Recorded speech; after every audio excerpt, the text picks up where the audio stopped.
Life. What is life? This is a question many people probably wonder about.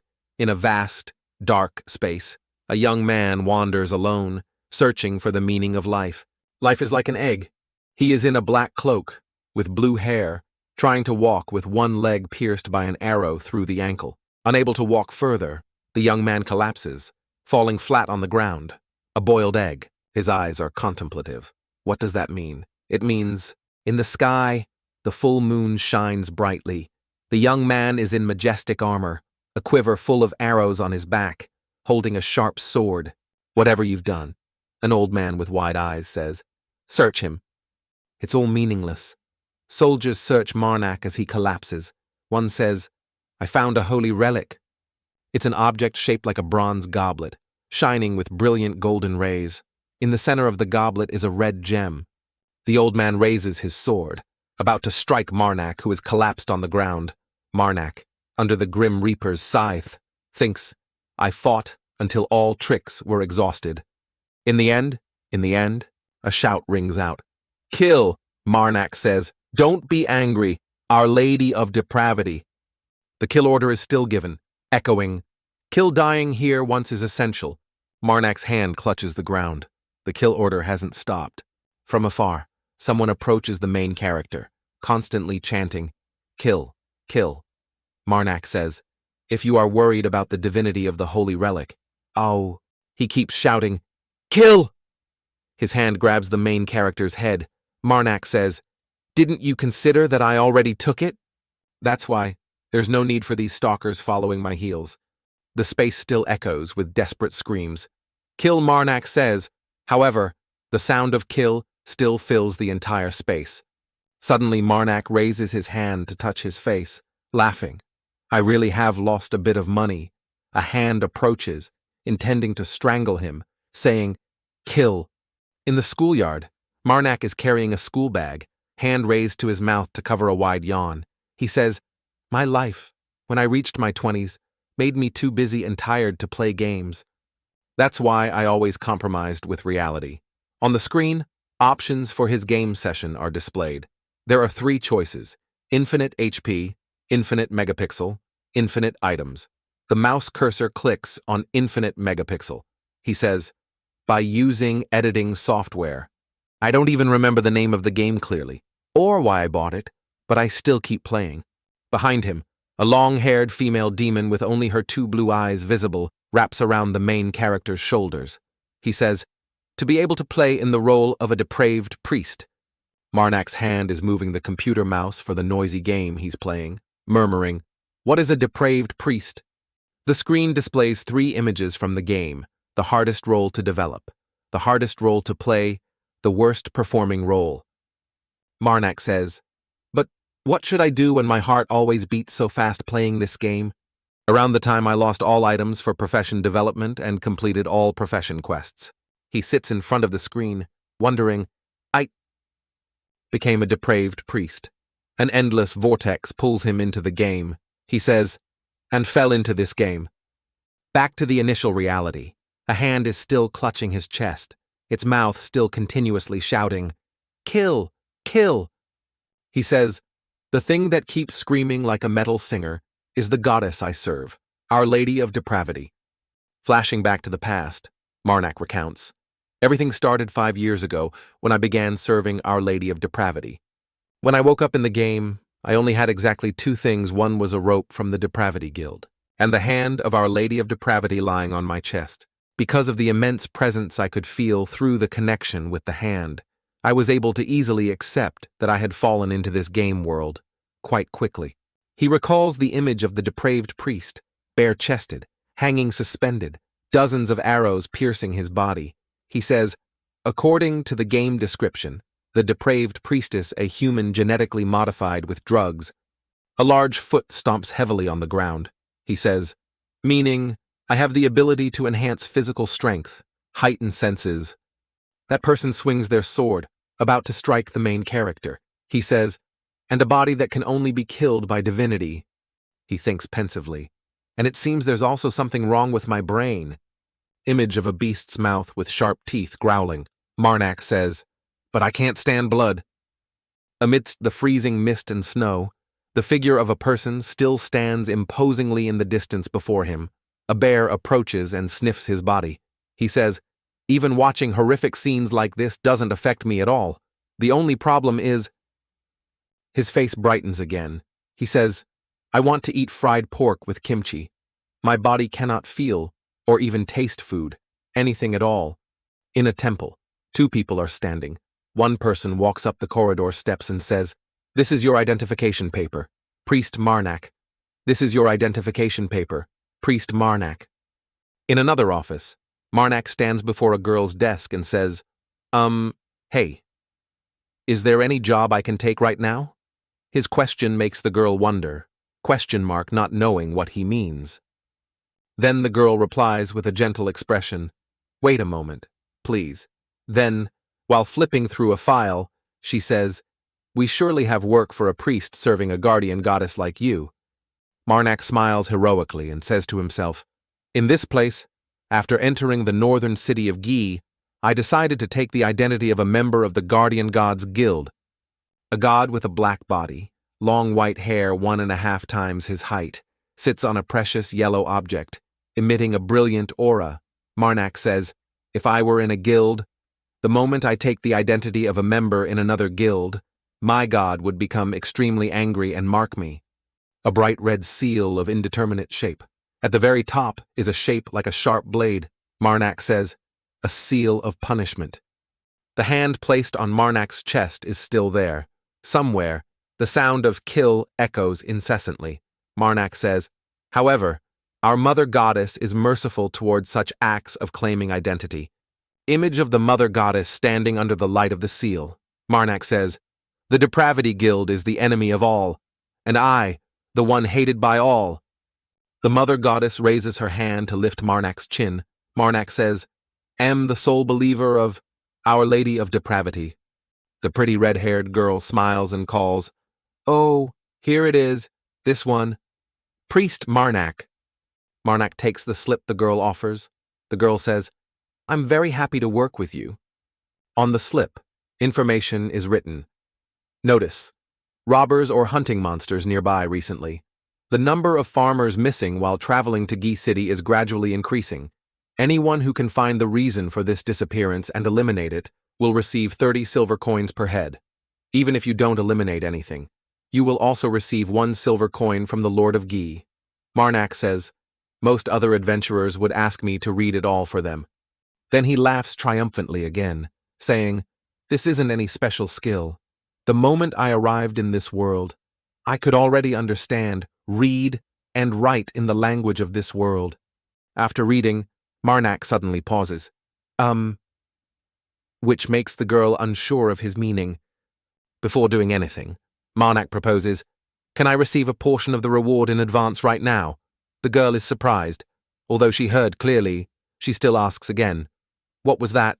At the ice mountain, a group of people with horse carts is moving. In total, there are 7 people and 2 carts loaded with firewood. Marac again murmurs to himself, "She really likes to talk a lot. My lady." Then the girl crosses her arms sternly. "I'm only doing this for you. Even for you. You still have to pay an extra fee if you submit it late tomorrow." The sound kill shows no sign of stopping. Marac says seriously, "I'm not falling in love, my lady. If you keep talking like that, I'll get very angry with you." Marac is walking beside the cart when someone calls out, "Priest Marac!" The bright-eyed young man smiles and asks the main character, "Hey there, I'm sure you're from somewhere other than Gi City. Can you tell me where you're from? Oh, by the way, if we keep following this road, we'll reach my village soon. I hope my parents are still well." Marac turns back and wonders. He just introduced himself as Pierre, didn't he?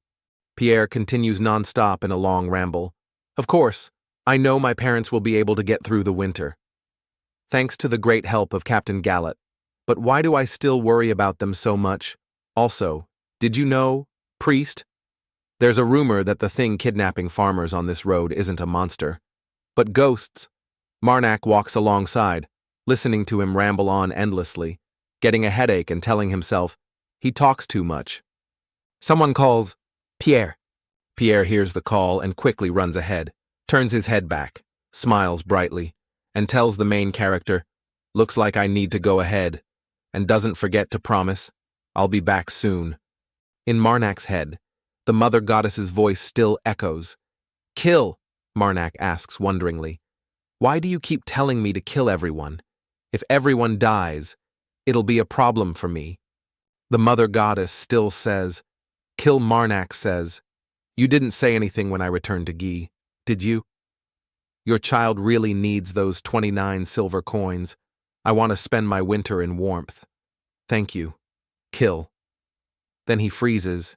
Very quickly, Marnac regains his cheerful mood, telling the mother goddess, "Looks like I might have been a bit harsh. No need to be sad like that." The mother goddess's hand still extends. "Kill," Marnac asks. "By the way, how many fingers do you rate people?" The mother goddess holds up 2 fingers for Pierre, 3 fingers for the person walking next to him. Marnac says, "Looks like no one special." Marnac thinks contemplatively, "If I could kill them and offer them to Our Lady of Depravity, I could receive divinity based on the number of fingers they are rated. 1 finger is 10 divinity, 2 fingers are 100 divinity, 3 fingers are 1 Grolund divinity, 4 fingers are 10 Grolund divinity, 5 fingers are 100 Owand divinity. And if I can get 10,000 divinity, I can receive a special privilege. Thanks to the system, I can absorb the divinity of holy relics, and I received a special privilege." The people ahead are arguing. Marnac rationalizes to himself, "Now there are only 12 holy relics left. The mother goddess told me that if I can collect enough divinity from the holy relics, all my wishes will be granted." Then Marnac licks his lips with satisfaction. "First, I'll restore my sense of taste." Someone's voice says, "The captain told me not to bother you too much." While Marnac still doesn't know what the other person said, his face is full of wonder. Turns out it's Pierre's voice. He continues, "If you keep talking like that since early morning, it'll be very annoying." He said that. Marnac smiles and says, "I'm fine. Don't worry about me too much. Okay." Suddenly his eyes focus on something. Everyone turns back to look. Dozens of arrows are heading towards the group, piercing the cart, and one person is heavily hit by an arrow. A hand grabs Pierre's shoulder. He's surprised.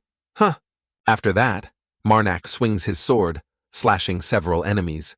Arrows continue flying relentlessly. Marnac is hit by 2 arrows, in pain. Pierre collapses, reaching out and calling, "Sir!" The robbers, faces covered, moving in a group, are still hiding in the bushes, continuing to attack the main character's group. Marnac, hit by an arrow, collapses to the ground, motionless. The mother goddess continues to remind, "Kill." Marnac says, "Must be robbers." "Kill." Marnac says to the mother goddess, "Looks like you want me to play dead, then absorb their divinity when I get the chance. Huh. Kill, that's the easiest thing to do right now." His hand grips the ground tightly as he says, "But do you know?" Marnac collapses, speaking to the mother goddess while a sword is held right before his eyes. "Even so, you know." He grabs the sword, saying, "From the very beginning, Then he jumps up, swings the sword rushing forward, saying, "I have already done so." The ambushers are still hiding in the bushes, aiming their bows towards Marnac. Ha! The sword plunges straight into Marnac. He commits suicide. This action leaves the robbers hiding behind the bushes confused and surprised. One, annoyed, grinds his teeth and curses, "Tsk! Damn it!" Then he says, "Leave the priest to me. The others help me after I finish off the rest." Marnac's eyes show cunning. He has some strategy. Then he holds his sword and charges forward to fight Marnac. Marnac also jumps up. The 2 swords clash under the strength of the 2 men. The strong impact makes the sword spark from the metal friction. The former robber grits his teeth, trying his best to defeat Marnac. Marnac is also resolute, fighting with all his might. A powerful blow from Marnac sends the robber flying far away. He gets up and continues towards Marnac. Marnac grips the sword tightly. He asks, "Fingers, what category do you place him in?" The robber is angry, shouting loudly at Marnac, "What the hell are you talking about?" Next, he swings his sword. At the same time, Marnac also swings his sword to block. The 2 swords, under strong force from their owners. Again, spark with light from the metal collision. Chaotic space. Objects flying everywhere due to the battle's impact. Marac observes the hand. He's surprised by the situation. Says, 2, 5, fingers. Then Marac looks at the robber, saying disdainfully, just a robber, but on the same level as the cavalryman who slit my throat. This game is really unbalanced. Marac stands up, swinging his sword. The robber shouts, "Ha ha!" loudly, making Marac not understand what the heck is going on. Killa's sword plunges straight into the ground. He curses again. Damn it! The robber laughs loudly. Ha ha ha! That's why I use Starfrost Bone. The sword is broken, Marac says contemptuously. Ha! What a useless weapon. Huh. The other guy says to Marac, since you don't seem special at all, I'll let you go. Marac ? Bewildered, thinking, could this guy really be looking down on me? The robber says, anyway, I've calculated for the final job to leave that place. That's why. Marac says, why don't we swarm, consider the debt settled and leave with a smile. Marac stands before the robber to negotiate. He tells the robber, let me make another offer. Quit robbing and leave here immediately. His offer leaves the robber bewildered, not understanding why he made this offer. Marac smiles gently, speaking to the robber as if to a child. That way, I'll treat you more gently. The robber frowns and retorts to Marac, seriously, do you really think we can just say okay and leave? Marac says, that's not. An arrow suddenly appears from behind and pierces Marnac's head. The robber says, you're too late, you damn bastard. Then he turns and says to someone, I thought he was about to kill me. The remaining men argue loudly. One tells the robber, don't interfere with us. I saw you split the priest's sword in two. The robber says, I calculated quite precisely to cut that blade cleanly. Another one mocks, yeah, you're the best. They discuss animatedly. One says, anyway, did you kill the others? Another says, I definitely wiped them out. Not one left. Somewhere, an unidentifiable voice says, really that clean? Huh? The robbers gape towards the source of the sound. A pitch-black face reveals only two round white eyes. Again, a voice rings out. You guys, what are you surprised about? One robber says, a survivor. Marac stands up imposingly, pulls the arrow from the back of his head with his hand. Marac tells them, after taking a whole arrow to the head. Marac pulls the arrow out, stares intently at the group and says, first time seeing this? Huh? Those guys are terrified, sweating, probably unsure if he's human or ghost. The leader says, I thought that was. He clenches his fists together and says, I gave you a chance. But you guys answered with an arrow straight to my head. The robbers are scared. The former robber orders his subordinates urgently, shoot aim straight at him. A barrage of arrows once again heads towards Marac. Blood splatters everywhere. Marac clasps his hands tightly together, praying to the Mother Goddess, Our Lady of Depravity, your son is in danger. I am too astonished and scared to know what to do. If you are with me, witness this. The robbers are amazed as Marac is hit by a barrage of arrows but remains unharmed. One says, impossible. Another also says, is he a monster? Marac says to the Mother Goddess, isn't this the right time for you to save me? Seeing this, the three subordinates quickly decide to flee together. Retreat, run quickly. They abandon the robber leader. He shouts furiously, you bastards, Marac gains a protection. The robbers flee, but unsuccessfully. I can't go any further. An invisible wall has been erected. Marac stares intently at them and says, a barrier that life cannot pass through. The entire space is covered by a giant invisible wall. Marac says, it's an authority that the depraved priest performs before displaying power. The robbers scream loudly in hopelessness and fear. Help! What is this? Marac continues. It prevents opponents from escaping and conceals depraved divinity. In an endless vortex of vast, wide space, Marac again clasps his hands tightly, expressing gratitude to the Mother Goddess. He seems very satisfied, smiling and saying, I really like this authority. O Mother Goddess. The robbers are trying to break the wall to escape. The former robber says, "I have no choice," draws his sword. The former robber is still determined to escape the encirclement of the erected wall. He says, "If only I can cut through the barrier." Before finishing the sentence, he is attacked. Seeing this, the soldiers shout in unison, "Captain!" The robber leader is surrounded within the invisible wall. The ice surface shatters. Everyone asks, "What is this?" It's a giant monster from the wall. No eyes or nose visible, only a set of teeth and a raised hand. One frightened robber says, "Monster!" A monster. The monster advances, causing them to scream desperately in fear. Tears and snot everywhere. They wail, "Save us!" They look at Marac, pleading earnestly, "Please, let us live. We'll never rob again." Marac orders the monster, "Except for their heads. Do whatever you want."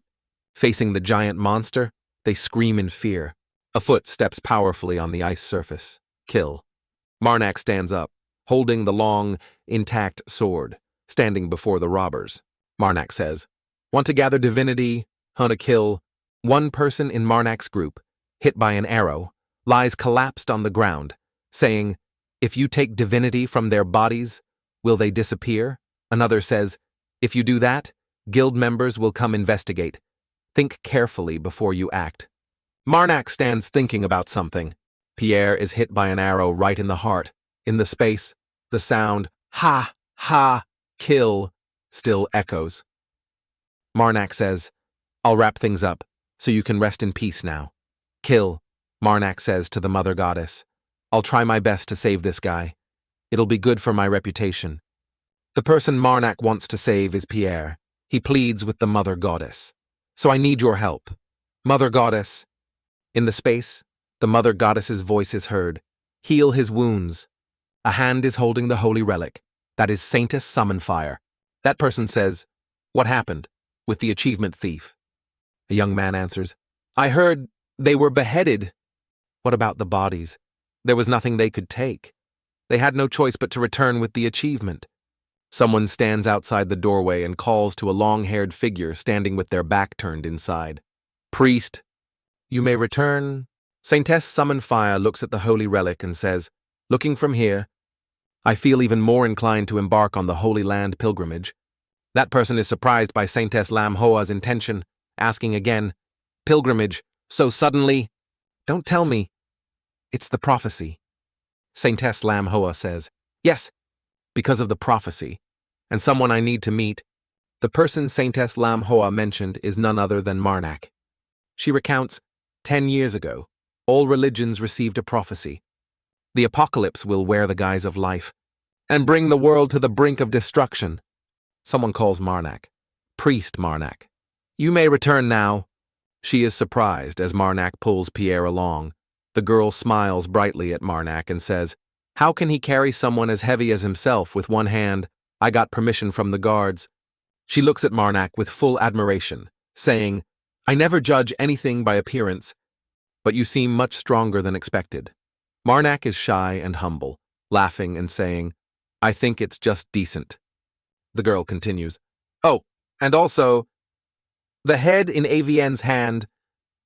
I heard it's the source of the problem, rather than keep going back and forth with it. I think you should let us handle it from here." After hearing the girl speak, Marac says, "All right then." The girl is still very concerned about Marac, asking suggestively, "By the way, do you have a place to sleep yet?" Marac also says confidently, "You think there isn't a place for me in this city. I'm still looking." The red-haired girl says, "You don't need to look, if you're okay with it." Before finishing the sentence, a hand reaches out to cover her mouth. The sound "kill" rings out once more. The girl suggests to Marac, "How about staying at my place temporarily?" Continuously, Marac hears the sound, "Kill, kill, kill, kill, kill." He embraces the mother goddess's hand on his chest, reassuringly saying, "I already knew beforehand." He lies on the bed, embracing the mother goddess's hand. "I knew very well. That's precisely why I accepted." "Mom," the mother goddess continues to say, "Kill." He gently tells the mother goddess, "I don't have any bad intentions towards that kind red-haired girl." Marnak recalls the red-haired girl's whisper in his ear. All she said was she'd let me sleep in the living room for the guild's mercenaries. There's a knock on the room door. Marnak wonders who it could be. A familiar voice sounds out. It's the red-haired girl coming to find Marnak. Hello, priest. I want you to rest as long as possible, but there are still a few things I need to ask you. Marnak steps down from the bed, slips on his sandals, and goes to the door. Don't worry. Opening the door and seeing the red-haired girl, he scratches his head shyly and asks, Is there a problem? The red-haired girl says, It seems the Lord wants to see you. Marnak goes out, but leaves the mother goddess's hand on the bed. After hearing the red-haired girl say that, Marnak asks in surprise, The Lord? Do you know why he summoned me? The red-haired girl is shy. Well, Captain Gallet from the mercenary group, the one who passed away, was actually the Lord's adopted brother. In a castle, where the Lord lives, very grand and magnificent. The Lord's subordinate leads Marnak before him, reporting, My lord, the priest has arrived. Meanwhile, Marnak is still confused, not knowing why he was summoned here. The Lord tells the subordinate, Withdraw. The young man respectfully, Yes, my lord.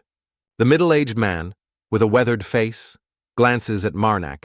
He is Lord Guy, Chidden Filion. He asks Marnak, So you're the one who witnessed my brother's final moments? Would you like some tea? He remembers. When Mother first saw the Lord, she drew a mark of 10. His face becomes even more discolored and unsightly. He wonders, how is that, living a life pretending to be human? The man calls, You demon! Marnak says, When Mother is hiding in my pouch. There's only one reason why she drew a large mark of 10 on the Lord when she saw him. From the mother goddess's guidance, he deduces, it's because he is not a living creature. And among them, only one species can disguise itself as human. He thinks he is a demon with a large, repulsive body and 2 red eyes burning like flames. He continues to deduce, image of a prehistoric lord. While demons are stronger than all other species, they are evil creatures, but cannot do anything on their own to interfere with the human world. And, to be a part of this world, they have no choice but to make covenants, pacts with entities within this world. That's why demons really like living creatures. However, the gods, they utterly detest demons. The gods finally declared to their flock along with all living creatures, From now on, such species will be called demons, and all of them represent evil things. And that's when it began, the priest's demon hunt. Marnak smiles contentedly, telling himself, Thinking back now, the false covenant demon human is an extremely difficult profession, and many people even try to avoid it. He recalls the image of the demon human. I remember because the false covenant demon human was the second profession I played. The Lord is staring intently at something on the table. He seems to be wondering about something. Then he said, Wow, thanks to the deceased Galat, I was able to meet an important guest. Furthermore, seeing that you can see through my disguise like this, I don't think you're really a priest under the guardian goddess. You know, you could say I'm just lying here waiting. Marnak replies to the Lord with a proud expression. I am a priest serving under Mother Depravity. You can call me Marnak. The Lord is surprised, says, Oh, I thought they were extinct. Can't believe there's still a child of depravity. After talking for a while, Marnak is still standing. The Lord says to Marnak, Please, sit down. Anyway, we're the only ones here. Marnak hears the invitation and sits down on the chair opposite the Lord. He continues, To be honest, I didn't summon you for any specific reason. Marnak bewildered ? What's wrong with him? He speaks to Marnak as if confiding, Galat, the captain of the mercenary group with you then. Can you tell me exactly how he died? I will definitely compensate you. Hearing the offer, Marnak thinks about his intentions. He also smiles. All right, it's fine. Marnak recalls the battle and tells the Lord, It was an unfortunate chain of events this winter. After complaining about having no work, the Lord tried giving him a few jobs to do. Who would have thought he'd die in the process of working? The Lord stands up, looks out the window, and says, That's what people call life. It's quite difficult. The mother goddess's voice reminds, Kill Marnak offers a few gold coins. He smiles, walking out of the Lord's castle, telling the mother goddess, "The Lord didn't bribe me with this gold. Okay, this gold just symbolizes that he really wants to know the truth of the matter." The mother goddess still says, "Kill." Marac walks and talks. "I'm not a gold-greedy priest. Mom, you're going too far with that." The mother goddess still reminds, "Kill." Marac continues the conversation. "By the way, Mom, did you know gold doesn't decompose?" Kill interrupted while telling the story. Marac gently holds the mother goddess's hand, saying, "Mom, please listen to everything I intend to say before getting angry. Most importantly, listen from beginning to end." Marac walks, holding the mother goddess's hand. The mother goddess shows curiosity about the story Marac is about to tell. Marac continues his story. "There's something else that doesn't rot over time and endures long like gold. Do you know what that is? Mom, Kill, that is the love I have for you. Mom." Marac embraces the mother goddess's hand. The mother goddess continuously says, "Kill, kill, kill, kill, kill, kill." Marac holds the hand to his chest and says, "To me, you will always be the most important. That's why you don't need to worry about things like that. Kill, kill, kill, kill, kill, kill." Seeing Marac return, the girl smiles and greets him. "You're back, Priest Marac." "Kill." The girl continues. "Why don't you say hello to the other priests from the church serving the teaching God?" Marac wonders. The church for the teaching God. Huh, I don't want to talk to those crazy heretics right now. Marnac's eyes focus on something. Someone is attacking from behind. Marnac's face changes color, gritting his teeth. One of them? Those are the people Marac met when he arrived here. He thinks these people have someone carrying a holy relic. A large foot steps forward. That person says, "Devotion to a righteous life." Marac stares blankly, thinking. He says, "I never thought I'd see a protection priest here." The man among those Marac met, his face having several horizontal and vertical scars, places his hand on his chest and tells Marac, "I am the one who bears the burden on the scales of vengeance. You can call me Ovis." Ovis has a large appearance, steadfast eyes. He must also be quite something. Ovis continues introducing the person with his group, the white-haired man with a chest-like fur, sideburns reaching his neck. Notably, this person has a horn in the middle of his forehead, like a rhino's horn. Ovis looks at this man and says, "The large man over there is Konu." And the last person introduced is a girl, a petite girl with a gentle appearance, hair tied in a ponytail. Ovis points to the small girl and says, "And this person is Patina." The common point of everyone is placing their hand on their chest and bowing politely for introductions. Marac does the same, placing his hand on his chest. He bows his head in greeting. "Very pleased to meet you all. I am a priest serving the protection goddess. My name is Marac." He remembers the words the red-haired girl told him earlier. "It seems the priests of the teaching God's church are also here today. Just like you, Priest Marac." Marac smiles, relieved. He sighs, feeling lighter. That means I don't even have to act right now. His eyes shine brightly with triumph. I still have quite a few chances to steal their holy relics. He suddenly transforms into a demon, revealing only 2 blue eyes and blue hands, emitting wisps of smoke. The hand seems to want to grab something. He says, "The only problem is when I absorb holy power from the relics. Some depraved holy power will surely leak out." Just now, Marac transformed into a child amidst the snow. He clasps his hands together, eyes wide and clear, mouth puckered in a light smile like an innocent child. He also says innocently, "Do I have to steal again? I don't resemble a depraved priest, more like a depraved robber." Ovis says to Marac, "We need to pay our respects to the Lord for a bit," making him quite puzzled for a moment. Ovis continues, "We can talk more at our next meeting." With that said, Ovis, Konu, and Patina turn and leave. Marac watches them, wondering, "Pay respects to the Lord, huh?" Marac stands before the red-haired girl. The girl says, "Our guild usually provides lodging for priests at a cheap price."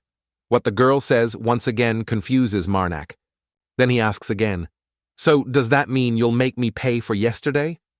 The red-haired girl says cheerfully, "Why would I do that?" You think I let you stay here because I'm interested in you. I let you stay here because you're also a priest, Marac says shyly. Of course not.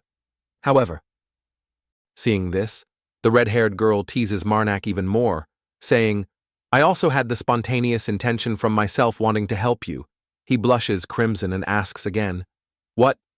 The red-haired girl approaches Marac and says, If possible, to prevent the food from spoiling, then leans close to his ear and whispers, I wonder if you could cast a protection spell on the food. Marac suddenly shouts in panic, Why did you whisper in my ear just to talk about that kill? The red-haired girl strokes her chin with satisfaction, then rests her chin on her hand sadly and asks, I wonder why? The mother goddess still continuously says, Kill. Someone enters and sees Marac and the red-haired girl chatting. That person says, Looks like you two get along quite well. Huh. Marac turns around, surprised, asks, Huh. Marac asks that person, Aren't you going with the other guy? That's Priest Konu. Priest Konu says, I have no other choice, because of my origin. Many lords from the north don't have a very good impression of me. I'm just showing my respect. After hearing Konu speak, the red-haired girl tells him, I don't think Lord Chidden cares about things like that. Both Konu and Marac are surprised by the red-haired girl's opinion. The red-haired girl laughs and continues, Although he acts cold towards others, he is extremely skilled in his work. He clearly separates his work and personal life. It's because many people support him here in Gi. I suggest you don't speak disrespectfully to the Lord because it will be very dangerous for you. Konu, after hearing the red-haired girl, replies, I'll remember that. By the way, could you tell us more about the Lord? Konu is very curious about what kind of person the Lord is. He wants to know more through the red-haired girl. Hearing Konu ask, the red-haired girl laughs loudly. Marac also smiles. The three stand together in the library. He says, However, Konu asks Marac and the red-haired girl, Why did you decide to meet the Lord first? Actually, we are following the prophecy we received 10 years ago. Priest Ovis thinks the apocalypse is hiding behind the veil of life, will wear the veil of life and descend upon this world, meaning it refers to a demon. Marac asks Konu, So you're all here because you think the Lord is a demon? Konu replies, Of course not. Lord Ovis is just checking for himself, because his ability is to check if someone is a demon or not, by using his holy relic, a sharp-toothed mouth full of fire. Marac and Konu both turn back to look. A building is being burned down by the demon. That demon is fearsome, large, and can breathe fire, running rampant. He and Konu are standing staring towards it. Konu swings the scales powerfully, shouting, Oh, scales of punishment, die. Then a blow strikes straight onto the monster's head. You stupid monster! Die, evil demon, Konu says to Marac. That's the punishing hammer of Priest Ovis. Looks like they're fighting demons. I must go help them quickly. Konu just finished speaking. Marac quickly ran off, saying, I'm going ahead. I'll be there right away. The mother goddess's hand reaches out as if trying to hold him back, calling, Erin. The red-haired girl sees him open the door and rush in hastily, calling out in fear, Priest Marac, what's happening? He approaches and asks, Where, huh? Then Marac picks up the red-haired girl and asks loudly with great anxiety, Where is the medical center where Pierre is being treated? Tell me, where do I find him? The demon is still rampaging in the deep pit. It's gradually advancing into the city. He carries the red-haired girl, flying out of the building. Marac runs hastily, creating whirlwinds wherever he goes. Behind him, the monster is chasing. The red-haired girl in Marnac's arms is terrified. Kia, help! The giant monster has appeared on the building. A frightened man runs while shouting. Get out of the way, in a critical moment. A rock blocks the way.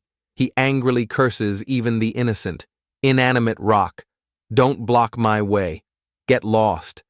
The frightened red-haired girl tells Marac, Priest, the monsters. The monsters are advancing into the city center. The giant monster looks like it wants to swallow the whole city. But that's not what Marac cares about most. He snaps at the red-haired girl. Forget about that. Tell me, where is Pierre?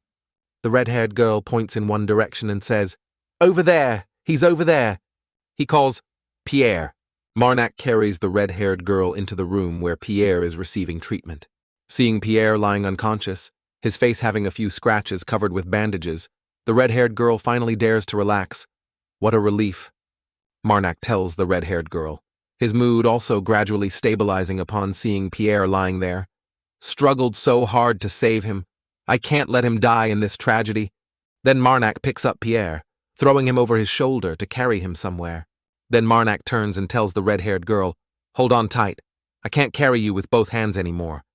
The red-haired girl obediently wraps her arms around his neck and replies, okay. Marnac's steps are powerful as he carries two people on his shoulders. With each step hitting the ground, the entire area cracks. He tries to run as fast as possible. The red-haired girl on his back is also scared. Then the red-haired girl tells Marac, priest, I know a secret passage. Marac asks, where? The red-haired girl says, we have to go that way. That house has a secret passage leading to the outskirts of Guy, but the door is locked. Marac carries the two people, rushing out of the dangerous place. Suddenly, the red-haired girl smiles brightly. They have arrived somewhere. The red-haired girl says, really, you are really strong. Upon reaching the safe room, Marac puts everyone down and instructs the red-haired girl, if the situation worsens, run through that secret passage.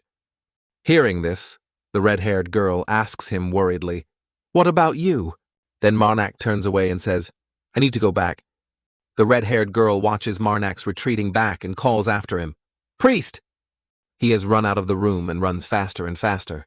The red-haired girl still calls, priest, priest. Marac runs up to a body lying motionless on the ground. He sadly says, unable to form words, Tor. That's Pastor Konu.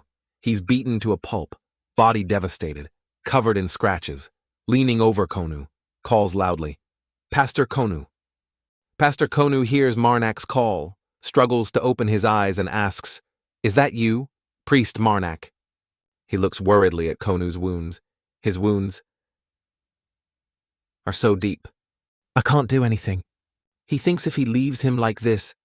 Then he asks Konu loudly, where are the other priests who were with you? Pastor Konu struggles to call the name, Patina. Then he remembers the final image of Patina, her body beaten pulp, covered in wounds. Pastor Konu says sadly, dead. Hearing this, Marac is both grieved and angry. He asks Konu, is there a way to defeat the demon? Pastor Konu says, the holy relic we carried. The white silver sword, which Priest Ovis stabbed into the demon's head. If you can get that sword and stab it deep into its brain. Pastor Konu struggles to say each word with waning strength. The demon will die. Then Konu gradually fades away. Marac watches helplessly. He pleads with the Mother Goddess, O Mother of Depravity, I ask to take the holy power from this man. Amidst the blue sky, an announcement appears. You have received 100 holy power. Ovis shouts loudly, ah! O scales of punishment. The giant monster stands before Ovis. Comparing volume, Ovis is only a few times larger than one of its teeth. Ovis is standing on its head, holding the scales of punishment. He says, the chance has come. Then Ovis swings his sword straight at its head. The sword hits the target. Ovis is satisfied. Perfect. All that's needed is for this white silver sword to... Marac is also holding the sword, wondering what's happening. The monster, hit, is in pain, screams, huh? He turns around. Don't tell me. Death roll. He is thrown off, the Mother Goddess reminds again. Kill. Marac is thrown off, landing flat on the ground. Ugh. The Mother Goddess continuously says, kill, kill. Marac reassures the Mother Goddess. I'm fine. Mom, kill. Then he lies, stretched out, arms spread, looking up at the sky. Ha ha, yes.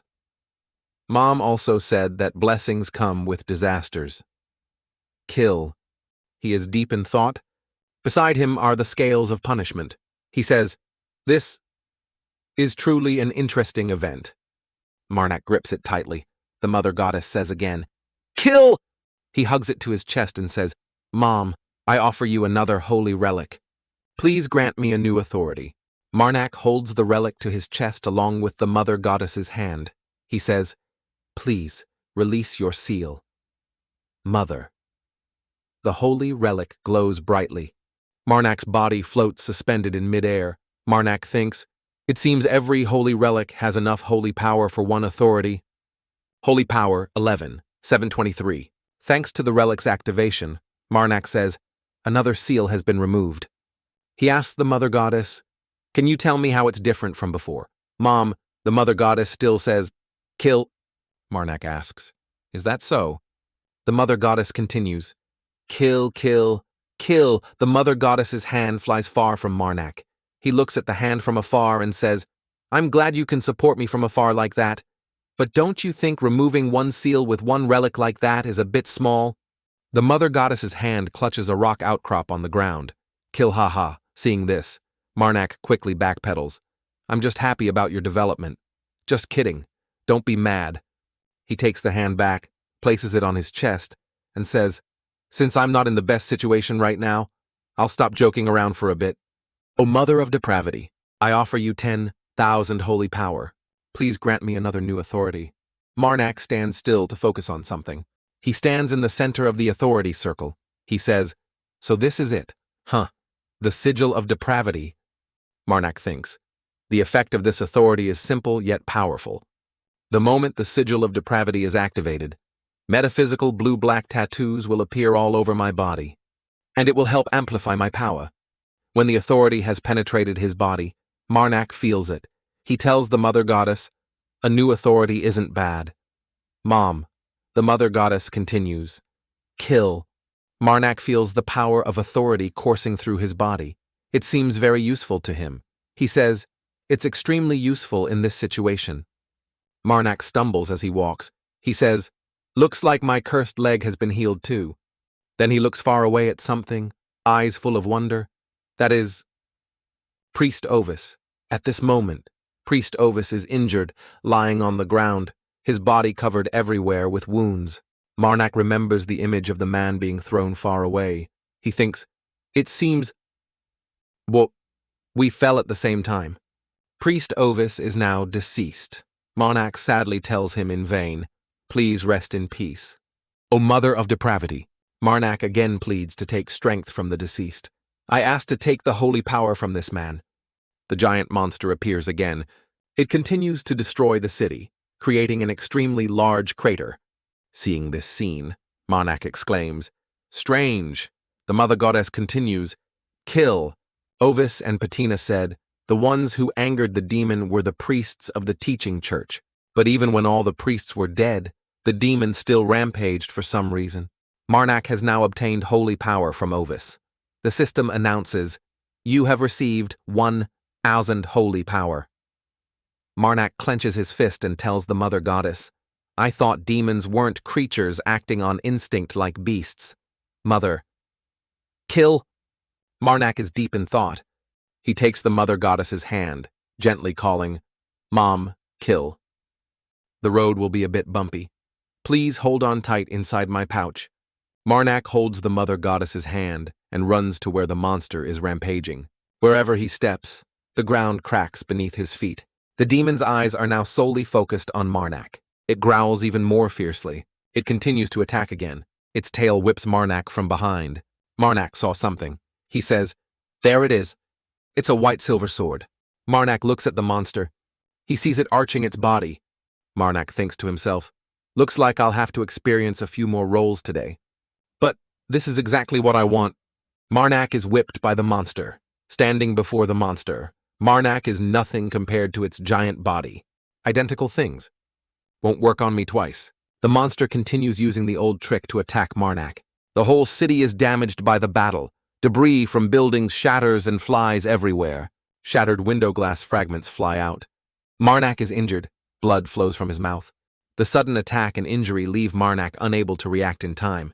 He says, looks like the progress is faster than I thought. The monster continues to advance and attack Marac. Using the sigil of depravity while fighting the monster, Marnac's body is affected. He tells himself, when I use the sigil of depravity, my body also starts to rot from the inside. If the demon keeps this up, The collapse will spread outwards from my body, and then I won't be able to do anything anymore. But quickly he reminds himself, there's no time. Marac flies up, reaching for the sword ahead. He grips the sword tightly. Marac remembers Priest Konu's instruction. Take the sword that Priest Ovis stabbed into the demon's head. The white-silver sword that Priest Ovis stabbed into the demon's head, Farstein. If you can get that sword and stab it deep into its brain, the demon will die. The sword is right before his eyes. Marac quickly seizes the opportunity to defeat the demon, awaken. Marac sees someone, Lord Chidden, a blurry figure in his eyes. The demon is gradually disintegrating. Blinding light emits. Everyone looking is stunned. Even the red-haired girl beside him caring for Pierre is the same. The red-haired girl looks towards the door, where the blinding light comes from within the city. Marac looks at the injured man lying on the ground. His clothes are torn, revealing patches of flesh. Marac bends down and asks the man, "Are you awake yet?" The man replies happily, "Honestly, meeting you is truly the greatest blessing I've received." He laughs shyly and points to the sword. "No need for that. It's all because this sword has power beyond your thoughts." Marac extends his hand to help the man up. He adds, "So what do you think about the value of giving away 2 gold coins?" The man sits up. Once helped up by Marnac's hand, he says, "It's definitely worth much more." Saintess Hoa Lam spreads her palm. Inside is a blue essence stone. She drops it onto the ground. Since that object fell to the ground, that area of land begins to change. A different phenomenon occurs. A blue stream rises. The man looks at it and says, "I knew it." Beneath where the essence stone fell, a tree begins to sprout. The old man continues, "Every time I see it, it's another time I must marvel at this wonderful power. But there's no one here. I'm sure I slit that kid's throat here." He recalls the moment he used his sword to deliver a fatal blow to the other guy. It must have been too long ago, so probably some monster or beast ate its corpse. Saintess Hualam speculates. She also agrees with the man's thought. "Well, it's possible." Saintess Hualam tells the man, "Thank you for bringing me here. However, I want to ask you one last thing. The nearby cities, can you tell me their names?" The ground is full of cracks, the desolate remnants of the recent battle. Marac walks with a young man. Arriving at a house, someone politely opens the door, bows, and invites Marac inside. Marac enters the room with a very gentle expression. The man sits in the room. He can only see out of one eye, the other side covered by a cloth wrapped around his head. He shouts joyfully, "Welcome, young priest!" Marac is shy before the man's overly enthusiastic welcome. As he continues, "Why does it feel like you're much more handsome than the last time we met? Ha ha ha ha." Marac also replies politely, "Thank you for the compliment." The man continues, "Mr. Demon Slayer, I don't know how to fully express my respect for you. Priest Marac. But aren't demons still living and breathing there?" The man says, "Demons like me also need to live. I also don't believe any creature is born to die." "Right," Marac tells him. "Not wrong," but thinks to himself, after everything was resolved, Chidden told the people that he was the one who defeated the demon, and that he was also the one who saved him. As a result, although it didn't quite fit, they called me by the name Demon Slayer. And perhaps also because Erin liked that name a bit too much, she kept calling me Mr. Demon Slayer whenever we were outside, drawing everyone's attention. Marac thought while imagining a scene as if he were the main character, all eyes focused only on him. Around him, old and young, men and women, looked at him with eyes full of admiration and praise. He chuckled, imagining the nice gossip lifting him to the clouds. For example, isn't that the famous priest, Demon Slayer? I heard he's quite strong, even though his appearance doesn't seem like it. He even beheaded 7 robbers all by himself. He even defeated demons. What are 7 robbers? But I still can't. I'm afraid another monster like that will appear again. Marac was now sitting opposite the one-eyed man to talk. Seeing his wooden arm, he said, "Also, seeing your prosthetic arm and leg move so smoothly, it feels strangely weird." The one-eyed man said, "I can only do this for your eyes. I wouldn't dare if someone else was here. Besides, to move naturally like this, I also have to pay a price, a very expensive one at that." Seeing the man just answer, his face changing expression, Marac asked, "What price are you talking about?" The man lifted the teacup to his mouth and said, "More than too late." He also humorously said that, "Then all my hair will be like leaves swept by the wind, falling scattered like yellow leaves on an autumn day. And if you meet me in a few months, what greets you will be a bald head." Marac had anticipated this situation. He murmured, "I accidentally imagined it." Then he said to the man again, "We can talk about that later." The man asked Marac, "Do you have about a week?" Marac was joyful. "Plenty, plenty." Hearing the answer, the man was satisfied. He sat with his hands clasped, leaning back in his chair, and told Marac, "Perfect.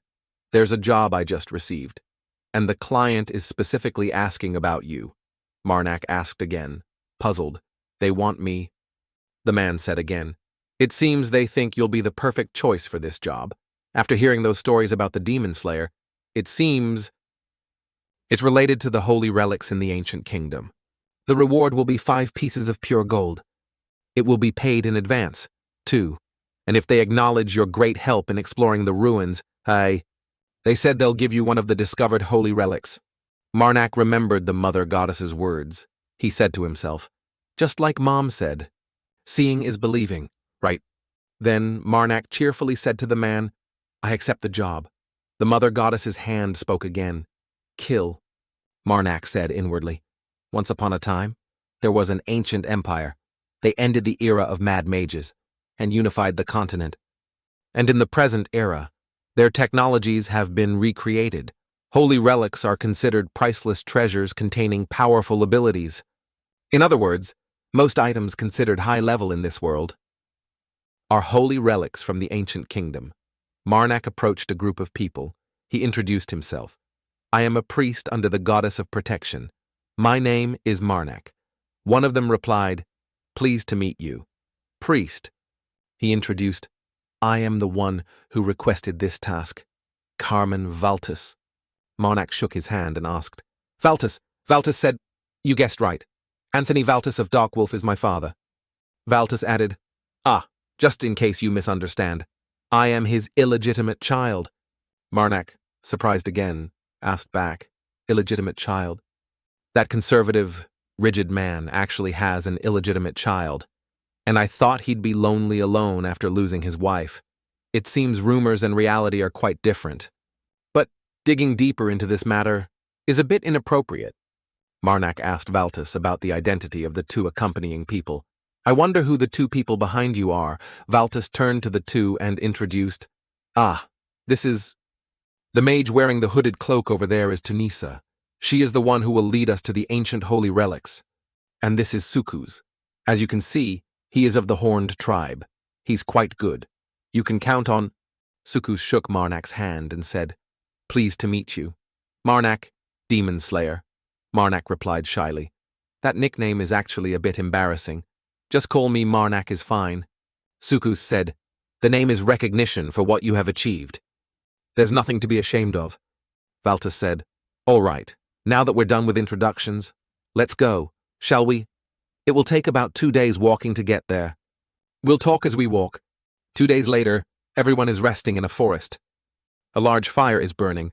Valtus saw Marnak still sitting cross-armed, not sleeping, asked, "Aren't you sleeping? Sleeping for a while would be better." Marnak said, "I've slept enough, so it's fine." Hearing that, Valtus sighed. Young people really are different. Huh. The other man wasn't sleeping either, sat chatting with Marnak. He said, "There's still plenty of time, until sunrise. Do you have any interesting stories? I bet someone like you must have met a suitable woman already, right?" Hearing that, Marnak looked bewildered. I'm still just a budding shoot." Hearing that, Valtus couldn't help but be surprised. "Oh, that's surprising. So, is there any type of person you like?" Marnak was annoyed as he kept asking nonsensical things he didn't want to answer. But he still replied politely, "I think I like the type of woman who wants to be with me. That's right. Every time I wake up and see my woman sleeping peacefully beside me, there's truly nothing better. The person Marnak is talking about is probably the mother goddess, who always follows him closely on every journey. Then Valtis said, "Personally, I believe that a woman's heart is the most important thing." The mother goddess's hand raised its index finger as if signaling okay, and said, "Kill, kill," Valtis said, although this sounds obvious. "Because your heart is in your chest. For your heart to be welcomed, your chest must also be wide enough to accept it." Priest Marnak said, "I really like women with big breasts." Kill. "Having a clear view of what you like isn't bad. I think it will help you a lot on your journey. However, if I were to give you one piece of advice, I advise you not to talk about this in front of women." Valtis said, "I don't go around talking about these things. I only dare tell you. Whenever I talk to you, I feel like I'm talking to an old friend." Kill. Marnak laughed and said, "Me too." Kill. The two laughed loudly amidst the quiet forest. Kill, kill, kill, kill. Marnak laughed inwardly, thinking, "I still remember Mom told me I must choose my friends wisely." Kill. But now I like this guy. Kill. It was morning. Everyone arrived and said, "Tunisa, here it is. Now, I will open the gate to the ruins." Tunisa said, "Now then. I will widen the path leading to the ruins." Tunisa held a glowing lamp, leading everyone into the ruins. There were many small-sized castles here. Entering the ruins of the ancient empire was quite easy. The key was the first objective the group needed to find. First, we had to find the key. After finding the key, the group would move according to the direction indicated on the key, then move to the recorded coordinates. Next, we read the ancient script written on the key, and finally, insert the key, clockwise or counterclockwise. But the key wasn't as easy to use as regular keys. Turning the key, however, because only mages could read the ancient script on the key. The role of a mage in explorations like this is irreplaceable. The only exception to this is players. Marnak said to himself, "That's right. As a player, I can read the ancient script. But of course, I will hide the fact that I can read ancient script." Valtis told everyone, "Let's go inside." Marnak thought again. "However, in a world where I have no one reliable enough to lean on, the key is too difficult to obtain alone." Standing before the giant ruins, everyone couldn't help but be stunned. "Wow," Valtis said admiringly. "Compared to all the ruins I've been to, this place is the best preserved." "Why don't we start exploring?" Marnak said, satisfied. "I'm pretty sure there will be quite a few holy relics around here." Outwardly so. Inwardly, Marnak couldn't help but feel happy. "Can't believe I have the chance."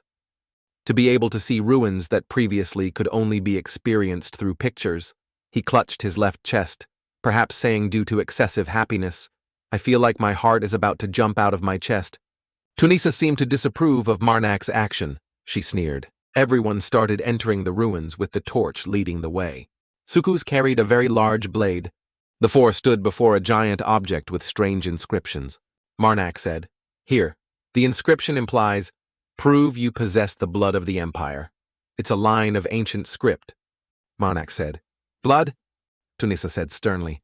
"If we don't possess blood of the imperial lineage, then it's best to prepare for battle." The door opened. Inside were bizarre shapes. Everyone was attacked by the monsters inside. Sukus held his blade to resist. A swarm of monsters flew in. Each person used their weapon to fight back against them.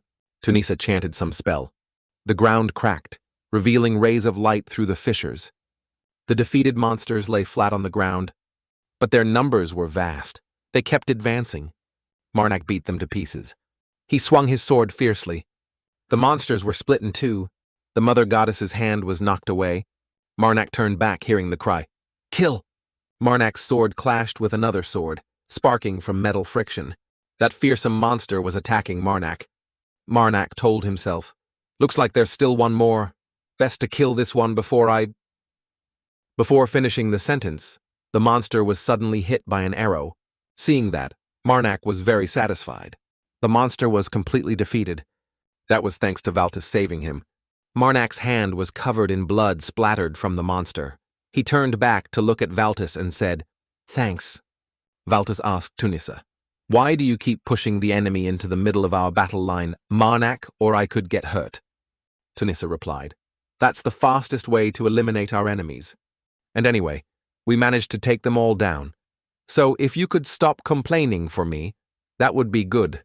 Sukus said. What did you say if you want to say something? Seeing the tense situation of his comrades, Valtus quickly intervened. Stop right there. Sukus, Tunisia. Sukus ground his teeth in anger. Sukus sat flat on the ground, face growling. Valtus told Marac, but honestly, Priest Marac, your nickname Demon Slayer isn't just an empty title. Marac said shyly. I'm really embarrassed to show everyone such an unholy sight as a priest. Valtus said, I'll admit you're not wrong saying that. But this is wartime.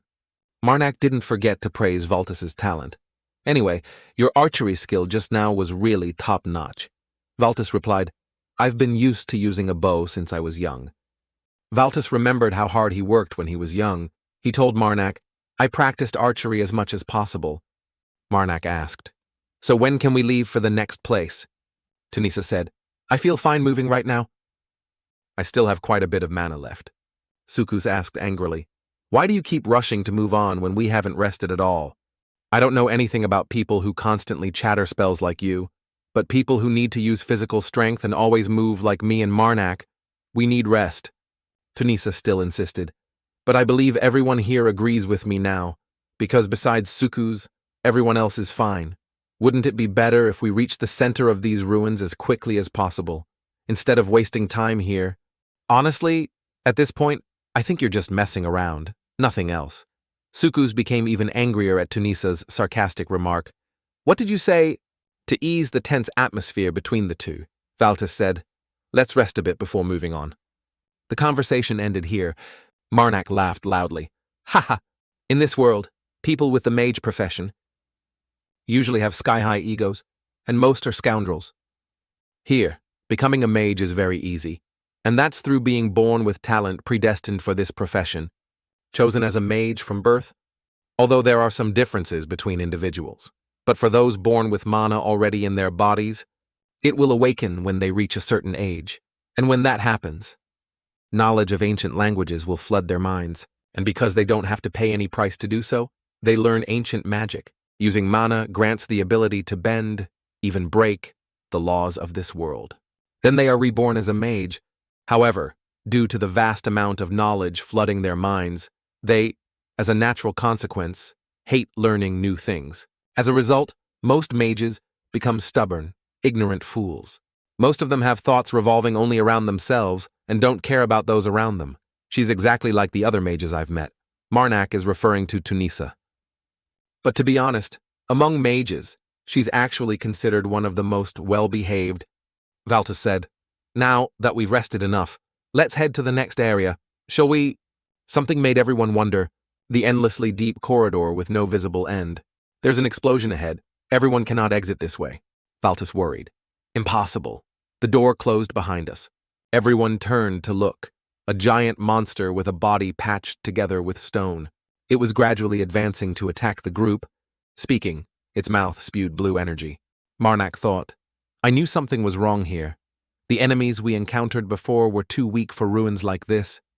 It seems like this monster is the real deal here. At this moment, Sukus looked tense and got into a fighting stance. Tunisia stood beside sternly and said, Get out of the way. Then, standing before the giant stone monster, Tunisia raised her scepter. She recited an ancient mythical spell, and suddenly the tiles around her cracked and flew upwards. Tunisia pointed her scepter towards the giant monster, and the large stones she had summoned earlier gradually gathered into a large rock mass above the monster's head. Suddenly, the monster's eyes lit up. Carmen startled with fearful eyes. Then he quickly turned back and shouted loudly, Tunisia, it's dangerous! Quickly cast a spell and get out of there. A light radiated out, making everything blurry. Tunisia's technique glowed, making the monster focus on it. While the monster was staring intently at the glowing light, suddenly a large rock flew straight towards its face. The collision created a large explosion. The three men gasped in fear. A large explosion occurred, but Tunisia stood stunned there, motionless. She worriedly slowly raised her eyes upwards. Before her eyes was the giant stone monster, preparing to attack her. In an instant, not understanding what happened, red syrup splattered everywhere. Sukus witnessed everything and couldn't believe his eyes. He stood there stunned. Later, the angry monster approached Sukus. Marac sensed trouble and shouted a warning. "Sukus, get down!" But the monster was too fast and attacked Sukus. Another large explosion occurred, and there was a tragic scream. Sukus, unfortunately, turned to stone, and like Tunisia, his red syrup splattered tragically. The monster stood before the two survivors. Marac calmly asked, "Do you want to live?" Carmen replied. "Huh," Marac repeated the previous question. "I asked if you want to live," Carmen stammered in reply. "Yes." Marac clenched his fist and said, "Then be quiet." Carmen didn't understand and asked, "What?" Suddenly a hand appeared from nowhere. Consciousness gradually faded from his eyes. Marac had knocked Carmen unconscious. Then he said, "I also happen to have a giant. Mom, I need it urgently, so there's no time for prayer." Before finishing, suddenly another monster appeared above. "I need you to send it down to me right away, Mom." The stone monster also looked surprised upon seeing it. The monster's two hands clasped together. The newly summoned monster attacked the stone monster's head with a powerful blow. Taking advantage of the two monsters challenging each other, Marac carried the other man and fled. "Running," Marac said smugly. "He's always reliable. Mom thinks so too, right?" Suddenly there was a voice. "Kill!" Suddenly, a stream of blue energy escaped from the scepter, and the notification board appeared. "You have received 1,000 holy power." Later, it was the blade's turn, and a similar notification board appeared. "You have received 100 holy power." Meanwhile, Marac and Carmen had fled quite far. Carmen also showed signs of waking up. Marac stood observing the surroundings and suddenly said, "Damn it!" Seeing the two monsters fighting evenly matched, Marac assessed, "Looks like it will take quite some time for them to finish this battle." Suddenly, a strange hand with the earlier voice exclaimed, "Kill!" Marnac's expression changed as he replied, "As you command, mother." Marnac's body changed, and he quickly said, "Stop playing around." Marac stomped his foot once, then continued, "And lend a hand, shall we?" The monster Marac summoned was surprised to hear him say, "My target now is—" Marac rushed into the fight between the two monsters while saying, "The white metal giant, more accurately, the thing on its head." He attacked the metal monster, lapis lazuli. The monster, along with Marac, supported each other to destroy the giant metal monster. Marac jumped from below onto the monster he summoned earlier. He realized, because only that part is different, so if I destroy it— His eyes were very determined to defeat the monster. "I'm sure something will definitely happen." Having run close to the monster, Marac jumped high. Then he rushed towards the blue orb on the monster's body, shouting loudly, "I'm here!"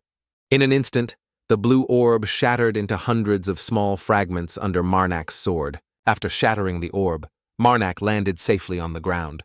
The metal monster suddenly stopped moving, and the monster summoned by Marac let out a loud roar. Marac said cheerfully, "Thanks for the help." But suddenly, a hand pointed in one direction and said, "Kill!" Marac, confused, asked again, "What's wrong, Mom?" From the high sky, suddenly many monsters appeared, descending like the metal monster from before. Seeing this, Marac was extremely panicked, not knowing how to react. Now, not just one appeared, but several giant monsters. They stood imposing, ready to attack, making Marac and his monster sweat in fear. Marnac's face turned pale as he said, "Just how many of them are there?" A voice like the initial one suddenly exclaimed, "Kill!" Carmen woke up and asked, "Sukus and Tunisia are dead," Marac replied quietly. "Yes, unfortunately so." He added regretfully, "If I had the chance, I really wanted to save them too, but everything happened too fast, so I couldn't do that." Carmen sadly blamed himself. The moment the metal giant appeared from the sky, "We should have activated the key. Those two were just people I recently met because they were hired not long ago, but both were killed by my greed." Marac immediately replied, "They were both hired for a purpose." Marac thought of Sukus and Tunisia, then continued, Surely those two also knew beforehand that this could happen. Don't blame yourself too much. Carmen then asked Marac, "Where exactly is that place?" Marac didn't hide it and answered immediately. "Outside the black door." Carmen startled, unbelieving. "But how is that possible?" He closed his eyes, trying to remember. Carmen remembered when the battle was happening. "It probably wouldn't be polite if I asked about what happened while you knocked me out to prevent me from witnessing it. Anyway, you're the one who saved my life. Right, Priest Marac." He smiled and said, "In the name of Valtus, I will definitely repay this debt." Marac laughed joyfully in reply, "I will definitely wait for you." Carmen laughed loudly along and said, "You really don't miss any opportunity." "Huh, haha," Marac said excitedly back. "It's just that I don't have the habit of refusing others' offers. If you feel better now, I think we should start moving. I haven't defeated those metal giants. I just ran away from them." Carmen walked with Marac. "Okay, let's go." Marac thought silently. "It's not like I'm lying. After defeating one metal giant with the help of the depraved giant." He remembered when 3 other monsters appeared. 3 others appeared from above. "And I—" His face suddenly became cowardly as he revealed. "Left the depraved giant behind as a punching bag for them to beat up." Marac tried to open the door, after a long time, almost unable to open the door. "I kicked Carmen into the room." While the giant was beaten, bruised, Marac was leisurely. "I told the depraved giant to just return when the mission was done, so he'll probably be back soon. Hope he's not angry with me." While walking, suddenly a stone bounced back towards Marnac's feet. He looked up with an excited face. "Looks like—" A large door appeared right before their eyes, and Marac said, "We've reached the end of the ruins." Seeing his companion looking left and right, Marac said, "Feel free to look around." The door slowly opened. Inside, a strange sword was kept, along with a necklace. Standing before the 2 treasures, Carmen spoke. "The stories written in the books are true." He told Marac, "Priest Marac, I know I have no right to ask, but may I ask for a favor?" Carmen pointed to the necklace and said, "Could you let me have this necklace? In return, I will definitely reward you generously." Marac forced a smile and replied, "Haha, but what exactly is this necklace first?" Carmen explained to Marac, "It's called the False Bloodline Seeker. If you drop a bit of blood onto this necklace and think about a specific bloodline you're searching for, it will use your blood as the price to point towards the direction of the bloodline you're thinking of." Marac understood the issue. He thought silently. "He talks about bloodlines. Huh, I roughly understand now." Carmen bowed his head and said, "I'm sure you also know about my plans. Right now, I'm still searching for my mother. The mother I've never met." Marac replied, "So, surprising Carmen." Marac immediately made an offer. "Is it okay if I take this sword?" The flame flared up. Carmen laughed happily. From now on, in the desolate forest, the 2 sat together by the fire. Carmen continued, "I think I should probably avoid all those giant metal masses." Marac replied, "Me too." They remembered the scene of the monster charging in when they were in the room. "If we had been delayed even by a second then, we would have met misfortune," Carmen said while putting on the necklace. "I thought we were definitely dead." Then he called, "Priest Marac." Marac looked up, seemingly confused.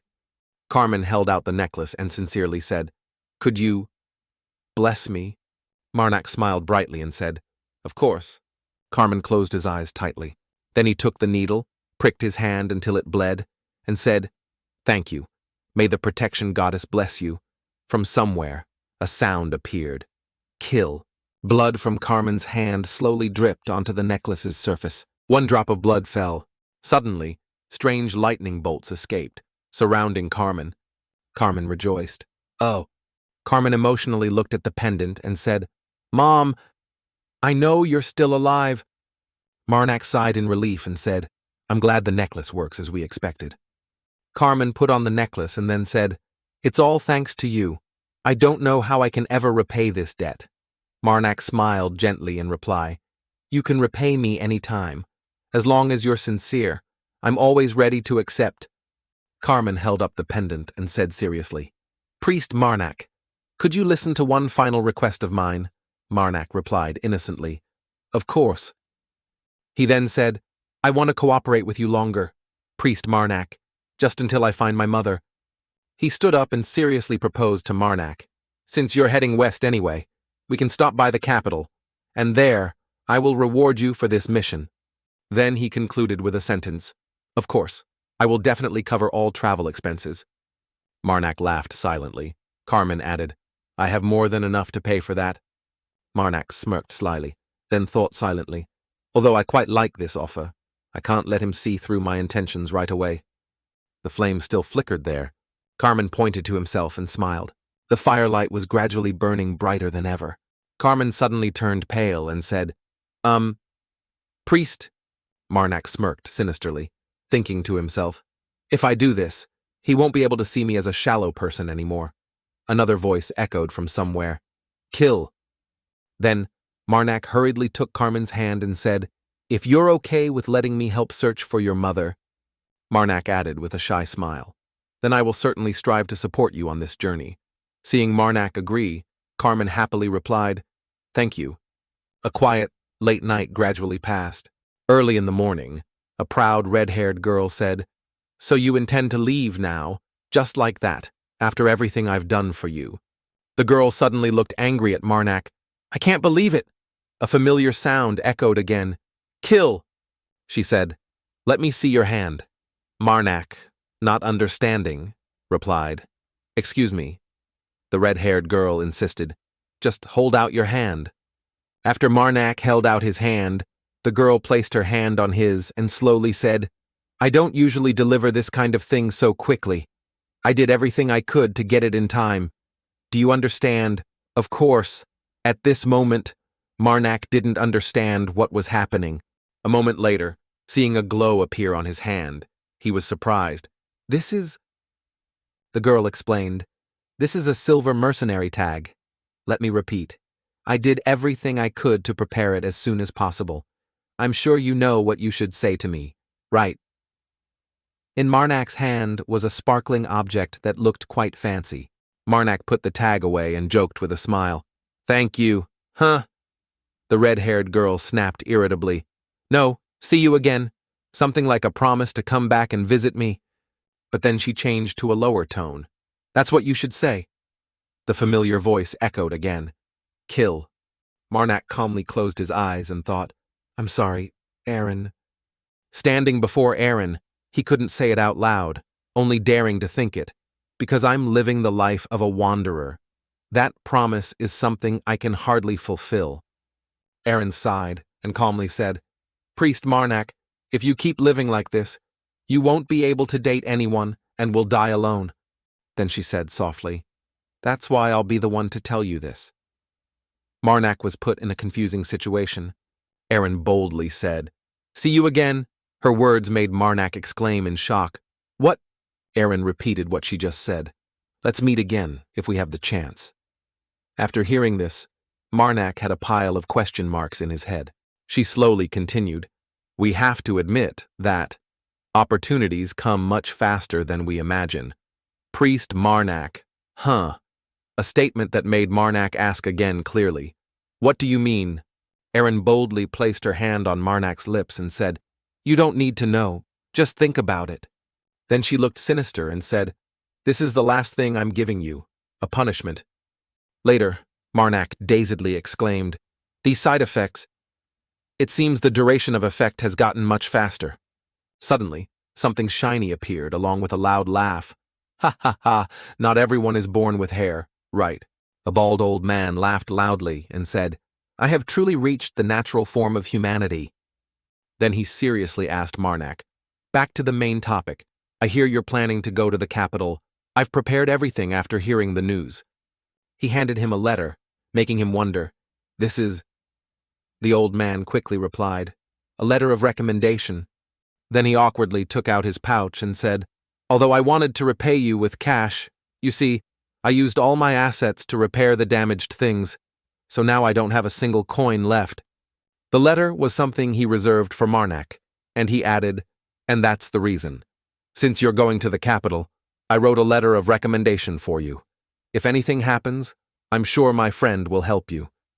But he also warned him, however, because they are quite difficult to deal with. I recommend you only go see them when absolutely necessary. Ha ha ha. Receiving the letter, Marac smiled brightly and said, "Thank you for the gift." The old man also smiled and said, "Consider it thanks from a friend of yours." Looking affectionately at Marac, he said, "I hope you will have a beautiful life. After all, life, is inherently very short." Back to reality. As both Marac and Carmen traversed a cold land, Carmen said, "It's been a few days since we left Gui." Carmen, still cheerful, said, "It seems like another half day and we'll reach the next town," the town of Kenton. For some reason, a strange voice kept echoing, "Kill." Marac thought to himself, "It seems Mother still doesn't like Carmen very much. However, the only reason Mother allows me to travel with him is because Carmen is rated 3.5 fingers. If I can subdue him, I'll gain 10,000 holy power, equivalent to a divine power. He has the potential to develop into someone worth 4 fingers. Marac smiled and thought to himself, "Well, as for my personal thoughts, I quite like his cheerful manner, and I really want to keep him alive." Suddenly, he was startled. Then he summoned the sword he had taken from that old house, surprising Carmen. Carmen was worried but forced a smile, saying, "What's wrong? Priest, you're worrying me." Marac replied. "Blood." Carmen repeated, "Excuse me." Marac got ready in a serious fighting stance and said, "It's very close." Then he swung his blade out and shouted, "Charging straight towards us!"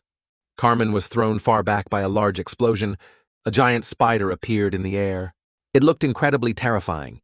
Carmen stood stunned and asked, "Is that it?" He stood before the giant spider and said, "A snow spider." The monster suddenly got injured. It turned out Carmen had shot an arrow into its body. Marac took the opportunity to jump up and slash the spider with his sharp sword. In the end, the beast couldn't withstand it and disintegrated. Suddenly, something erupted from under the snow. Marac smiled smugly. "Next time I'll use this sword." Strange black marks appeared on his body. "I have to choose a suitable location before striking." Then, a different, incredibly terrifying form of Marac appeared. He charged to attack the monster, "Because it's making too much of a mess." At the end of the fight, Marac smiled and said, "Blood, flesh." Inside the house, a voice suddenly rang out, "Thank you for visiting Gui." The old man who spoke with Marac earlier said, "Allow me to apologize that we have to talk in the office like this. However, it's unavoidable because the reception room was destroyed. And given my current state," Saintess Lam Hoa calmly replied, "No need to worry about me." The old man then smiled and said, "So, what wind brought you here? Never did I imagine that I would have the honor of welcoming Azure Flame of the Harmonious Giant Sect on a pilgrimage like this." The saintess presented a piece of paper and said, "Look at this." Seeing the old man look at it for a moment, Saintess Lam Hoa asked, "The man in the drawing, have you ever met him?" It was a drawing of Marac, but quite poorly done. However, his appearance was still recognizable. The old man, surprised, thought to himself, "The priest." Although he knew Marnac's identity, the old man pretended not to know and asked hesitantly, "May I venture to ask, who is he that Saintess Lam Hoa herself must search for him?" The saintess replied, "That's a personal matter." The old man nodded. "Is that so?" The old man said seriously. "Sorry, but I don't recall meeting this person. If that's all, I advise you to return." Then, without letting the saintess speak, he added, "I really don't have much time at moments like these." Saintess Lam Hoa calmly replied, "Of course." Later, she left. Watching the saintess leave, the old man thought, "It seems she's looking for him for no good reason. I'm sure he'll still be all right." Carmen was busy doing something, making Marac very curious. Marac approached with a bright smile and asked, "What are you doing?" Carmen enthusiastically replied, "Extracting the venom sac from the snow spider." Marac, not understanding, wondered. Venom sac. Carmen began to explain to him. Its paralyzing ability is extremely useful in many different situations. After getting the giant spider's venom sac, Carmen continued, "We can apply it to arrowheads or just sell it for money." Marac gently replied, "Haha, you seem knowledgeable about these things. But deep down, he thought, quite unusual for a young master. Carmen smiled proudly and said, "I've been on many monster hunts. What better teacher is there?" Suddenly, the sack broke open. "Practical experience, right?" Seeing the blood splatter, Marac felt quite uncomfortable but still managed to say, "It's messier than I thought. Anyway, I'm already covered in blood." "Let me help. Just show me where the venom sac is," Carmen replied. "We're only half a day's walk from Kenton. Let me show you how to extract it. If we both do it, it'll be done in no time." The clear blue sky was gradually passing, Carmen continued. "Then we can enter the city and wash up later," Marac said with satisfaction. "Sounds great." Later, someone suddenly pointed into the distance with a very panicked face. Marac and Carmen emerged from the forest looking very disheveled, covered in mud. Suddenly, the man from earlier ran out. He stared incredulously and said, "You guys, how did you get here?" Marac forced a smile and said, "We just walked." Carmen, also confused, scratched his head and said, "What do you mean?" The frightened man explained, "Kenton has been blocked for the past 3 days. It's all because of those monsters." Marac asked seriously, "Can you elaborate?" The man recounted the situation to them. "As I just said, lately, monster attacks have become more frequent. However, when we went to investigate the attack area, forget corpses, not even a fragment remained." Carmen frowned sorrowfully and said, "You're talking about the bodies of victims attacked by snow spiders, right?" "If so, that's quite unusual." The man described the extremely horrifying things the monsters did. Snow spiders attack their prey by sucking their blood, so usually they leave quite a lot behind. Suddenly, he said, "You two..." Another man ran up and hurriedly said, "Lord Sten requests to meet you both." Then he added, "Let me lead the way for you." Arriving at the Lord's mansion, hearing this, Marac and Carmen looked at each other and chuckled inwardly. A long while later, a very elegantly dressed man appeared, with tears welling up. He said, "You are the demon slayer priest Marac, right? You don't know how happy I was when I heard you had visited this city." Marac, sitting at the dining table opposite him, replied, "I've already heard about the current monster situation from your soldiers." At that moment, Lord Sten said, "That's right. It relates to the reason I summoned you both here." The Lord continued, "I'm sure you're aware, but our current situation isn't simply caused by the monsters." Marac and Carmen were extremely tense. He said gravely, "It's a plan organized by a worshipper of evil spirits." Marac thought for a moment, then said, "But if that's the case, isn't blockading an entire city a bit much for just one worshipper?" The Lord tearfully said, "Well, according to what the priests said, there are at least 4 cults involved in this incident." Marac, confused, reiterated, "All those factions are cooperating to completely isolate Kenton from other cities. No one had touched the delicious food on the table, only thinking about what was happening. No matter how you look at it, Kenton is still a rather ordinary city. There's nothing outstanding about it. I really don't understand why something like this happened right after I was appointed Lord." Lord Sten suddenly burst into tears. "If my father were still alive, I'm sure he would immediately find a solution to save us from this situation. At least, we still have relatively enough food supplies to hold out." But while the flag fluttered, the Lord's heart was heavy. The soldiers' morale is also good, so things aren't entirely terrible, but because we were cut off from other cities so suddenly. No one in the outside world knows about this incident. Finally, he said, "That's why we need someone to get past the monsters and relay this information to the surrounding cities." Marac was startled hearing the Lord say, "A suicide squad, basically." Lord Sten silently looked towards Marac. Marac closed his eyes, silently thinking about everything that was happening. Then he opened his mouth and said, "This matter..." He agreed, replying, "I will do what I can." Suddenly a hand slammed down loudly, saying, "Kill." Marac wondered. "Should have just left him." "What do you mean? Mother, you've gone a bit too far." That voice still echoed, "Kill." Marac ignored it and said cheerfully, "Ha, at least, we received this from them." Suddenly, a mysterious pool of water appeared. Marac said, "Since it's an item only found in the Western Desert, I'm quite surprised we managed to get one here." The voice kept echoing. Kill. Marac paid no attention and looked at the item just received. Now I don't have to worry about cleaning up after using the slaughter tool. His mother still said, Kill. A sword slowly rose from the water. It was Mother who said it would be sharper if put in like this. Then he used his power to make the item fly into the air and said, Well then. He clapped his hands together. Isn't living a carefree life the best thing a person can do? Suddenly, a strange arm draped over his shoulder with the familiar voice, Kill. Marac smiled faintly and said, I was just rambling. Don't mind me, Mother. Marac silently recalled the Lord's appearance and thought, the reason why I accepted the Lord's offer isn't because I like him or anything. It's because I thought this was a sign that the main quest part was about to begin. The reason I came to this conclusion is just one. It's because those 4 cults are cooperating. Although the label evil spirit worshipper sounds a bit scary, in this game, it actually doesn't mean much. A hand pointed straight in front of him. It's merely a title the main gods assign to other gods to give them a bad reputation, accompanied by suppression. However, one thing is certain, among the worshippers of evil spirits, but different people appeared looking incredibly terrifying. Almost none of them have normal minds.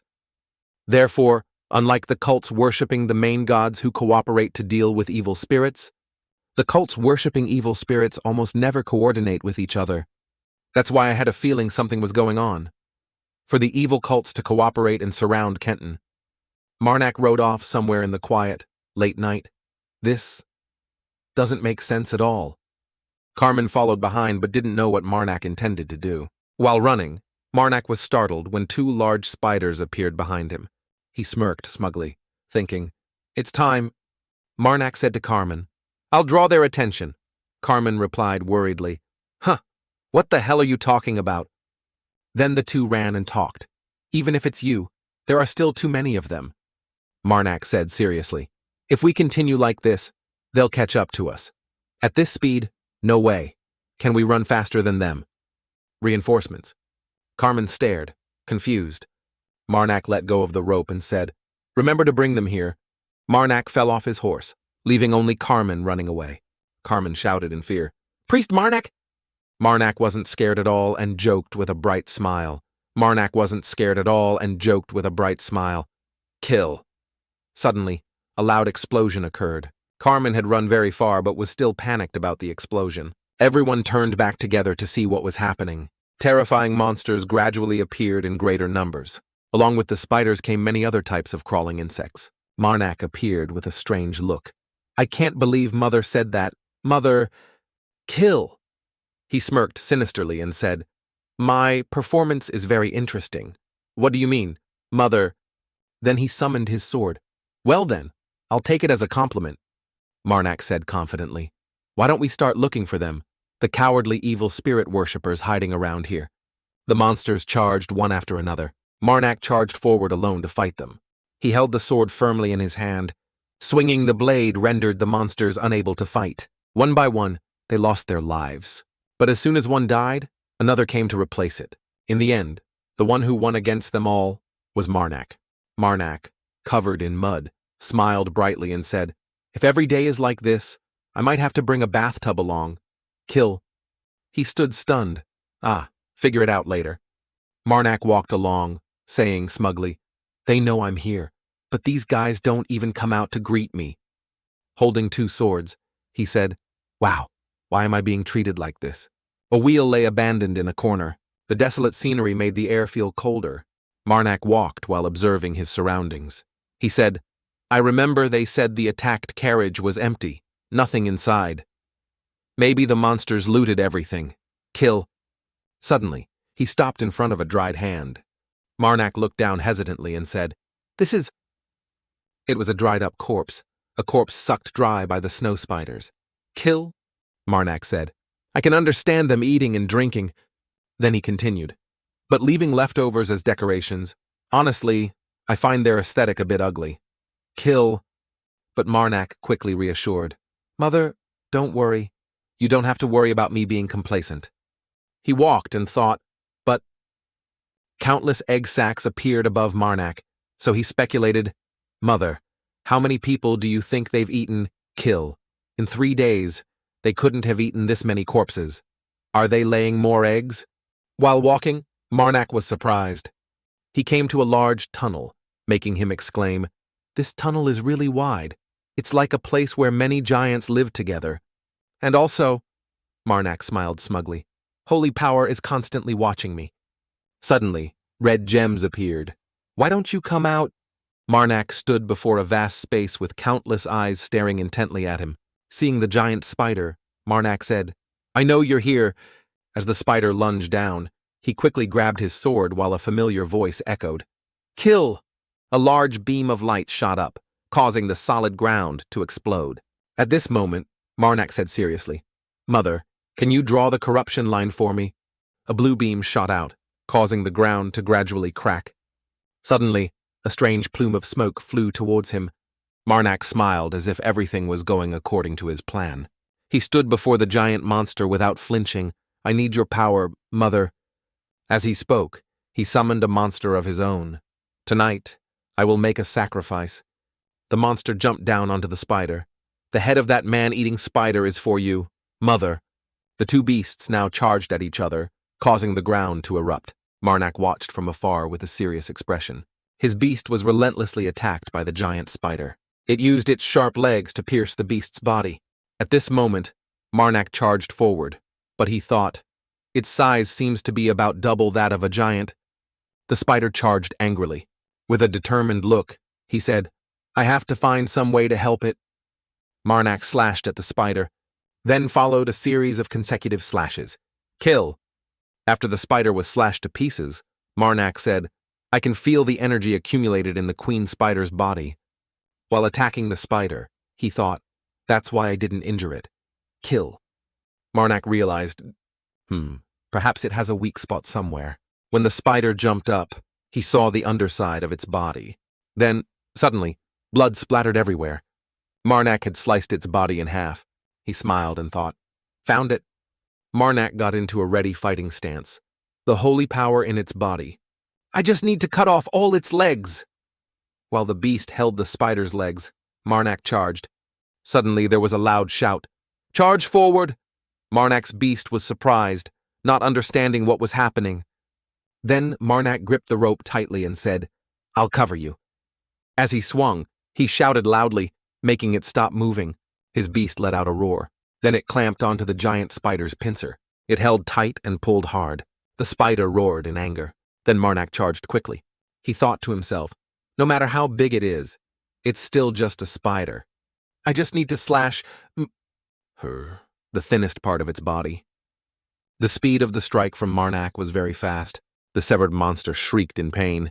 It stared wide-eyed in panic. Marac didn't waste the opportunity and delivered the decisive blow. He slashed forcefully at the giant spider. The slashes made the surrounding space tremble more violently. Finally, the spider was completely destroyed. Marac had severed the thinnest part of the spider's body. His beast also gritted its teeth, trying hard to hold on. He swooped down quickly with his sharp blade. The support and perfect coordination of both caused the spider to vanish. The beast firmly gripped the spider's pincer, then threw it forcefully onto the ground. Marac landed safely, but he was afraid as his beast stood behind him. Marac quickly forced a smile and said, "I'm sorry for running away." The beast roared angrily. Suddenly there was a voice, "Damn it!" A strange woman appeared and said, "Damn it!" She, under the spider's body, said, "Damn it!" Marac smiled. Knew it was a person. The woman cursed angrily. "Bastard." As she crawled out, she cursed, "Who do you think you are, ruining my plans like this? Damn you. You're also a follower of an evil god like me. Do you know how long it took me to control this queen spider?" "Huh?" Marac asked with a smile. "Why did you surround Kenton?" The woman yelled, "Why should I tell a bastard like you?" Marac thrust his sword straight at her. "That hurts, you bastard."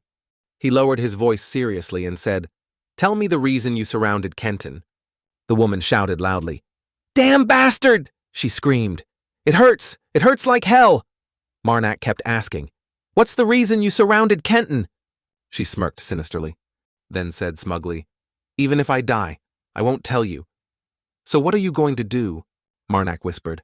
"I understand." She stared in surprise. "Ah!" He decided not to hold back and took her down immediately. Marac decisively pulled out his sword. She slowly disappeared, and a notification appeared.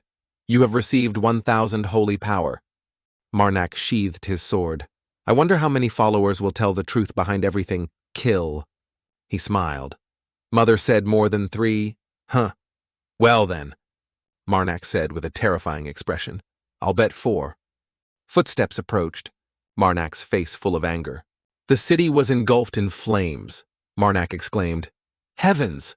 They've caught me! Lord Sten didn't know what happened but passed away painfully. This pig runs away really fast. Is it a rabbit pig or something? Surrounded by flames, a corpse lay on the ground. Bana said, just because he's the Lord, those bastards trying to protect him wasted so much of my time. A man in a suit, looking powerful, said, what about the god's incarnation? Bana said, unstable. Extracting holy power from the living isn't that easy. A woman stood beside them and said, also, although I don't want to say it, but we also lost a few rats because of someone. Bana angrily shouted, what? Not only do we have to proceed with the plan now, but the success rate is also lower. Suddenly, she raised her middle finger and said, do you think I did it on purpose or something? I didn't want to either. The strangely dressed girl stood before the other two and said, but those 2 muscle-bound bastards, and that meddlesome god just kept bothering me. Wasn't it that bitch Layla who sent some spiders to me? And that damn archer bastard who escaped at the end. I could have caught him. Carmen mounted his horse and galloped away quickly, escaping death. A woman said, just noticed now, Layla hasn't even arrived yet. Is this the first time that bitch wasted time playing with spiders? And even if she did bring spiders, she'd just play with the pile of corpses, the man said in a low voice. That's enough. Arguing constantly won't achieve anything. And since that guy escaped, they will definitely send troops to hunt us down. The man also said, don't forget how many years we spent executing this plan. Bana pointed and said, did you forget I also spent 3 years of my life on it? And why do you keep acting like you're the leader? I'll never let you yell at me. Bana, furious, yelled, do you think I wanted to let him go? I don't understand why you keep yelling at me, because that rat escaped. A woman, also unable to bear the anger, said, and why does this one seem so annoyed today? Didn't you two have some late-night activity last night? Lately, you two seemed very close. The woman left annoyed, saying, owing out to check the situation. Bana, unable to control her anger, said, do you think we can't work without you? The man said, stop it, Bana. Layla will take responsibility for that rat escaping. Bana smiled smugly. Then she said, if that's the case, I can stay quiet for as long as you want. Before the man's eyes was the woman's head, separated from her body. A familiar figure with a swift sword strike surprised them. He raised his sword. The blond man looked worried but didn't dodge. Next, he split the other man in 2 before the man could even understand what was happening. Bana, terrified and sweating, tremblingly said, what?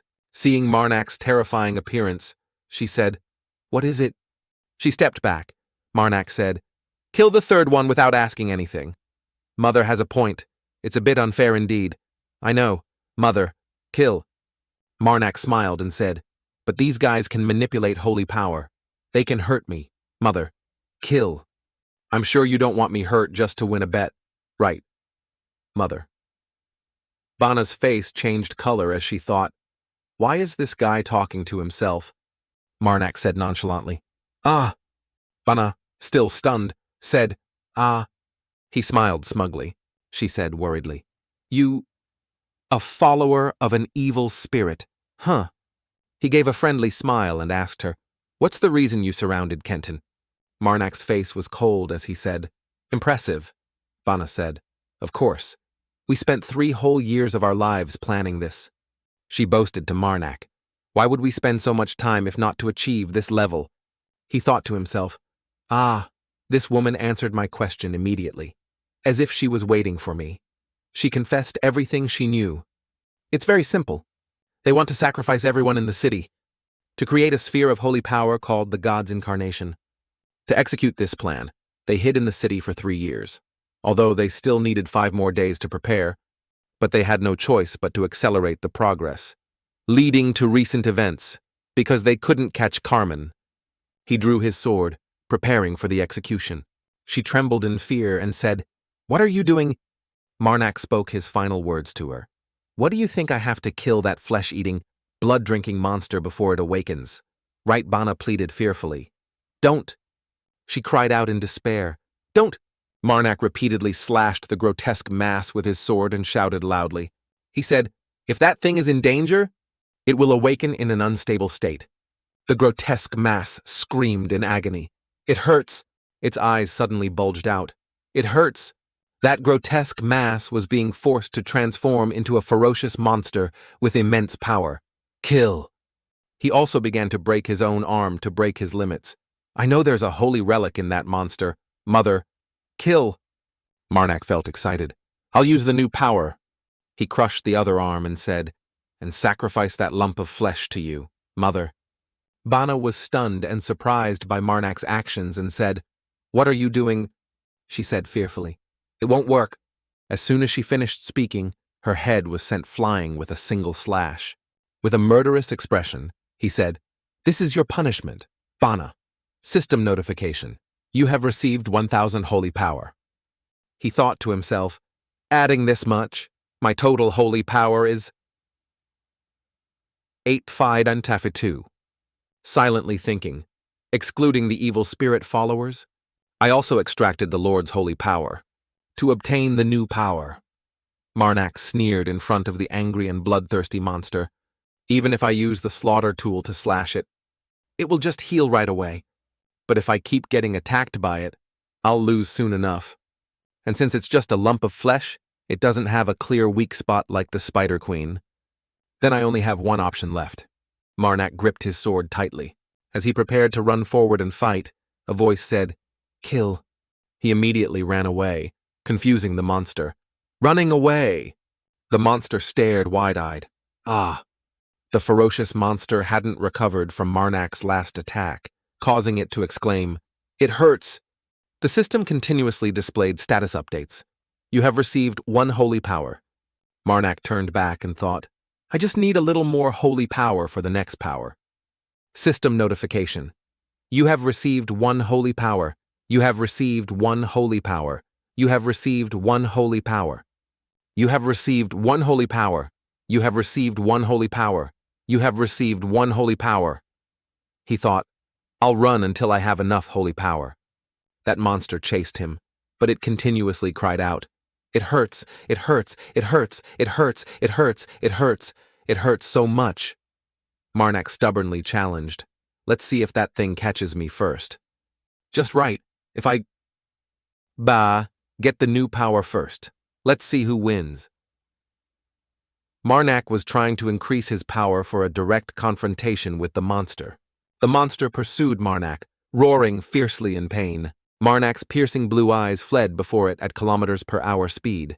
The monster, covered in tentacles, stood in the battlefield roaring, looking at Marac. "Gah!" Marac painfully covered his aching ears and lamented, "Even the sound is this terrible. Truly a mobile disaster." This time, the monster's eyes turned red as it shot out long tentacles to attack Marac. Marac glared hatefully towards it. A growl echoed. "Kill!" The tentacles slammed hard onto the ground, making everything around chaotic like hell on earth. Marac nimbly dodged its attack. Marac jumped up in anger, cursing, "Mother, save me!" At this moment, a deep pit appeared. The monster, seemingly controlled, roared in pain. Pain! Hidden within its large eyes, a figure appeared, writhing and groaning like a zombie. Immediately, a giant hand clenched tightly like crushing an orange. A beam of blue light shot straight from the monster's head down to the ground. Then, a resounding explosion echoed. Looking towards the chaotic, life-and-death monster, the corner of Marnac's mouth unconsciously curled up. I knew it. Now, looking at the monster in black and white, it resembled a mobile skeleton. Suddenly, a large tentacle stabbed hard into its eye, causing red fluid to flow down. Looking at the scene before him, Marac thought tensely, "One corrupted giant is not enough." Marac panted, glancing forward. Marac whispered, "Don't push too hard. I'll be back later." As soon as he finished speaking, Marac troubled and sad, turned his face away. Running headfirst towards the fire, Marac thought, need more bodies. Must be bodies of transcendent soldiers or at least knights. Running towards the fire ahead, a deformed skull appeared in the fire. Its hands constantly wreaked havoc, burning everything. From the fire, roars echoed. Kill. Standing before so many bodies in the fire, Marac said softly, I know it takes a long time for Mother to absorb this pile of corpses. Then Marac carefully prepared his attire. Marac shouted, If I had known, I would have taken their holy power. While searching for the evil spirit followers, Marac ran headfirst into the fire to lure the body-absorbing monster, the sound of the monster clinging to Marnac's back. Kill! Having run for a while, accumulating holy power, Marac judged, the holy power I've accumulated so far is 9237. Just a little more. Thinking this, Marac tried harder to run forward, each step fearless. Marac ran deeper and deeper inside. While running, Marac constantly thought, a little more. Sweat drenched Marnac's hair. Marac unconsciously looked helplessly at the monster. A loud explosion sounded. What followed was a sorrowful, anguished scream. Marac gritted his teeth, holding the blade, trying to hold on ahead. Thousands of saw blades pointed upwards. The monster's tentacles became increasingly uncontrollable. They tried to charge forward like headless snakes. Marac seemed to freeze, watching the tentacles brush past him. Fear appeared in Marnac's eyes. Immediately, Marnac's blade collided with the tentacles, flashing brightly. Marac used all his strength to counterattack each of the monster's tentacles repeatedly. Counterattacked by Marac, the monster roared fiercely. Pain! It hatefully clenched its fist, cornering Marac, accumulating hateful karma. Its rage surged, causing the nearby earth and rocks to shatter. The monster's power made Marac lose balance and step back. Its foot enlarged rapidly, its blood vessels visible to the naked eye. Hidden beneath the half-human, half-beast mask, it tried to manipulate Marnac's mind. Pain. Seeing its reaction, Marac responded with a unique smirk. Marnac's blade flared with green angry energy. Marac said softly, Looks like... Looking under its black painted toenails, Marac expressed, Die, you've grown up. A giant monster with a deformed 10-pack abs, Marac thought, when fighting the corrupted giants, it's still shoo. Kill. In the vast space, Marac faced the corrupted giant one-on-one. It smugly reached its giant hand towards Marac, accompanied by a demonic smile. Sharp teeth appeared before it. Immediately, the corrupted giant unleashed thousands of tentacles straight at Marac. Its cries were full of groans. Pain. Looking at its tentacles, Marnac's eyes were cold. Marac bluntly severed a tentacle with one slash, causing red fluid to flow down. With his current advantage, Marac continuously severed the remaining tentacles, making the scene bloody red. The corrupted giant stood frozen, watching its tentacles gradually break off, stunned. It saw Marnac's figure dancing with his sword in front of it. A cry echoed from its body. Pain! Immediately after, Marac seemed to falter. The corrupted giant clenched its fist tightly. Its eye widened. Marac was quickly subdued by it. The tentacles tightened around Marac, suspending him in the air. The corrupted giant, like a fish in water, strained upwards. Then it forcefully controlled its tentacles with its hands. Marac was thrown into disarray by it in despair. It quickly slammed Marac hard onto the ground and roared, Kill! This time, the crack on the nearby wall grew larger. Dust and smoke billowed up. Marac lay sprawled like a stranded fish. It roared fiercely. Kill! Marac smiled. Marnac's voice whispered, I'm still okay. Mother, I'm truly lucky. Kill! Immediately after, Marac regained his composure. Marac repeated, Do you remember what the evil spirit follower said? Memories flooded back. Marac recalled, just because he was considered the Lord. Those bastards protecting this pig just wasted our precious time. A blade stabbed hard into the ground. Marac expressed, I think that place... The bodies lay motionless around him. Marnac's figure steadied on the blade. Thinking this, Marac whispered, It's here. Kill. The corrupted giant stubbornly stomped hard. Its hands clenched tightly, revealing pitch-black fingernails. Marac stood below, watching the deformed figure gradually transform. Marac gave a grotesque smile. Marac manipulated minds full of illusions. Mother, take them. Immediately, blue spiritual power appeared. It was holy power growing stronger. Marac was gradually surrounded by holy power. The system continuously announced, Holy Power 9357, Holy Power 9467, Holy Power 9488, Holy Power 9639, Holy Power 9897, and finally, Holy Power 1001. Marac seemed to have leveled up in power. His piercing blue eyes, cold-blooded, emerged. The corrupted giant shrieked piercingly, groaning, "Pain!" Standing amidst the abundant holy power, Marac acknowledged and shouted loudly, "Mother, it's your son," but the echo back was "Kill." Regardless of what the monster said, Marac didn't care. Marac gave a light smile. "I should offer Mother 10,000 holy power." Marac placed his hand on his chest and pleaded, "Please grant me a new power." Pain suddenly. The corrupted giant choked back. It seemed controlled. Marac stood in the darkness, silently praying. Immediately after, the corrupted giant's eye turned red. It tightly gritted its teeth and cried out, "Pain!" It silently watched Marnac's figure approaching. Marnac's eyes gleamed smugly, smirking at the monster before him. The echoing cry returned, "Pain!" A gleaming blade appeared in the darkness. Marnac's eyes shone with a smile. Marac reminded, "You will suffer pain and agony 100,000 times more than I am now." Marac coldly pointed his sword towards it. His sharp, threatening voice echoed, "Listen closely, you damn monster." From the monster's side, the eerie sound still echoed, "Pain." Marnac's eyes were piercing blue, black, full of darkness. Marnac's voice echoed, "This new power. Pit of corruption." A nearly white body appeared. Marac threatened, "It can decompose all living creatures. Step in." But Marac knew that. Of course, he wasn't an exception either. Its eyes turned red with a mocking smile. "Pain, Marac, without hesitation," said resentfully, "I can use the corruption character." Marac glanced towards it. Marac planned, "To choose the parts I don't need to use in battle to decompose first." At this moment, the corrupted giant's arm gradually decomposed. Its arm fell off, severed. It exclaimed in confusion, "Ah!" Marac looked at it without hesitation and challenged, "Let's see your regeneration."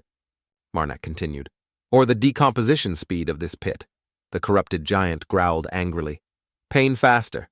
Marac seemed crazed, raising the blade in his hand, continuously attacking it. After sharp slashes in the darkness, the giant, covered in red fluid, collapsed. Its body continuously emitted sounds. Pain stop. At this moment, its body had decomposed further. Marnac's sword pierced its body, immobilizing it. Marac panted heavily and said softly, "Mother, I did it." Then Marac decisively pulled the blade down hard. Marac held the large orb, a holy relic emitting spiritual energy. From the small hand, a chilling sound echoed, "Kill." Marac said softly, "This is the body's holy relic." The holy relic flared brightly. Marac expressed, "I offer this holy relic to you, Mother." At this moment, Marac requested, "Please remove the shell, Mother." "Kill." Then the holy relic shone brightly over the area filled with holy spirits. A while later, outside, the air was fresh. Marac, dirty and withered, stepped outside. His gaze didn't leave the holy relic in his hand. Marnac's voice trembled slightly. "Mother." Suddenly, Marnac's eyes turned cold. Marac saw a little girl standing before him. The sound of death continuously echoed in Marnac's ears. "Kill! Kill! Kill!" Suddenly, Marnac's expression changed color. A smile gradually revealed itself. "Kill. Could it be?" Looking at the beautiful woman before him, Marac unconsciously called out silently, "Mother!" Marac stood still, watching the little girl approach him. His hand gently touched the girl's chubby face. The sound echoed in Marnac's ear. "Kill." Marac smiled unconsciously. "I knew it was you, Mother. Kill." Suddenly, the little girl lost her balance and swayed before Marac. Marac chuckled and reached out to catch her. "But why are you asking me the reason you're in a child's body? Mother, Didn't you already know? Looking into the girl's deep eyes, Marac said softly. Can I ask you something now, mother? Looking at the giant corrupted body before him, Marac recounted, There's holy power from another god existing in that dead incarnation. Is there any way to absorb it? Suddenly, death energy gradually escaped. Marac, without hesitation, pointed the girl towards that body. Marac reminded, It's truly a waste to just leave it like that. Manipulated by Marac, the little girl reached out to absorb its divine energy. The little girl immediately got to work, exerting all her strength. The deadly sound echoed, Kill! The sound increased. Kill! Making Marnac's mind turn purple like spoiled noodles. At this moment, the little girl burst into tears. Marac said worriedly, Mother, if you can't, you don't have to try. Just leaving it there is fine. Immediately, the little girl ran and hugged Marac tightly. The sound echoed. Kill! Marac smiled and explained, Because the holy powers have mixed together. It seems getting it out now is impossible. Marac gently patted the girl's head and continued, It's a waste, but there's nothing we can do. At this moment, a frightening thought appeared in the girl's eyes. Kill. Holding the green gem full of demonic energy, Marac said softly, Now we've removed Mother's seal with this holy relic. With tens of thousands of holy power, Marac hugged the little girl tightly and pointed the holy relic towards the creature. Marnac's voice echoed, Mother, please grant me. At this moment, the little girl's eyes turned blue. Marac continued, A new power. Then, from the heavens, a brilliant stream of power descended. Thousands of spiritual energies were absorbed by the holy relic. Its power grew stronger, transforming into a giant holy relic orb. Feeling the abundant spiritual energy from the holy relic, Marac curiously asked, Mother, what is the power you've granted me this time? The little girl silently made hand signs, trying with determined eyes. Kill, Marac guessed. What do you mean? Mother, use as much as I like. Marac was confused. Isn't that too powerful? Kill. Saying that, the two turned their backs and left. At this moment, Marac couldn't help but laugh out loud. Ha ha! The corruption curse I just received. Looking at the blue spiritual energies obtained, Marac thought, It's a power, very close to the power of a demon. With this curse, all living creatures within its range of influence, about the size of a small city, will gradually be corroded and decay. Marac unconsciously stood behind, watching the little girl play. Marac thought, If it's only criminals or people near death, I feel okay. But killing innocent people to obtain holy power, that's not something I want to do. At this moment, the orb on the ground broke in two. Marac reassured himself. Anyway, why was the holy relic with your sealed divine power inside that incarnation? Then this beautiful, radiant girl appeared again, confusing Marac. Isn't that a coincidence? If Mother's holy power? Later, the remaining fragments of the body vanished. Marac whispered, Is the catalyst to create that thing, then what? Instantly, sweat poured down Marnac's face. Marnac's head throbbed as he said worriedly, Thinking about it gives me such a headache. Marac expressed, There's a bigger problem right now. Marnac's body became limp. Marac lost balance and fell in front of the little girl. Unconsciously, Marac thought, I've received too much. Attacks containing a lot of holy power. Then Marac lay motionless on the ground. Looking at the tear-streaked face screaming his name, Marac realized, Therefore, my body has... Marnac's eyes became lifeless. Marac gradually closed his eyes, reached the limit. Time passed. Marac startled awake, eyes wide with confusion. Seeing Marac awake, Carmen spoke cheerfully. Ah, you're awake. Marac stiffly put his hand over his heart. Instantly, Marac sat bolt upright, screaming and searching. Where are my things? Seeing Marac frantically searching for his things without regard for his health made Carmen sweat. Carmen spoke reassuringly. Please calm down. Priest Marac, I'll explain. Where are my things? Marac seemed to lose control mentally. Marac insisted, shouting loudly, Immediately kill. Marnac's complexion darkened. Kill! Looking at the person before him, Carmen could only sigh. Carmen handed the items to Marnak. Marnak held them in his hand, the sound echoing in his ear. Kill! Seeing the items, Marnak breathed a sigh of relief. At this moment, Marnak lowered his voice repentantly. I thought I lost it, Carmen said sympathetically. I thought it had some deep meaning for you. Looking at the carefully wrapped hand, Carmen thought, others said this is something you shouldn't carry, and intended to throw it away, but I kept it. Marnak happily hugged it tightly, smiling. Thank you so much. I don't know what else to say. Seeing Marnak's happy expression, Carmen unconsciously smiled shyly. It's nothing, Carmen spoke softly. If not for your sacrifice, I would have died before leaving Kenton. Having found the important item, Marnak finally noticed his surroundings. But, where are we? Carmen replied. It's the place where I lived.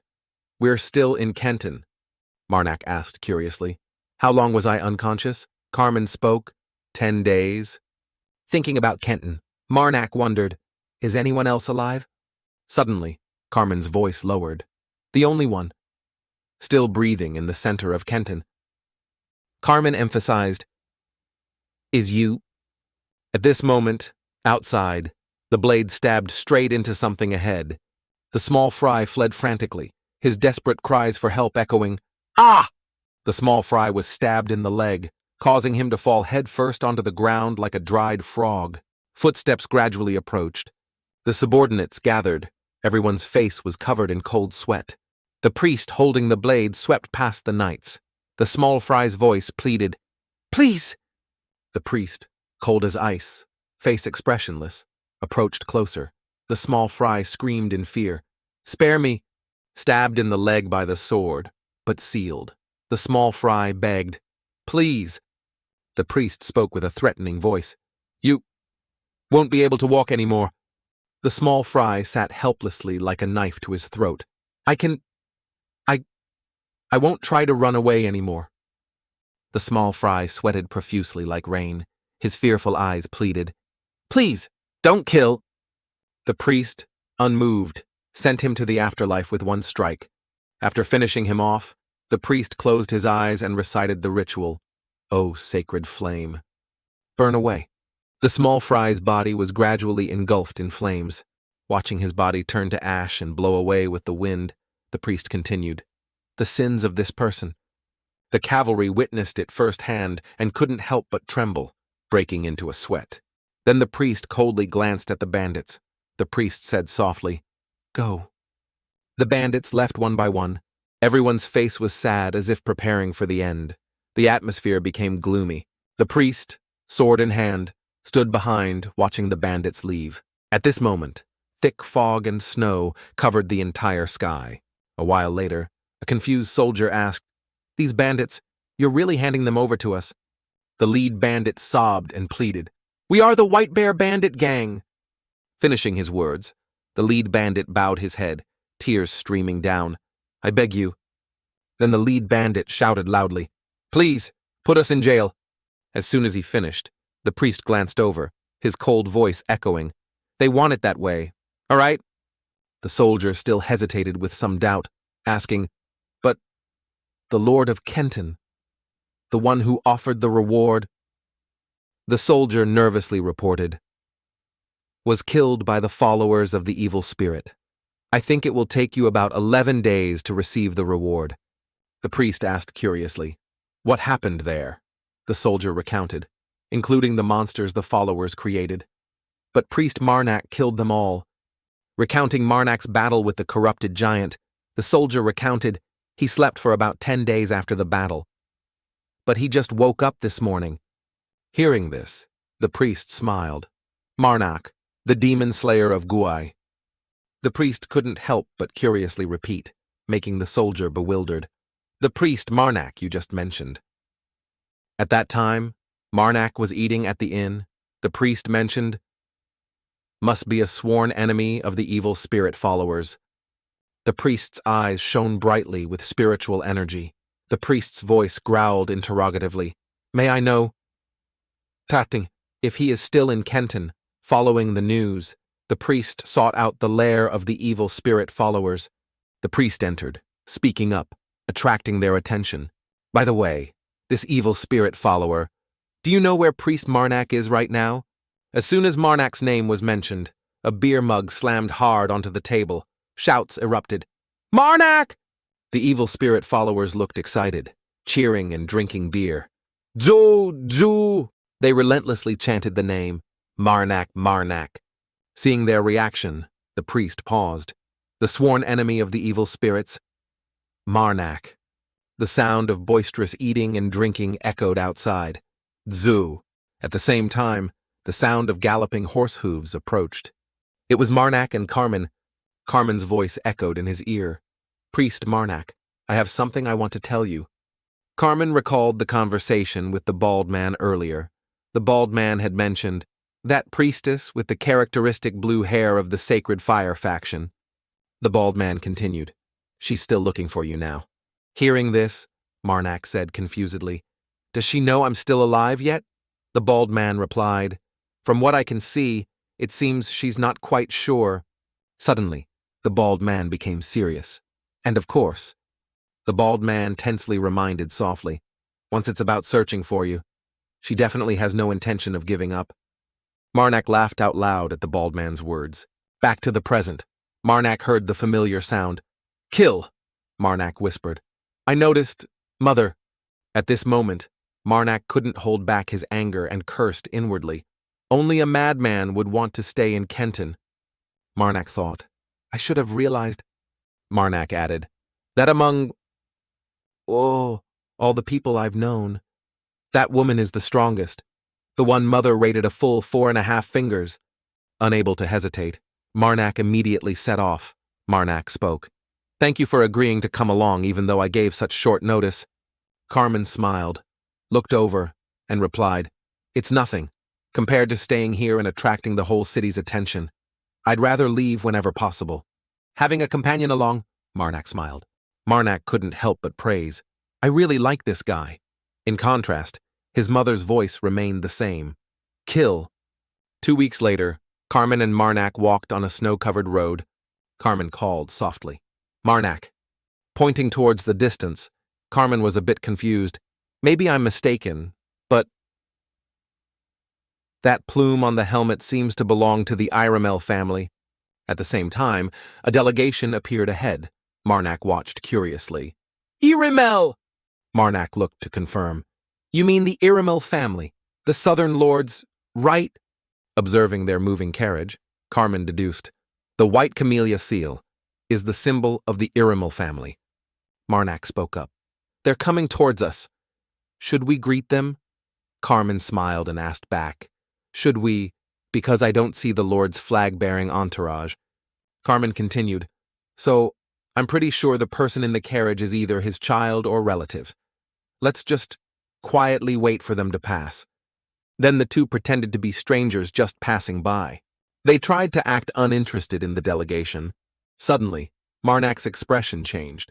Marac moved closer to Carmen, startling him. Marac whispered in his ear, in the carriage, someone is tied up. Just then, soldiers silently ambushed the two of them.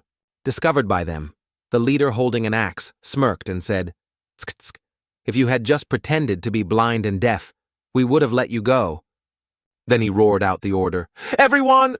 Hearing the order, "Kill them," groups of soldiers charged forward to attack Marac and Carmen. Then a chaotic battle ensued, shaking the heavens.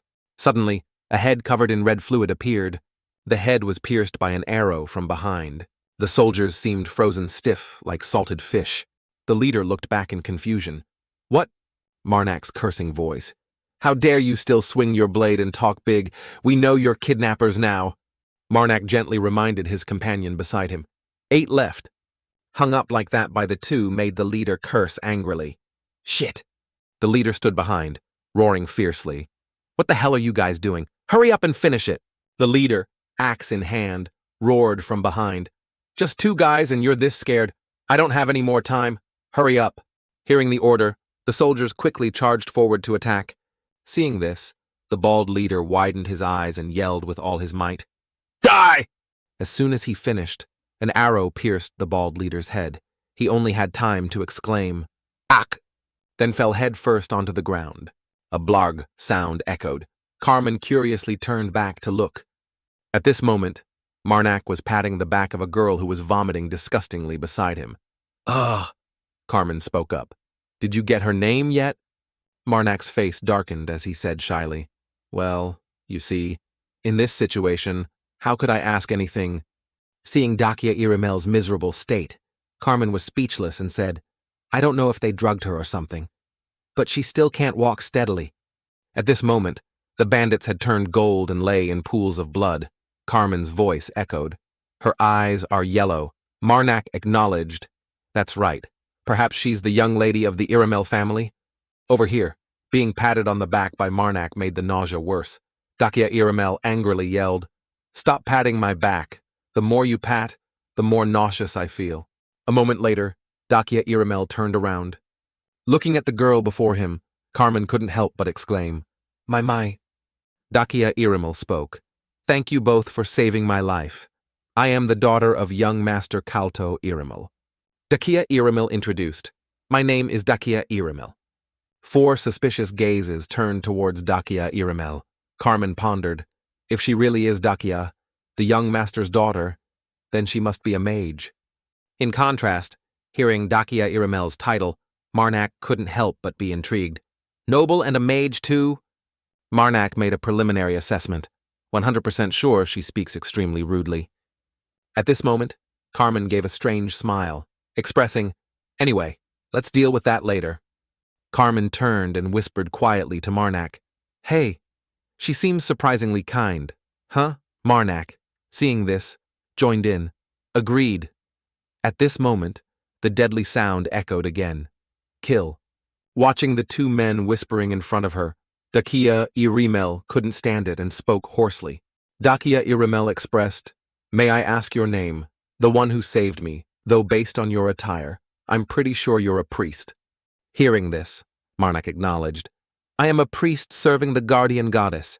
You can just call me Marac. Dakia Iramel laughed. Marac, huh, what an easy-to-listen-to name. Suddenly, Dakia Iramel stopped and stammered, By the way, Dakia Iramel made a proposal. The situation is, it's not very convenient for me to walk right now. So could I ask you two to support me for a while? As soon as she finished, Dakia Iramel's body trembled unsteadily. Dakia Iramel explained, The paralyzing gas I was forced to inhale hasn't worn off yet. At this moment, Carmen offered help to the passerby. Lady Dakia, let me help you. I am the son of Enthus Valtus, Carmen Valtus. Dakia Iramel paused.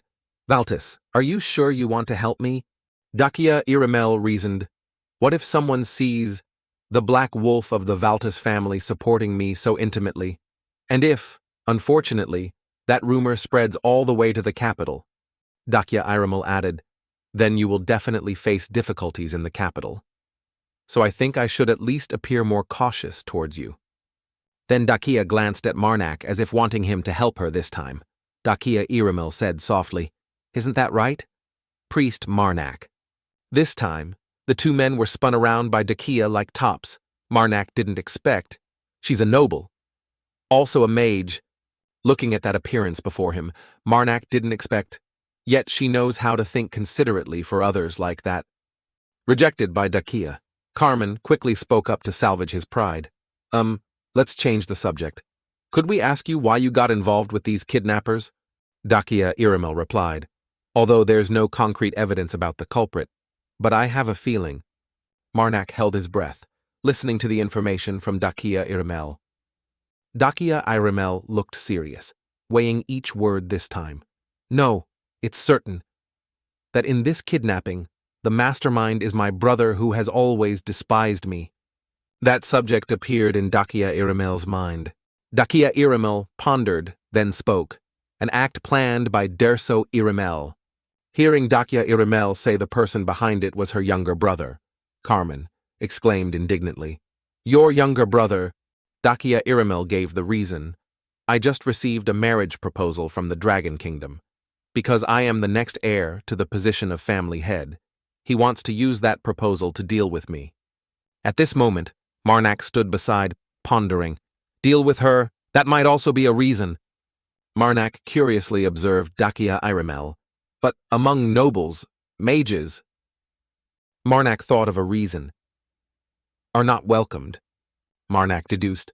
Nobles usually hate mages. More precisely, noble families hate giving birth to mages.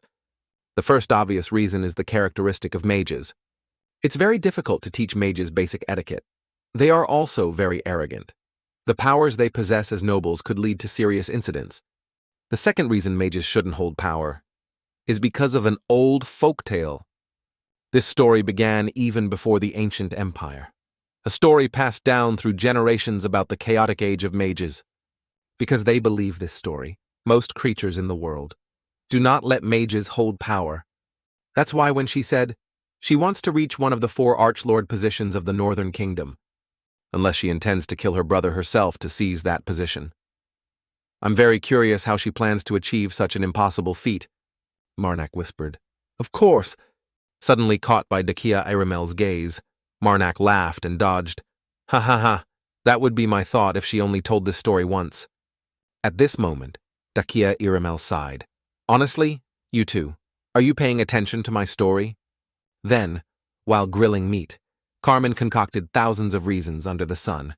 Let's see, using the marriage proposal as a reason. You suspect the people around you want to sell you to the Dragon Kingdom, right? Dakia Iramel seriously acknowledged. That's right. Marac, sitting beside, spoke up. We've tried our best to listen to your story, but you've told it 3 times already. So I hope you understand if we're not very focused. Saying this, Marac felt a bit embarrassed. Marac forced a smile. And while you were busy telling the story, the meat got burnt.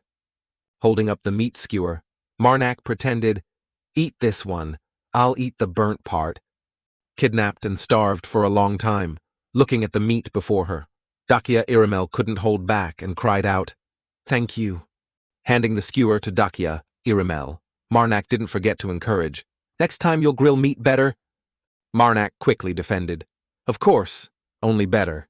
If you talk less while cooking. Being chided by Marac, Dakia Iramel pouted. The moon was high, the fire burned brightly. At this moment, Dakia Iramel spoke up. If possible, could I suggest this? Hearing Dakia Iramel begin to speak, Marac silently thanked heavens, finally suggested it. Dakia Iramel expressed, Please take me to Bitus, located within the Iramel family territory. Hearing Dakia wanted to go to Bitus, Marac delightedly took a delicious gulp of water. Just as I thought, Dakia Iramel spoke. If you can do it, I will pay. Dakia Iramel boldly offered generously. Gold equal to your weight. Hearing this, Marnac's eyes shone like car headlights. Marac immediately flashed his signature 32-tooth smile for Dakia Iramel to admire. In his heart, Marac was overjoyed. Knew the Archlord family would be different, so generous, but reality pulled Marac back. But my current client is Carmen. Looking at Carmen's pained, longing expression, looking at the object reminding him of his mother, Marac hesitated. To escort this girl, his journey to find his mother will be postponed. Thinking back, Marac decided he saved mother's hand from being burned. If he chooses to continue west, I'll respect that decision and give up the gold. At this moment, the deadly sound echoed. Kill. Marac smirked, clutching his heart, muttering, I can't believe it. Mother told me to eat more and gain weight. What does that mean? Weighing the trade-off of weight for gold, Marac acknowledged, I know mother likes gold, but would you let your son become obese? Suddenly, a hand clenched into a fist. Carmen's voice echoed. I understand. Marac sighed in relief. Joined in. Carmen continued. Then we will take responsibility to the end. Only that is worthy of the Valtus name. Time passed. The sound of bustling footsteps echoed. Marac excitedly spoke. There's a village over there. Dakia Iramel behind, swaying in the wind, said, Really? Looking towards the village ahead, Marac silently hoped. Hope we can take a warm bath? At the village gate was a sign shaped like a beer mug. The 3 of them went inside. They put down their belongings. Marac asked worriedly. Heavy, Dakia Iramel, maintaining her pride, said, Not too heavy. Then Carmen came over to report. Our room is at the end of the 3rd floor. I also asked them to prepare bath water. Carmen reminded the two. Quickly go bathe, then eat. At this moment, a loud cry came from the house. Wah! On the table were spread all sorts of delicacies. Dakia Irimel drooled. Drooling? Looks so delicious. The cooking here is really good. Marnak shed tears. Times like these, I wish I still had my sense of taste. Kill. At the dining table, regretful sounds echoed. Kaya, please don't do that. Your hands are too soft. Marnak looked towards the other table. A frightened girl said, I have to serve other customers too. That guy shouted loudly. Wait a minute, why don't you sit here for a bit? The manager quickly ran out to intervene. Sir, please don't cause trouble here. The bald man said irritably. What? Causing trouble. The bald man added. Did I humiliate her or something? I just told her to pour wine and listen to us talk. Is that too much to ask? Over here, Carmen gossiped. Looks like a fight is about to break out. Should we intervene? Marnak chuckled softly. It's already started. Marnak continued. Probably should. Then the bald man received a punch that deformed his face. Dakia Irimel couldn't hold back and stepped in like a hero saving a beauty. Then Dakia Irimel barehandedly threw the thug flying far away. Witnessing their boss thrown like an industrial chicken, the mushroom-headed guy screamed, Damn it! What was that? The fish-mouthed guy yelled. She-devil! The fish-mouthed guy wondered, Who is this girl? As soon as he finished, Marnak grabbed his head. Marnak forcefully slammed his head onto the table with a thud. At this moment, the fish-mouthed guy's face was bleeding. Losing several front teeth ensured he'd be eating porridge for the rest of the year. Then Marnak calmly dropped his head like trash. Watching the thugs dealt with by the three, the manager and the girl applauded in praise. Dakia Irimel spoke. Thank you, Marnak replied. No need to be polite. At this moment, Carmen carried the mushroom-headed guy like carrying a chicken by the neck. Carmen reminded, You should at least tell us before acting. Then Carmen let him drop. Carmen spoke. We're a team. Mentioning the word team, Dakia Irimel said shyly, Since I was little, whenever something happens, I can't control myself. Marnak silently observed Dakia Irimel. Looking behind Dakia Irimel, Marnak deduced, She's not unable to control her anger, but unable to control her sense of justice. Kill. Carmen rummaged through their pockets, then took out a money pouch. Carmen spoke. Marnak, take it. Marnak took the money pouch from Carmen. Then Marnak handed it back to the manager, saying, You can use this to repair and replace the damaged items. Thank you for helping us. From the house, loud laughter echoed. It's all money from those idiots anyway. Night fell. Outside, someone knocked on the door. Dakia Irimel asked, Who is it? It's me. Dakia Irimel excitedly opened the door to welcome Marnak. Oh, what is it? Suddenly, Dakia Irimel's mouth was covered tightly. Dakia Irimel only had time to cry out, Mph! Marnak angrily slammed a knife hard into the wall beside her as a threat. Marnak's voice whispered in her ear. From now on, I want you to listen and be quiet, to avoid waking Carmen. Marnak's eyes glowed blue. Marnak raised his voice, repeating, Understand. You said you couldn't turn a blind eye when encountering injustice, right? But next time you have to turn a blind eye. Because we're being pursued, we must avoid attracting attention. If you do this again, I'll have no choice but to hurt you and hand you over to those pursuers. Wouldn't that be very sad? I believe that from now on, you will always discuss with me first and behave wisely. If you understand, then slowly nod. Well then, good night. Kill. I understand Mother thinks I'm being too hasty. Kill.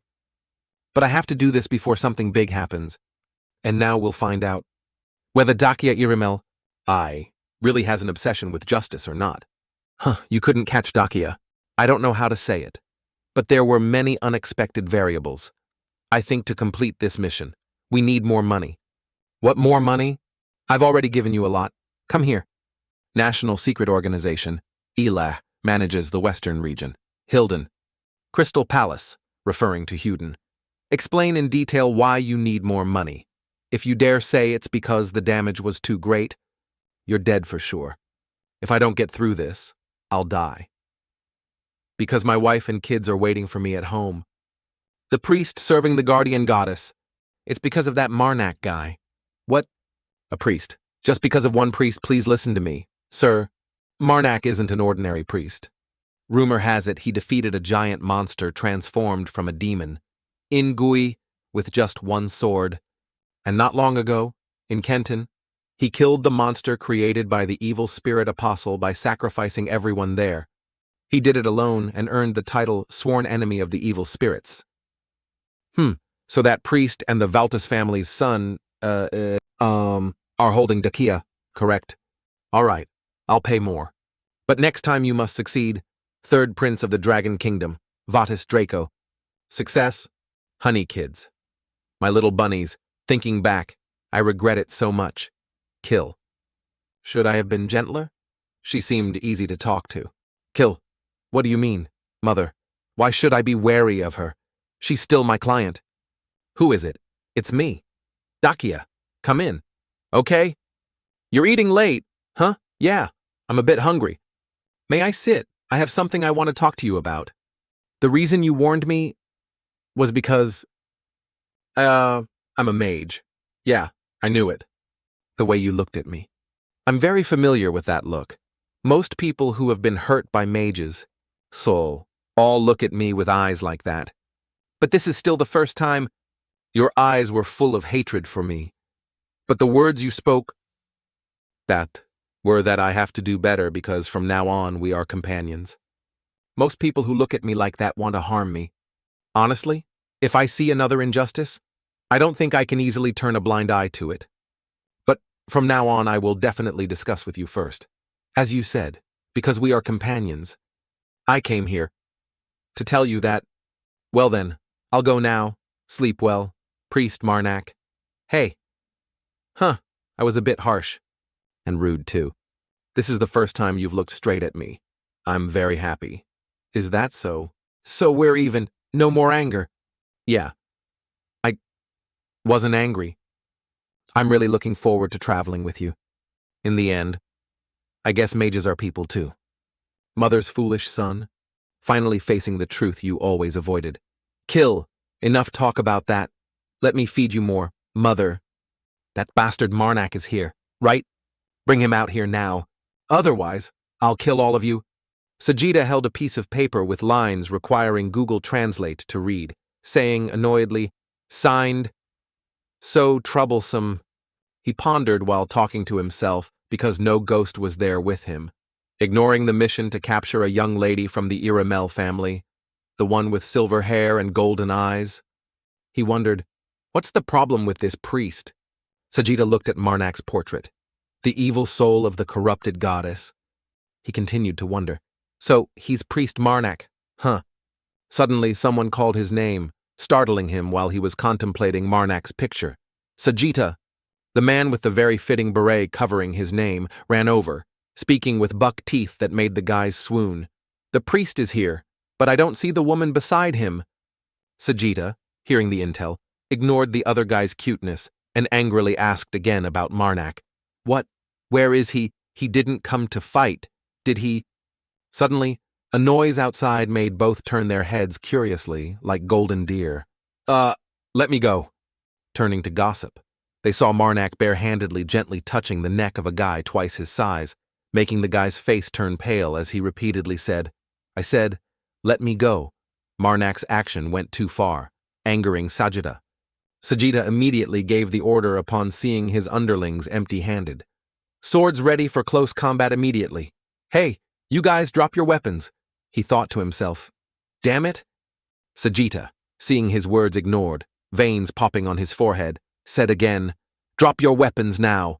The underlings, scolded twice, put away their weapons, not having wooden ears, but each one looked very resentful. Sajita angrily gritted his teeth, thinking, didn't expect them to lower their guard while I was thinking about the mission. He immediately thought of the worst-case scenario. We're in trouble. Seeing Sajita's strange actions, Marac had a slight question mark. Sajita, facing Marac face to face, started sweating bullets. Mother and child sweat, his lips pursed tightly, not daring to speak forcefully. Sajita made a move that stunned everyone. His attitude did a 360-degree turn as he spoke friendly. "Excuse me, could you possibly be Marnak?" "Sir?" Marnak only replied very coldly, "Yeah." Marnak still held the other guy up in the air with one hand until he was motionless, foaming at the mouth, while happily watching Sajita explain, "Sir Priest Marnak, that thing you're holding in your hand, could you put it down, please?" Hearing Sajita speak so politely, Marnak also conveniently let go, causing the other guy to fall flat on the ground. He spoke nonchalantly while the unlucky guy had already kicked the bucket in his prime 20s. "You said, looks like you're the leader of this mercenary group." Seeing Marnak ask, Sajita could only answer respectfully, "Ah, yes." He stood before hundreds of tiny underlings like ants and introduced himself. "Leader of the Red Bear mercenary group, honored to serve you. My name is Sajita." Scene changed to inside a seemingly cozier room. Food and drinks were fully prepared. "Thank you. I greatly appreciate your hospitality. But I must decline as I don't drink alcohol." "Is that so?" Sajita raised his glass while thinking, "Me too." "I just hoped the conversation would be easier." He rudely slammed the glass straight down on the table. "Looks like I have no choice but to give up." Marnak maintained his calm demeanor. "Priest, not father." He smiled sinisterly and spoke, "But as you can see, I've heard some things from my comrades." He recounted the earlier incident, "The one who came looking for me early this morning." He continued, making Sajita want to spray glue because his comrades reported too much. "He said you wanted to meet us." Well, although Marnak seemed to have grasped Sajita's weakness, he deliberately cast a net to catch fish, asking, "Can you explain the brawl that happened yesterday?" "Ha ha." Sajita, seeing this life as basically ruined, could only smile outwardly while his heart was a sea. What should I do? Should I get straight to the point, or probe a little more? He constantly racked his brain thinking of an escape route, implying his target was the young lady with silver hair and golden eyes, that we did it because of a curse from the Ilich organization. Seeing Marnak radiating killing intent from who knows when, Sajita was scared stiff, even sweating profusely under his arms. This priest, according to rumors, is very formidable. Having to fight him, I don't want to think about it at all." Sajita still couldn't open his mouth to say anything else and continued his internal monologue. "Above all, this is the fault of Vice Leader Payawan. Idiot. Oh, the man with a passion for sparse Korean bangs, pink cheeks like an 18-year-old girl, said, 'Vice Leader Payawan, yeah, I feel terrible.'" He strode forward, pushing the stylish guard 10 meters away, and asked, "You guys said the priest came here alone." "Yes, he wanted to die." While questioning Sajita, someone came up familiarly, surprising Marnak. "Hey there, brother priest." That Payawan stood imposing before Marnak and gently asked, "You're Marnak? Huh, that's right. Is there any silver-haired, golden-eyed bitch in your group?" Marnak replied, "You're also right about that." "Great. Listen here, brother priest." Every word Payawan spoke made Sajita tremble. "Hand that woman over to us and disappear. Unless you, brother priest." He finished with a line that made Sajita want to close the books. I really want to die. Careful." Suddenly, a hand flew up into the air with countless trails of blood, making the other guys stare as if admiring a strange object. Huh. That arm fell to the ground with a thud. Fluid splattered from it, along with a piercing scream that could shatter glass. Marnak, face full of killing intent, said, "Interesting. I see something very strange." Sajita listened fearfully to every word he said. "I don't remember telling you my name." He spoke annoyedly like a superior. "But you guys talk as if you're very familiar. Pelwin, who was aggressive just moments ago, now struggles to speak like a dog with its tail cut off. Save me." Marnak's eyes seemed to have lights fitted in them. The dark-skinned person, cosplaying the killer in the reeds, speaks out, "Who is human?" Every word he utters makes Saida almost pee his pants. "Wants to catch us? Bastard." The other underlings immediately run off to report the shocking news Pelwin's arm was just chopped off. Hearing the extremely hot news, predicting it'll hit the hot search, they scrambled to run. "Everyone, gather at Sajita's tent immediately." Marnak's actions caused the crowd to rise up in revolt. This priest, he doesn't understand the consequences of his actions. One of them says, tear him apart. But immediately after, he gets silenced, killed instantly, sent to meet his ancestors in the afterlife. The others stare blankly, then curse. Damn it, what the hell is happening? Marac swings his weapon cleanly, chewing them up without leaving scraps, shocking everyone. Kill him before he can do anything. This dog. The unlucky guy being held up by him struggles to call out the captain's name, who is still standing dumbfounded. Sajida. He collapses on the ground, saying, Save me. Marac continues, preparing to teach Pelwin another lesson. Save me, Sajita. Despite the plea, Sajita doesn't say a word, making Marac think to himself, looks like he has no intention of answering my question. Then he decides, if that's the case, there's no need to spare his life. Pelwin shouts loudly, Sajita! Before Marnac's saw blade touches Pelwin, something blocks it. Marac turns, his expression not particularly surprised. That's surprising. I didn't think you would interfere. Sajita replies in his usual gentle voice. You see, sir, I didn't want to interfere, but our relationship means I can't just abandon him like this. He calmly knocks away Marnac's favorite chainsaw and continues, We've known each other for 15 years. Kill. Countless thrusts from the spear stab continuously forward. He doesn't back down and counterattacks. The battle is incredibly fierce. Suddenly, the battle ends with a 1-0 score in Marnac's favor. Sajita is still stunned as his weapon breaks into 2 pieces. Seeing this, Sajita throws the broken staff away. His hand grips the tent set up nearby. Sajita plays a slightly cowardly trick, pulling down the temporary tent, leaving Marac utterly confused. He sees through Sajita's childish trick, his gaze becoming like bullets aimed straight at his opponent. Sajita dashes out with rocket speed, shouting, Everyone, run! Seeing those guys still standing dumbfounded, he has to turn back and say it again. I said, run now! But the underlings just stand there blankly, like lost sheep. Before they can understand the situation, countless saw slashes, so fast they seem invisible, pass through them. One by one, they gradually fall down to watch chickens bare naked. Only managing a few cries. Ugh, the scene is utter chaos, blood splattering everywhere. The underlings scream in pain from Marnac's lightning-fast attacks. Ugh, ah! Sajita clutches the staff in his hand. His eyes helplessly watch the scene of death and desolation, only able to grit his teeth and say, Damn it! A voice echoes in his head. Kill! Sajita also replies, I know, Mother, I will, at any cost. The place that was crowded moments ago now only has 2 people left, Marac and Sajita. I will bring people. Marac remains like a ruthless assassin standing in the shadows, hunting down the entire mercenary band. They put a bounty on us. Come out into the light. Sajita, with eyes that couldn't be less friendly, swings his spear, preparing to throw it straight. His spear flies like a rocket through the air, shooting forward. Marac quickly grabs a heavily injured man to use as a shield for himself. Then, not wanting to back down either, he starts his chainsaw to prepare to face Sajita. Sajita sees this and feels a bit intimidated by his disadvantage. He attacks coldly and forcefully without a second thought. Sajita and Marac play a game of chase, one running, one pursuing, looking incredibly innocent. Sajita manages to get another spear in his hand. Without hesitation, he attacks Marac, who is putting pressure on him, a battle where everyone knows the outcome unfolds, with sparking fire effects and everything looking very dramatic. Sajita puts all his strength into every attack. Sajita, gripping the spear tightly, suddenly speaks deliriously. Pelwin is in the tent. He keeps stabbing relentlessly while saying, While I'm dealing with the priest.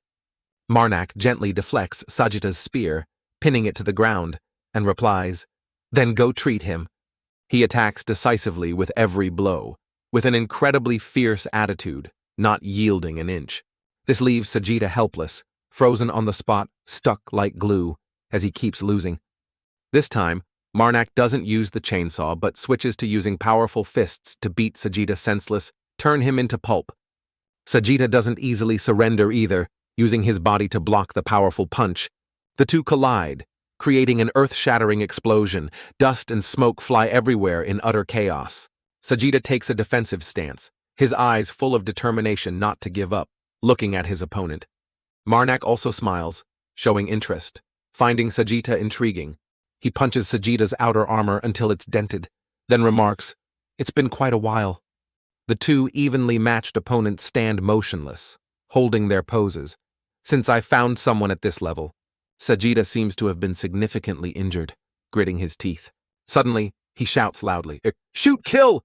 This makes the cool-headed Marac suddenly become wary. "Archers, huh?" Hearing that, he jumps back, no longer staying close to Sagitta. He thinks, "It would be bad if an arrow hit one of my joints." The two men say no more words to each other, silently looking at each other with hidden meanings. The whole sky is freezing cold from the winter chill. Snow covers everything white. Countless bodies lie stretched out in the snow, their blood staining the white ground red. Kill. Sagitta can no longer keep his composure. Veins bulge on his fierce face. Seeing the men he considered comrades running away cowardly, Sagitta can only roar loudly to vent his anger. "You damn bastards!" While he's fuming and needs to cool down, Marac speaks softly. "Shall we continue?" He smiles as if nothing happened, as if there wasn't just a massacre, smiling brightly like a flower. "I think you've been abandoned." Seeing this, Sagitta, tired, throws down the spear in his hand and replies, "I surrender." He bows before Marac, affirming, "I will tell you everything, so please spare my life." A makeshift cross made of 2 pieces of wood is stuck in the snow. Sagitta finally reveals his thoughts. "That damn Pelwin." Sagitta works hard to give his deceased comrades a resting place, standing alone, talking to Marac, who is also lending a hand. "I wanted to beat him to a pulp one day, but now that he's really dead, I feel very strange." Marac, the perpetrator who sent each man to meet their maker, turns and asks naturally, "You don't hate me?" Sagitta mirrors Marnac's attitude and asks back, "If I said yes, would you kill me?" His answer leaves Sagitta speechless, unable to say anything more. "Is there any reason to spare the life of someone who hates me?" Sagitta smirks and replies, "You're right." He continues, "I'm not good with words, so it's a bit hard to explain." Sagitta recalls what he did in the past just to survive. The job of a mercenary is to kill and be killed. So, there were many times before when I had to cooperate with those who had taken the lives of my comrades. Sagitta continues sharing his past experiences with Marac. "Of course, that doesn't mean I'd be friendly and sociable with them, but I wouldn't attack them with an axe in hand either." His words surprise Marac slightly. "So, I don't hate you. I just feel a bit lonely." Looking at the mercenary company's flag fluttering, Sagitta says calmly, "Anyway, this is just a failed mercenary company." After a moment of silence, he also asks Sagitta, "What do you plan to do from now on?" "I don't know." Sagitta gives a smile, unsure if it's pitiful or blameworthy, replying, "It's been 15 years since I've been this lonely. So I feel a bit lost. After all I know is fighting." Sagitta looks at Marac for a long time, then continues, "Perhaps I'll go back to being a mercenary again." Sagitta's answer leaves Marac a bit confused, unsure how to respond. Suddenly, he speaks vaguely. "Well then, this time." Marac continues, making Sagitta realize something, his expression changing. "Why don't you go meet an employer who's willing to pay generously?" Sagitta, still looking puzzled, asks again, even though he understands the meaning. "What?" The silver-haired, golden-eyed girl mentioned by Sagitta and the mercenaries is Dakia, who seems annoyed about something. It seems what annoys her is having to sit at the same table with Sagitta, who looks awkward. Marac, acting as the intermediary, also feels awkward and speaks up to break the tense atmosphere. "Is there still blood on me that hasn't been washed off or something?" Dakia, eyes like bullets, replies curtly, "No." She speaks slowly, deliberately, enunciating each word. "You washed very, very cleanly." Marac gets even more scared, almost shrinking, thinking to himself, "It feels like there are thorns in her voice." "Kill." Dakia rests her chin on her hand, looking at Marac. "So, is it because I left without saying anything? You realized it, didn't you?" Marac also replies, "After our conversation last night, I thought our relationship had become stronger." Dakia continues her psychological attack by questioning him sharply. Perhaps I misunderstood. She says, "You said I needed to discuss things with you before doing anything, but it's different for you." Dakia doesn't even glance at Marac anymore and speaks irritably. "Without any discussion at all, you left on your own." Hearing Dakia's seemingly sulky tone, Marac smiles and says, "Oh, my lady, yes." He casually turns to ask her, "Stunning Dakia, have you ever killed anyone?" Dakia, hearing his question, can only lower her head and answer, "No, that's why I went alone." She continues, "Regarding this matter, I don't think I can compromise. It was also a fight to the death." Then Dakia suddenly raises her voice as if someone stepped on her tail. "But you should have at least told me I slept really well, woke up, had breakfast, without knowing anything at all." Marac just chuckles inwardly upon hearing this. "I went alone so you could do just that." He says, "All right, from now on, whatever happens, I'll tell you." Hearing this, Dakia's attitude changes instantly. She smiles brightly. "Then let's make up, because yesterday I also left without saying anything. All right?" Suddenly, someone calls her, "Princess Dakia." A man bursts in, slamming the door, accusing Marac. Marac has been negotiating with the mercenaries since yesterday. The man continues, but his voice trails off seeing Dakia's angelic smile. "Marac, and more importantly, the mercenary captain Sajita. We should also grab our weapons, and go help. Bye." The man who just burst in aggressively suddenly softens his voice, looking stiff as a board. "You're back." Then his eyes dart over and see another unfamiliar person appear. The man immediately asks, "Who is this?" Marac answers on her behalf. "A mercenary the princess just hired." Marac suggests, "Why doesn't everyone introduce themselves?" Dakia, standing aside, speaks up. "Priest Marac, you two must trust each other very much, but I hope nothing bad happens between us." Sajita smiles nervously, saying, "Of course." The man from before also winks flirtatiously and replies, "And I'm glad to have gained a strong comrade." After the greetings, he turns to leave. "I'm heading to the village forge. I rushed here while I was picking out some arrowheads." The sun is already high, so we'll be leaving. Early the next morning, a dark and eerie scene unfolds with countless skeletal captains wandering everywhere. Nunlong Shuyen, the shadow or just Nunlong Shuyen, stands in the middle of the room screaming erratically as if short-circuited. Why? She runs around the room tirelessly. The people around seem used to this and don't care much. When is he coming, tell me?" A man with curly hippie hair speaks up. "Is he really coming here, at least?" Another person sitting in the room says casually, "He should come before I go crazy from her whining." The nun worshipping those dolls keeps clinging and asking the same single question over and over. When? A red-haired guy with a shaved undercut also speaks up. "He'll be here soon. I'm pretty sure because I regularly check his direction of movement." Hearing this, the nun stops her frantic actions and smiles happily. "He will definitely come here, right?" She approaches, asking not subtly at all. "Come to Eratico, see, I told you he would come." The red-haired man doesn't bother with words, lies down to read, and throws a blunt remark at the nun. "Have some faith, girl. I do believe I completely trust him." Suddenly, the playful nun changes her tone. "But what if he doesn't come?" The kind nun warns the red-haired man like a true starfruit tree sister frenemy. "You'll die instantly, I'll dismember and kill you." Ending the totally not threatening conversation, footsteps stride forward as if on a catwalk. Dakia seems extremely happy about something, trembling with excitement.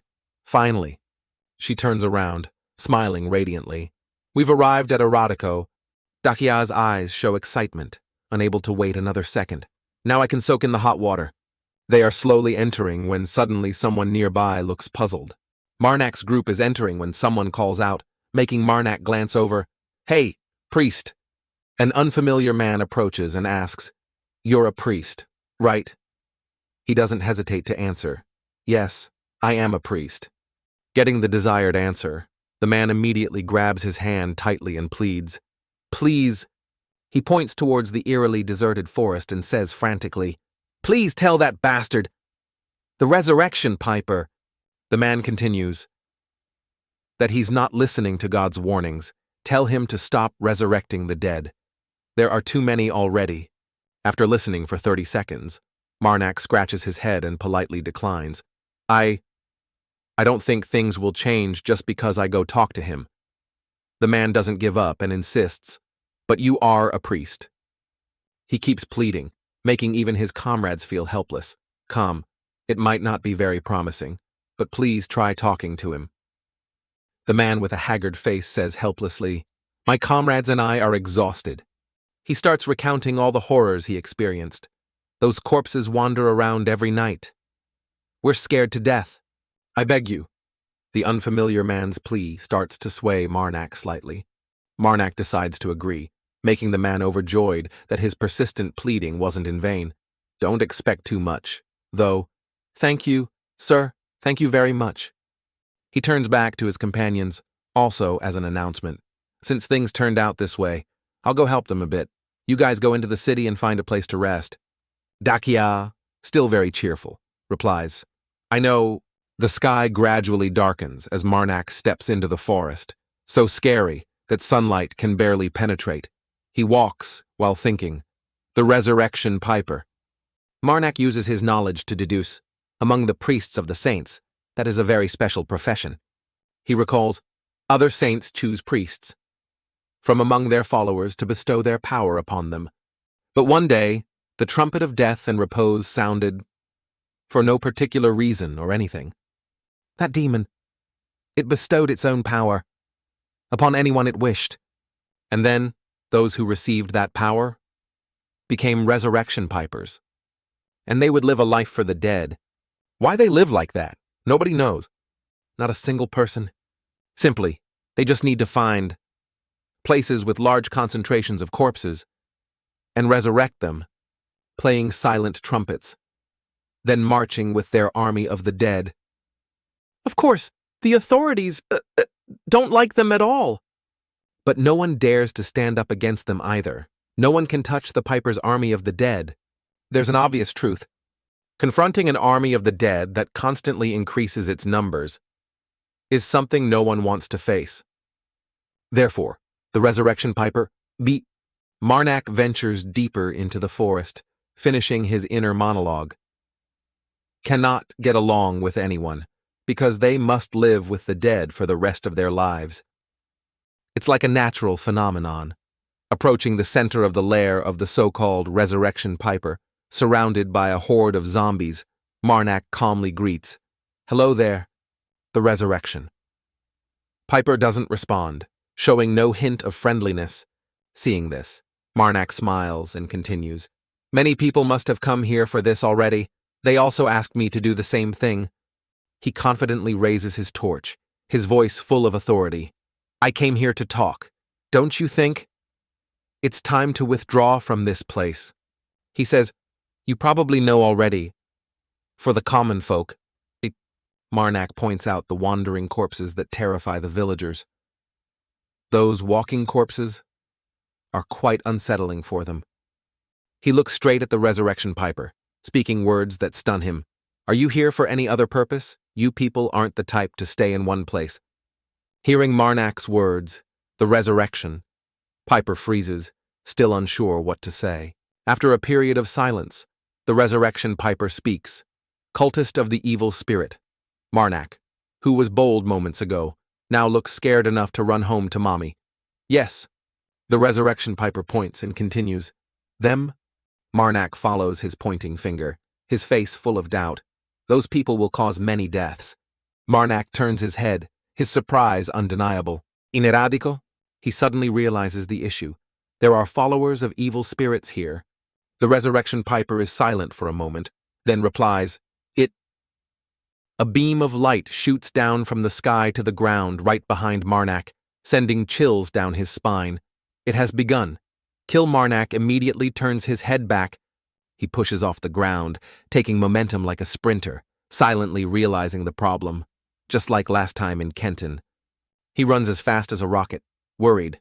This isn't good. When he arrives, the place is already engulfed in flames. No. The nun shouts loudly. I told you so. The red-haired woman with the undercut says carelessly, I should have confirmed that group entered the city. Right, just wait. She continues, we'll meet them soon. It was you lied through your teeth. The blonde man with a matching beard also speaks up. Wait, I think I'm about to meet him. What? Where? He looks over. There. Seeing the person she was looking for, the nun runs over like lightning, resembling a joyful reunion scene. Marac, the nun says excitedly. It really is him. It's Marac. All right. Marac sees this and thinks to himself, I didn't think we'd meet again in a place like this. The blonde man seems a bit confused. Kill, the sound of killing echoes again. He also activates his chainsaw, now covered in flames. Kill. Marac silently reassures the voice in his head. Cool down and stay calm. Mother, your words, Kopo, I've heard them. He grits his teeth, thinking, but this time, I'll ignore it. You know that too, Mother. Kill. Marnak's eyes show arrows of resentment. That damned sorcerer. He is the target of my revenge plan. For the crime of killing my benefactor. And the past me as well. Marac lies stretched out on the white snow, probably freezing to the bone now, breathing heavily. Ha. He starts to think vaguely. During that time, Marac raises his hand to the sky, not fully conscious. I was always drowning in useless worries. Then, heavy footsteps approach along with the persistent thought. Another day of victory. Another day of survival. A stranger passing by noticed something, until one day, when I couldn't hold on any longer. That person stood above, looking down to see Marac covered in wounds, collapsed helplessly. I had nearly starved to death, Marac remembers. On that day, that man immediately ran towards me. He clearly remembers the scene from that day, remembers the man who worried greatly and saved him when he was near death. There was a huge blizzard sweeping through. Marac vaguely clenches his fist slowly in exhaustion. Along with that was my benefactor. Marac was saved by that man, and he had an unforgettable memory with the person named Santos. That's how I met Santos. Santos carefully tended to Marnac's wounds. He remembers very clearly what he looked like. He was a middle-aged man, the kind you could meet anywhere. He sensed Santos. Santos was quite easygoing, and also quite serious. Marac slowly opened his eyes after fainting and immediately looked at him. When I woke up, he didn't ask anything. In the small, lonely house amidst a white snow forest, he only told me I could feel free to stay or leave. Marac remembers Santos telling him he was a priest serving the guardian goddess and lived in a cemetery on the outskirts. Marac was lost in thoughts about that rescue. I tactfully asked while working, why did you save me? The two men looked at each other as if they had known each other forever. He recalled, and he answered with a smile. Santos smiled brightly like sunshine and said, it's just, I wanted to. Marac was taken aback for a few moments by the warmth of Santos's smile. The smile I saw then settled deep within this heart. He did good deeds with him, helping others after recovering. Santos always helped others. Help again, and help again. In Marnac's eyes, Santos was a living saint. Help again, and help again. He said that helping someone doesn't require a reason. He told himself inwardly, I want to become like him. After a year of peace, and then winter returned. Marac remembers that night was a blizzard. I saved the life of a man who was fainting in the snowdrift. That event also made him recall the moment Santos pulled him from the clutches of death. Just like the time I was saved by Santos. Suddenly, the man Marac saved that snowy night gave a sinister, scheming smile. However, I shouldn't have saved that damned sorcerer. In the past, he naively treated the sorcerer he just saved, sitting and caring for his recovery. That sorcerer. After he recovered, thanks to my care, that sorcerer finally revealed his true nature, Marac recalled, with a mysterious smile. He confessed to being a worshipper of the evil spirit. The Marac of the past wasn't sharp enough against surprise attacks, so he was caught off guard. Oh oui, and attacked me. The sorcerer hit him like a splash of cold water. With his magic, attacked, creating horrific wounds. When Marac opened his eyes, he realized he had been unconscious for a while. When I woke up, dead. The first thing I saw was an arm, severed from a body, lying on my chest, the hand that had awkwardly protected me. Marac seemed to guess the owner and also felt the final warmth it carried. Somehow, it had gotten out, and gently stroked my cheek. Terrified, he slowly opened the door of that familiar house, and Marnac's eyes widened at what he saw on that horrific day.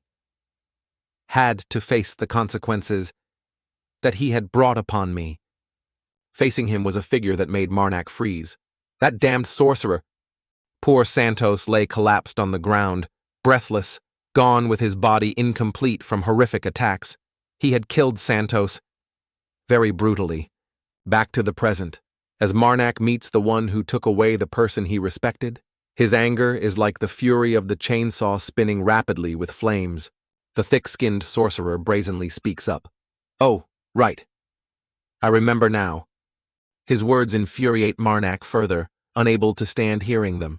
You're the gravedigger. That sorcerer wonders upon seeing Marac. But you died, didn't you? I clearly killed you with my own hands. Hearing him, the sorcerer's companions still smile coldly. Fine, you're still alive now. It doesn't mean anything anymore. That sorcerer asks further, making Marac tremble with anger. Speaking of which, that outfit? Are you a priest now? His memory is quite good, remembering Santos clearly as he mocks. That priest's robe? Your master's arm? Perhaps? He laughs maniacally. Thanks for saving me again, ha ha ha. But this time, I'll defeat you again. The cruel sorcerer's thanks are the final trigger, making Marac explode internally, cursing silently. This damned old bastard! The nun, with seemingly blind eyes, rushes towards him while he's furious. Marac! They said you're very strong. She had just spoken when a clean chainsaw cut goes through the nun's body. I've waited a long time for you. Marnac's chainsaw weapon emits a huge surge of power. He and that old sorcerer charge into battle against each other. He fights while laughing and talking, looking down on Marac completely. You're very different from the rumors. Angry. He doesn't want to communicate with that vile person at all. Shut up! Kill. The voice in Marnac's head echoes again, like his own thoughts. The sorcerer, having underestimated his opponent, is astonished. What? His protective barrier is shattered by Marac. Marac slices off one of his arms, separating it from his body, just like he did to Santos in the past. The nun, thought to be dealt with by Marac, suddenly reappears and whispers terrifyingly in his ear, I like you now. Without a single reply, Marac swiftly strikes in an instant. Her head is in one place, her body in another. Whoa, the scales of punishment. Marac is surprised. The sorcerer raises his leg high, emitting a beam of light. He laughs gleefully. Ha, ha, ha, ha, ha, ha. After gathering enough light, the sorcerer stomps his foot down hard. A terrifying source of power erupts. Even his comrades are slightly affected by that power surge. Look, as everything gradually settles down, leaving behind a battlefield covered in dust and smoke, Marac painfully lowers his head to the ground, unable to fight anymore. The sorcerer approaches him and says, The holy power remaining in your body, Thor, it's not from the guardian goddess, is it? However, because of the blessing within that priest's robe, it seems to be being used correctly, he says sinisterly, meaning you are also a follower of the evil spirit, just like me. This angers Marac. Shut up. He laughs, speaking as if he has successfully provoked his prey. Did I hit a nerve? Marac slowly stands up, terrifying killing intent radiating from him. I said, shut your mouth. The sorcerer still shows no fear at all. Look, your power is interesting. He issues a challenge. All right then, I'm also looking forward to something new from you. Hopefully, you won't disappoint me. Marnac's power surges as he raises his fist to attack the sorcerer. The collision creates a massive explosion. Marnac grits his teeth tightly. The sorcerer manages to block the attack from Marnac with just one hand. He laughs to provoke Marnac, who is mentally confused. He lowers his face, also putting the chainsaw in his hand down onto the ground. Marnac thinks to himself, "Tonight, I will kill you, Rivercal." Definitely, the zombies and corpses are logged out killed for the second time, one after another. Sajida works very seriously, deserving Employee of the Year, quickly clearing the KPI's key performance indicators, i.e., killing of the corpses. "It's still not dead, right?" After hearing his comrade ask, Sajida also turns back to check. Sajida immediately answers in front of the others. "Right." One of them suggests, "Let's move to the Lord's mansion quickly." Dakia suddenly feels uneasy and voices her thoughts. Could it be that the priest is in trouble? But Sajida has strong faith in Marnac and quickly replies, "I don't think he'd die that easily. First, we need to find shelter." Cut to a scene of utter chaos. A man's arm lies buried under rubble, surrounded by high flames. In the sea of fire, that mysterious person lies struggling, unconscious amidst the roaring flames. The entire flame seems ravenous, engulfing the whole abandoned fortress. The Lord's mansion, Sajida's group and Dakia stand before the massive gate. Carmen starts to believe Dakia's words, speaking up as he witnesses the ruins before him. It seems like he wasn't the one who did this. "My lady," Dakia immediately replies. "Yes." Sajida, with fiery eyes, no longer hesitates and suggests, "We have to kill them all." Suddenly, from behind, a zombie attacks unexpectedly, making a terrifying sound, its face looking like it wants to eat them alive, literally. In just an instant, Dakia witnesses the blood spray along with Sajida's voice. The issue here is kill or be killed. He calmly speaks while giving the zombie a loving stab. "If we want to get out of the city, if you want to live, just think of them as pieces of meat and stab them." Seeing they still seem hesitant, Sajida decides to charge into the tiger's den alone. "All right, I'll go first. Don't get left behind." Seeing this, Dakia gives an incredibly mysterious smile. She suddenly draws the sword at her hip. With an incredibly smooth move like shampoo sansu, she takes down not just one, but 2 or 3 zombies in one go. Carmen also gives a helpless, awkward smile and has to join the fight against the annoying little zombies. Sajida takes the lead, boosting morale, forward towards the city gate. As soon as he finishes saying that, he sends a zombie back to where it belongs. Suddenly, something makes Sajida confused. It's not just small fry zombies, there's a huge one, as tall as the fortress, taking imposing steps. Sajida's sharp eyes tremble, perfectly focused, not needing glasses, trying to observe who is standing on top controlling that massive monster. "That's..." Grandma Nun Pearly brazenly shows her face and says, "So hot-tempered, no one likes you when you're angry like that." The one shielding her replies, "What are you planning to do now? I'm just curious. Really?" The red-haired girl, like a prehistoric Thieu Bao Tram Vietnamese singer reference, meaning stylish, cool, waves her hand dismissively. "If you worship evil spirits that much, we'll discuss it more often, okay?" The nun, thrilled, shakes and replies, "No, that's nothing." Those shameless people chat without paying attention to Marnac, who wants to crush them. "Do you know how long I've waited for this chance? Has your beloved pet ever drooled?" Spit. Saliva flying everywhere, along with Marnac's furious face. "Charge!"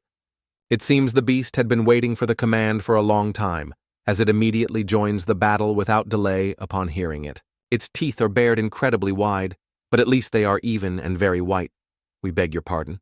Defensive screen was shattered by beloved Marnac's punch in an instant. The beast's punch sends the guy flying back. Marnac also takes that opportunity to dash forward. His chainsaw's time to shine has come. Marnac's eyes show determination, as if no one can stop him. The rogue sorcerer also gets extremely excited and jumps into close combat with Marnac. He makes one sweep, injuring countless enemies, except for the lucky sorcerer who escapes. He mocks, "Don't you have any new forms? This much is nothing to me." In Marnac's head, the urging voice sounds again, "Kill." The sorcerer is still very talkative, Maybe I should cool your head down a bit, you. Marac, fed up, steals his spotlight and hits the sorcerer with a palm strike. Too easy. After that attack, he is incredibly heavily injured. Happens that makes Marac widen his eyes in astonishment. It turns out, the thing that injured the sorcerer wasn't done by Marac, but a very familiar spear. Brother Sajita. What the hell? The sorcerer collapses from just one attack by Sajita, while Marac fought hard enough to lose his pants, and he still stood firm. He looks in astonishment towards the direction the spear came from. He sees Sajita looking extremely cool in a perfect, textbook spear-throwing pose. Seeing him, Marac seems more relieved and thinks, it's Sajita. Sajita, having just made an incredibly spectacular shot, immediately has to deal with countless zombies rushing towards him. He turns and runs in the opposite direction from Marac. This attracts the zombies, making them follow Sajita. Seeing this, Marac can only be silently impressed by this 10-10 subtle move from Brother Sajita. He thinks to himself, I read somewhere that revenge is just meaningless. Marac looks at the cold corpse of the sorcerer, falling into contemplation. But that doesn't matter. Is it okay if my soul remains empty like this forever? He struggles internally. I don't want to become a hero, but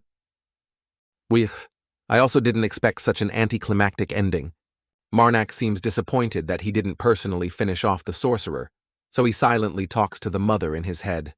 Mother, please accept this body. After he decides, the corpse starts to glow. The voice in his head continues even though the sorcerer is dead kill. At the same time, Marac senses something strange from him. Suddenly, his body overflows with holy power. Sensing danger, Marac doesn't hesitate to activate the weapon in his hand. As expected, he's still alive. He slices off the sorcerer's arm. First, he grabs it with the intention, I will take back the right arm. Marac turns, looking scornfully at the remaining ones who are screaming, Failed. We have completely failed. The tomboyish red-haired girl quickly says, No more fighting instead. We have to retreat. But the nun Pearly is still incorrigible. What I haven't watched much yet. What did you do that was so terrifying? Not letting her talk crazy anymore, the red-haired girl grabs her collar and drags her away. Do it again. Do it again. She shouts loudly. What more do you want him to do? Marac watches and hears every word they say. He has lost all humanity. Seeing this, he orders the monster, Take me to block them, you can return after this. The monster is very obedient and extends its hand to lift Marac up. The red-haired girl runs for her life, carrying the dead weight Pearly behind her. Put me down, I'll kill you now. Shut up. You talk too much. Just after venting, a loud crash blocks their escape route. Marac stands tall and says hi to the two whose life journey is about to end. The red-haired girl starts to tremble slightly. Marac suddenly asks, What are your names? The nun Pearly excitedly says, Me, I'll tell you. She quickly introduces herself. My name is Pearly, and she is Benna. Shut up. You ship that being quiet for a bit won't kill anyone. We come from a secret society of worshippers of the evil spirit. It's the Liberatio Society. The unsightly demeanor of the nun named Pearly seems to mock Marac. We come from a secret society of worshippers of the evil spirit. It's the Liberatio Society. After the full introduction, Pearly jumps up excitedly. Hey brother, do you remember those people you took down, in Kenton? Marac politely replies, Yes. He recalls someone's words. Those people, they also belong to that Liberatio Society. Pearly acts incredibly strangely, as if short-circuited again. That's why we were curious about what kind of person you are. Marac pays her no mind and slowly walks closer, asking, How many members does your society have? Pearly quickly answers, while her comrade Benna looks terrified, about to faint. Dunno Benna doesn't know either. I just came here because they told me to. She laughs loudly. But Riverkel probably knows. Pearly points towards a chaotic mess far away. Was also sent here directly by Liberatio. She says defiantly. Now look, brother, see what situation you're in. Marac asks sternly again. Libera's purpose, isn't it to follow the law? Benna, silent until now, suddenly speaks up. Let me explain. She clasps her hands as if with immense compassion. Our purpose is very simple. Anyone. As she speaks, Benna reveals a grin stretching ear to ear. Can worship any god they want, Beeman concludes bluntly. We will create a world without oppression. Her shameless words make Marnak's eyes hurt with anger. He speaks up. You people, Marnak refers to the fortress engulfed in flames. To do that, you have to wipe this place out. Beeman immediately replies, I didn't want to either. This is the consequence Riverkel left behind. She mentions something that makes Marnak listen attentively. I need to collect a few items. You have something we're looking for. He seems to grasp the meaning behind her words. You mean... Benna smiles, her eyes radiating cruelty. The holy relic. Benna smiles, her eyes radiating cruelty. The holy relic. Marnak grips the chainsaw tightly, thinking, my vague guesses before turned out to be correct. He had long suspected their ulterior motive. They intend to find the holy relic that once sealed the power of the corrupted mother. What are they planning to do? Then he delivers shocking news to Benna. The pearl is already broken. She immediately disbelieves him. Lies no one can break it. Marnak calmly says, it really is broken. The remaining part, has been taken to Kenton. He continues, it's the only thing on your collection list. Suddenly, Pearlie kindly corrects Marnak, shouting, 4. There are 4 others. The voice inside Marnak grows fiercer, kill. He thinks, the mistress of the sealed power. Mother is enraged now. Not afraid of strong enemies, only afraid of teammates like cows. Benna curses furiously, while Marnak reveals a smug smile. You revealed so much. What business can you do now? If he joins our side, he'll definitely know anyway. You stupid mouth, you've already found 4 holy relics. Suddenly, he speaks up, silencing them both. However, in this case, Marnak gives a friendly, nice guy smile and says to them, guess who has the ability, to resolve this matter quietly? Pearlie chimes in, answering, not me, I don't have that ability. Benna is helpless. Why are you still... Just as she says those words, siding with him, Benna is sent flying far away by Marnak. Pearlie stands stunned. Don't! His eyes become sharper than ever, looking threateningly at Pearlie. Speak! Pearlie, left alone, freezes stiff before Marnak. Ugh! She shoots off like the wind, throwing one last sentence back at Marnak. See you later. Ha! Before Pearlie can escape, Marnak gives her a one-way ticket to join her dear comrade Benna. He says calmly, for you, mother. Holy Power, 3023. They both go to the afterlife in pieces. Marnak glances over and immediately guesses. As expected, she's not dead yet, although I'm not sure what abilities you have.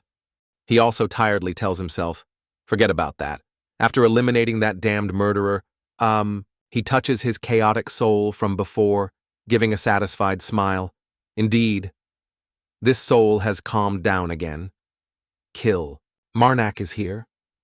Hearing his name called, he turns his head to look. The other 3 have also successfully dealt with the incredibly annoying zombies. The zombies suddenly all collapsed. Was that your doing? Marnak smiles brightly, replying, yes. Sajida says proudly, my skills are quite useful, aren't they? You saved my life. Marnak remembers the slash from that time and says, to the point I couldn't believe it. Very happy to have helped you. But he thinks to himself, however, he looks at Sajida for a long time, silently reassuring himself. He didn't happen to see my giant corrupted form, did he? Then Marnak looks and suggests, making the 3 raise question marks. By the way, I have to go. I don't know why, but I have a bad feeling about this place. Carmen laughs. What else could possibly happen? His words were truly prophetic, as something happens right after he says it. A monster with countless eyes and innumerable sharp teeth appears. Its form is extremely unsightly, incredibly detrimental to the city's aesthetic. The zombies seem to have merged into a giant walking mass of flesh. Carmen witnesses this and can't help but be horrified. That thing over there looks like it's stuck together. Is it corpses? Marnak immediately answers, yes. It's coming, Marnak thinks. Even the filthiest rats don't have such evil intentions. Kill.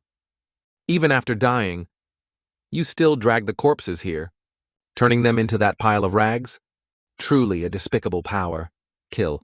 He turns to Dakia. Lady Dakia, I understand you hate having blood on your hands. Marnak continues. Once this is over, I'll help you feel better. For now, first, you need to calm down. Seeing his action, Dakia just chuckles silently. She immediately asks sharply, How do you intend to make me feel better? I'll think about it later. Marnak smiles. First, if we want to rescue the survivors, we need to buy time. Carmen, looking lost like a golden deer, asks, Is someone coming? Yes. I'm sure that person will come. A horde of zombies follows a strange dark figure, clothes tattered. Sajida remains silent, observing everything. He speaks up. Priest. Looks like we have guests. As soon as he finishes speaking, a long trumpet sound echoes. The zombies very consciously line up straight. The resurrection piper blows a long note on his trumpet. A giant foot steps forward as fast as lightning. The remaining zombies compete in growling. Gah! They tear and bite ravenously. Qua, qua. All four of Marnak's group stand watching the strange scene unfold. Dakia speaks up. Priest Marnak. She points towards the resurrection piper. That person is heading towards us. Marnak replies. It seems so. The resurrection piper begins. Among the four of you. Suddenly, the mysterious person grips the sword tightly and speaks. Hopefully. Suddenly, the mysterious person speaks very decisively, leaving everyone with countless questions. Fru, the one with superior physical strength. At the same time, the mysterious person holds out the sword or spear before Marnak's group and requests, Take this spear and stab it into the heart of that disgusting creature.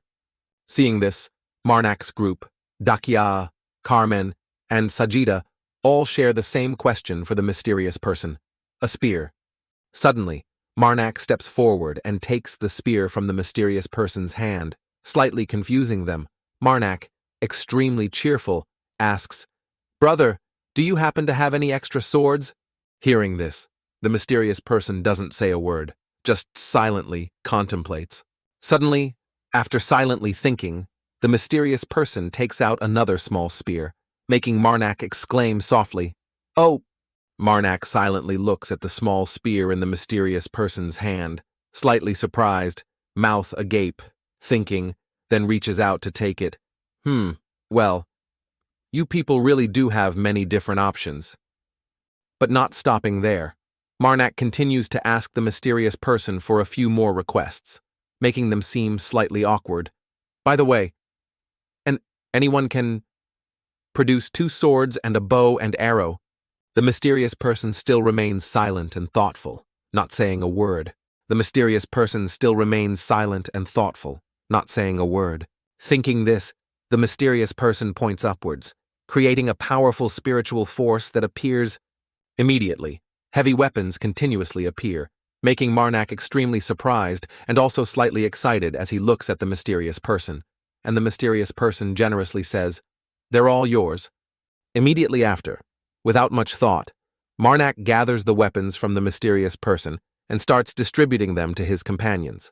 One gets a small spear, another gets an incredibly sharp bow and arrow. Dakia is also given a supreme weapon by Marnak, enhancing her cool beauty. Dakia, after making a few small sword strokes, excitedly exclaims, Wow, they're feather light.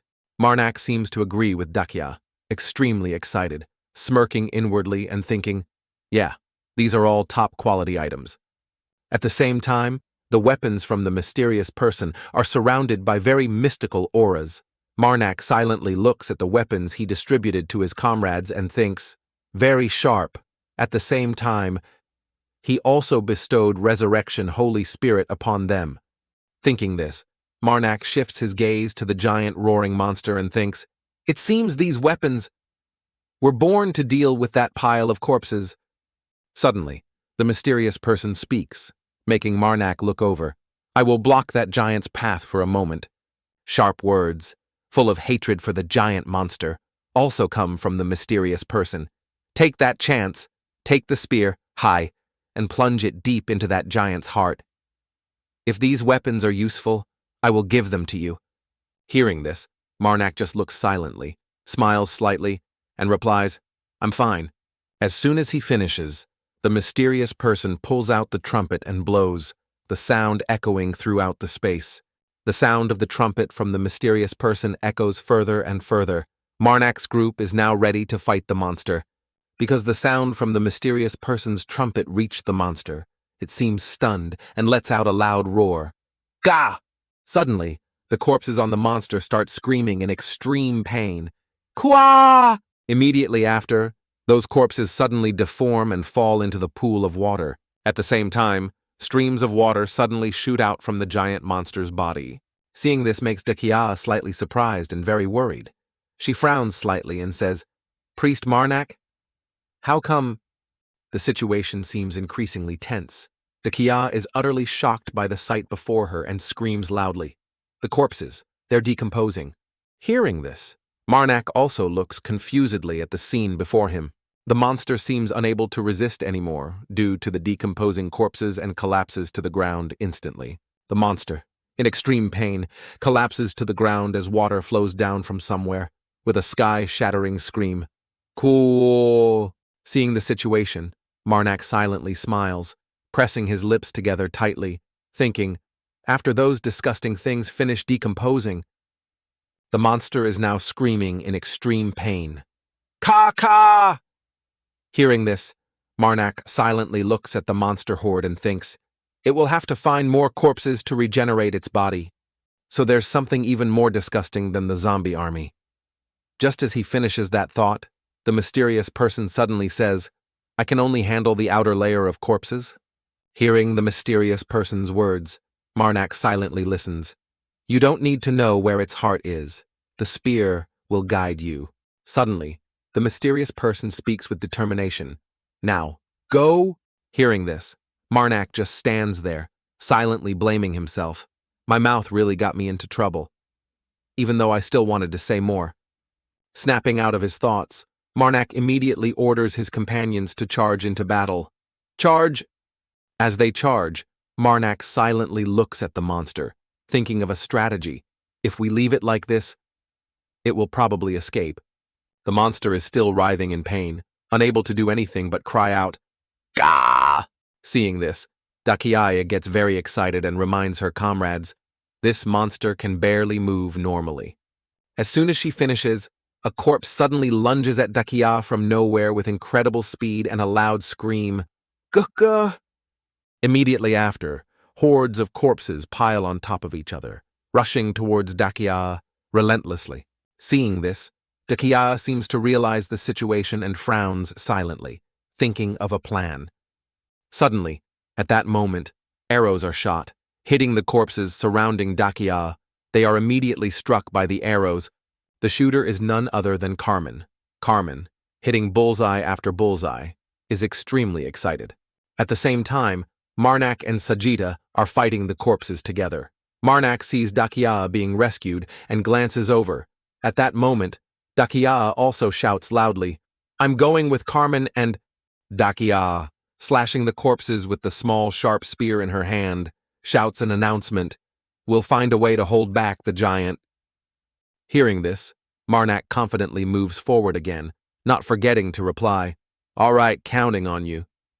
Suddenly, Marac calls out, Sajita! Hearing him, Sajita also answers, I'm here. Marac and Sajita are standing amidst the zombie monsters. Marac thinks of a plan and probes Sajita. Can I leave taking down the monster to you? Then Marac heads in a different direction, full of determination to fight to the end, instructing, I'll distract it. Hearing this, Sajita, stabbing a corpse, replies, Got it. Immediately, Marac turns and leaves, leaving Sajita to handle the corpses. Sajita, fully trusting Marac, says, In that case, I trust you. At the same time, the corpses seem empowered and gradually rush towards Marnac's group with extreme speed. But they can't escape Marnac's sharp sword. With just a few slashes, Marac severs the heads, legs, and arms of the corpses. Blood splatters everywhere afterwards.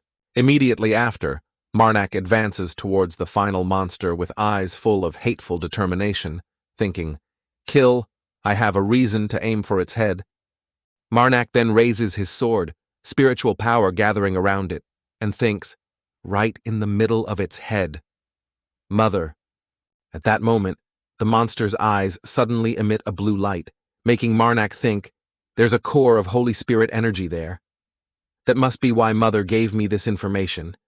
Suddenly, Marac smirks slightly and thinks, furthermore, Then, the monster's face suddenly shows the face of some old man, making Marac think of the name Esakara.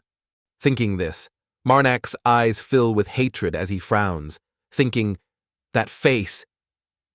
Then suddenly, Marac thinks of Riverkel's face and thinks with disgust, exactly the same. Riverkel. On Sagida's side, suddenly something distracts him, making him grunt silently. Suddenly, the monster cries out, "Gah!" This makes Marac extremely determined, resolving inwardly, this time, definitely. Immediately after, Marac sharpens his gaze, sword in hand, thinking, with these very hands, instantly, Marac continuously swings series of slashes without stopping, thinking, aim straight for its head. Immediately after, the monster's eye suddenly falls out of its socket as it screams in pain. Q! Marac, like a hero of justice, swings his sword a few more times. Immediately after, a part of the monster's body suddenly falls to the ground. At the same time, Marac immediately plunges his sword into that body part, creating extremely strong friction. Then, with determination, after slashing the monster several times, blood plasma flies everywhere. Marac now seems somewhat relieved, smiling contentedly and thinking, I will destroy him, I will chop him into pieces. At the same time, Sagitta is standing before the giant heart of the monster and asks, so this thing is its heart, huh? Without much thought, Sagitta immediately thrusts a spear straight down into the monster's heart, accompanied by spraying red blood plasma. The monster, having been hit in its vital spot, cries out in pain. At the same time, over by Dakia, the corpses suddenly die instantly, leaving Dakia extremely surprised and confused. It seems Dakia realizes now and chuckles softly. Ah. But suddenly, as Dakia looks up, parts of the monster's body appear along with its blood plasma falling down, making Marac exclaim in shock. What? Immediately after, a pool of the monster's blood plasma forms like a large puddle, and the mysterious person who gave weapons to Marnac's group earlier also sees the situation but says nothing, just silently observing. At the same time, Marac also walks towards the pool of the monster's blood plasma. Then, in his hand, he holds a red orb stained with blood. Marac is extremely satisfied, smiling contentedly, thinking, finally. Then he silently thinks of Santos's image, feeling incredibly sad. I have also... Marac stands before the monster's heart, completely fulfilled, thinking, got revenge for you, Santos. After the battle ended, the sky has brightened again. Dakia approaches, calling out, Priest Marac. Dakia, extremely worried about Marac, asks, You're not hurt, right? Marac hears this, but just looks at Dakia without saying anything. Suddenly, Marac asks, Where's Sagitta? Don't tell me. As soon as he finishes, Sagitta walks over and answers, I'm here. Sagitta approaches, looking very pleased with the spear in his hand, praising it. The grip on this thing is good, feels very sturdy in hand. Soon after the four comrades regroup, the mysterious person who gave them the weapons earlier also approaches. The mysterious person suddenly gives an order, Follow me, then points at Marac and says very firmly, Only you. Immediately after, both Marac and the mysterious person head off in a different direction. Marac, slightly confused, silently looks at the mysterious person's back and thinks, Why did he call me out here? Then Marac thinks about the orb he just held, worrying slightly. Or did he see me take the orb? Suddenly, Marnac's eyes become very determined, looking at the mysterious person. He silently clutches his chest, thinking, or perhaps he realized I'm a follower of the evil god. Have I been discovered? Suddenly, the mysterious person stops abruptly, as if sensing something approaching.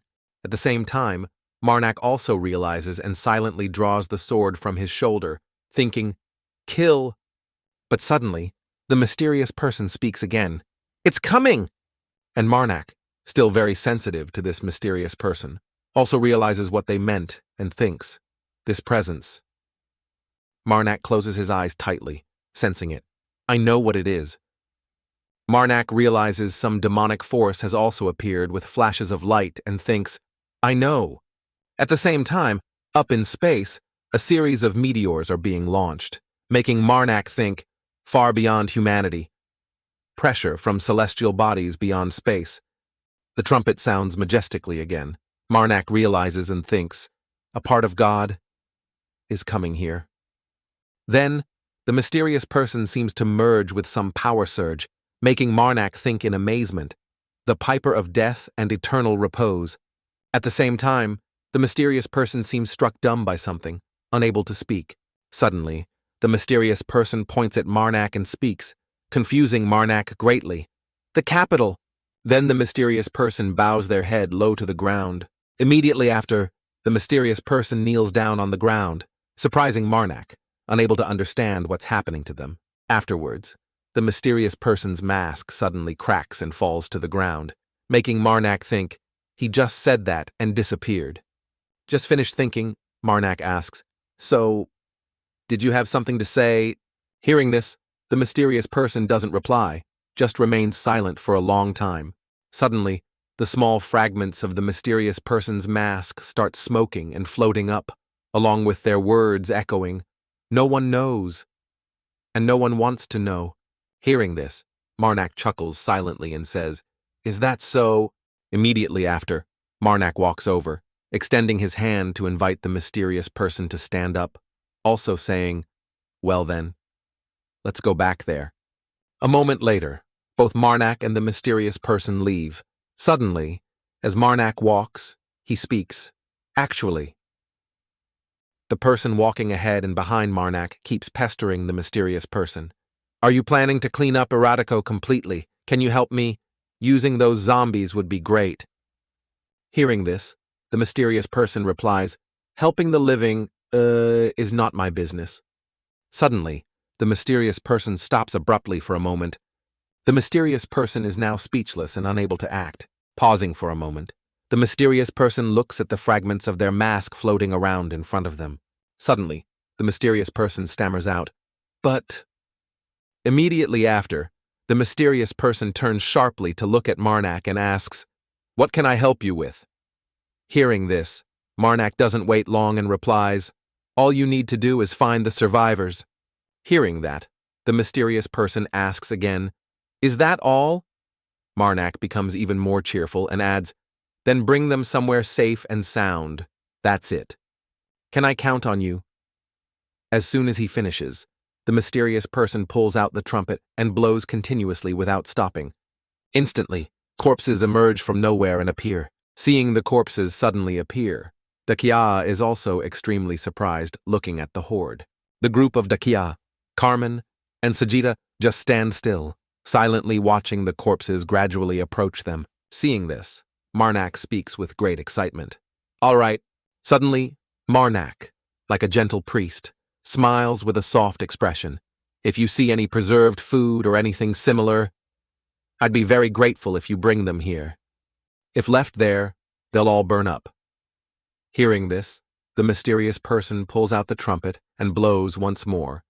But suddenly, the mysterious person is stopped again by Marnac's words. "Ah." Marac again adopts the attitude of a gentle priest and asks for another favor. "By the way, can you put out the fire?" Hearing this, the mysterious person gets slightly annoyed and reminds him, "Say everything at once, please." A while later, the sky has turned to evening, and sunset has appeared.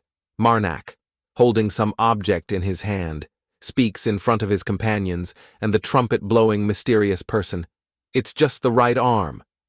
Suddenly, Marac presents the arm he mentioned to the mysterious person and asks again, "Please, fulfill my wish." The mysterious person has now taken the hand from Marac, but just looks at it without saying a word. Immediately after, the mysterious person and the horde of corpses stand together on one side in the evening sunset. Suddenly, one of Marnac's companions speaks up, making Marnac turn his head. Getting help from the Piper of Death and Eternal Repose. Ayy. Hearing this, Marnac smiles very contentedly and replies, "Strange, isn't it? He's really kind?" Hearing this from Marnac, along with his cheerful expression, Dakia is also affected by his positive spirit and says very happily, "Just as expected." When Priest Marnac asks for help, everyone agrees. Right. Hearing this, Marnac scratches his cheek slightly and replies, "I didn't think he would agree either." Suddenly, Dakia takes Marnac's hand and speaks gratefully, "Thank you." This greatly surprises Marnac. Dakia smiles very gently, her rosy cheeks captivating, and says, "You really are a savior." Hearing this, Marnac is slightly surprised, then feels a surge of anger, thinking, "Kill." Time passes to the evening of that day. In Marnac's head, only the words echo, "Kill, kill, kill." The word "kill" keeps echoing in Marnac's head, but while Marnac is thinking, his mother keeps throwing the orb. Marnac brought back somewhere else. Marnac still can't stop thinking about the scene where the trumpet-blowing mysterious person asked to meet him alone. "He told me that there's a holy relic in the capital, right?" Thinking this, Marnac suddenly recalls the image of himself clasping his hands in prayer and thinks, in that case. He also realized the corruption. After thinking for a moment, Marnac turns to his mother and calls out very excitedly, "Mother, the god I met today." Marnac keeps asking his mother, "Do you know kill? You don't know." Then he thinks, remembering the image of the mysterious trumpet player. Marnac faintly recalls helping the mysterious trumpet player stand up, along with their words, "No one knows, and no one wants to know, so my identity hasn't been revealed yet." Thinking this, Marnac's expression becomes very serious. Elsewhere, Marnac's mother is furious about something, cursing silently. What the hell happened? Immediately after, Marnac's mother reaches her limit and thinks, "Kill." Then she throws the orb Marnac brought back somewhere else, making Marnac incredibly panicked, his face turning pale as he calls out, "Mother." Marnac's mother is sobbing uncontrollably, tears about to spill from her eyes, thinking, "Kill."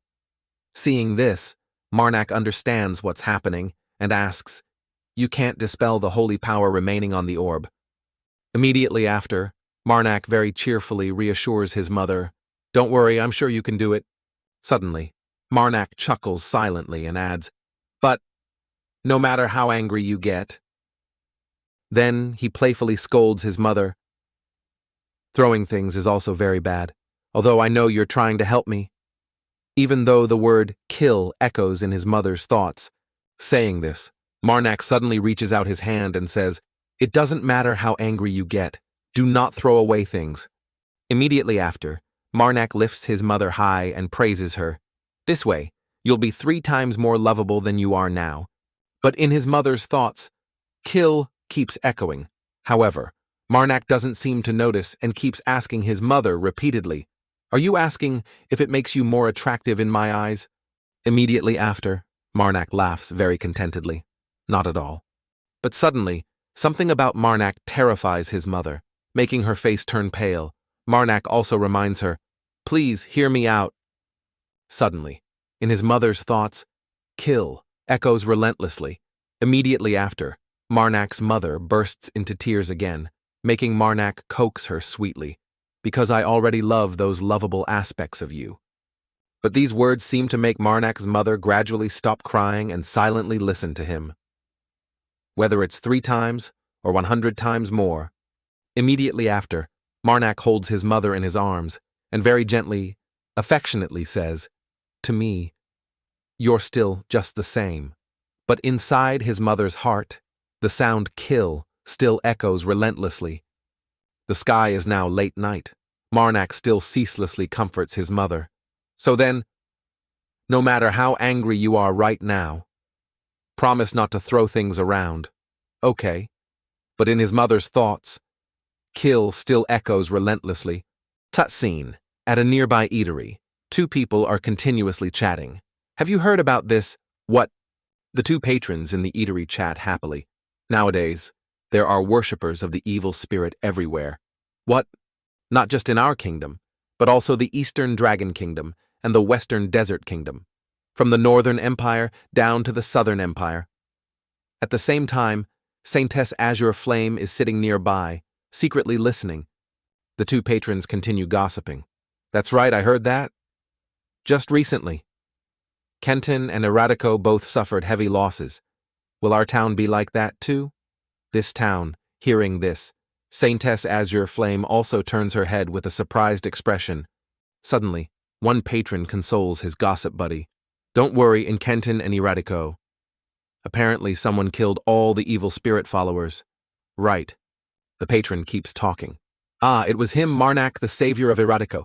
Hearing this, the gossip buddy replies, exactly, the reason we can drink beer comfortably like this. Isn't it all thanks to him? As soon as they finish, the two friends, done gossiping, clink their glasses together. Hooray for Marac. Marac, hooray. Hearing this, Saintess Azure Flame pauses for a few seconds. Hooray for Marac.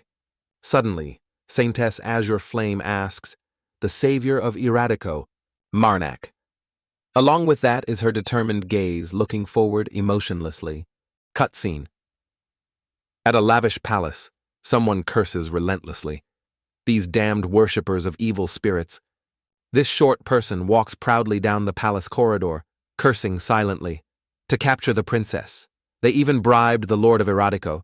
Suddenly, the person walking in the corridor thinks of the burnt village scene, feeling extremely angry and unhappy, thinking, because of them, the assassins and the Lord, everyone died in that territory. Thinking this, the person walking in the palace corridor frowns irritably, thinking, clearly, the prince of the Dragon Kingdom. Then suddenly, this person thinks of Sagitta's image and judges silently. But he's no different. That damn bastard.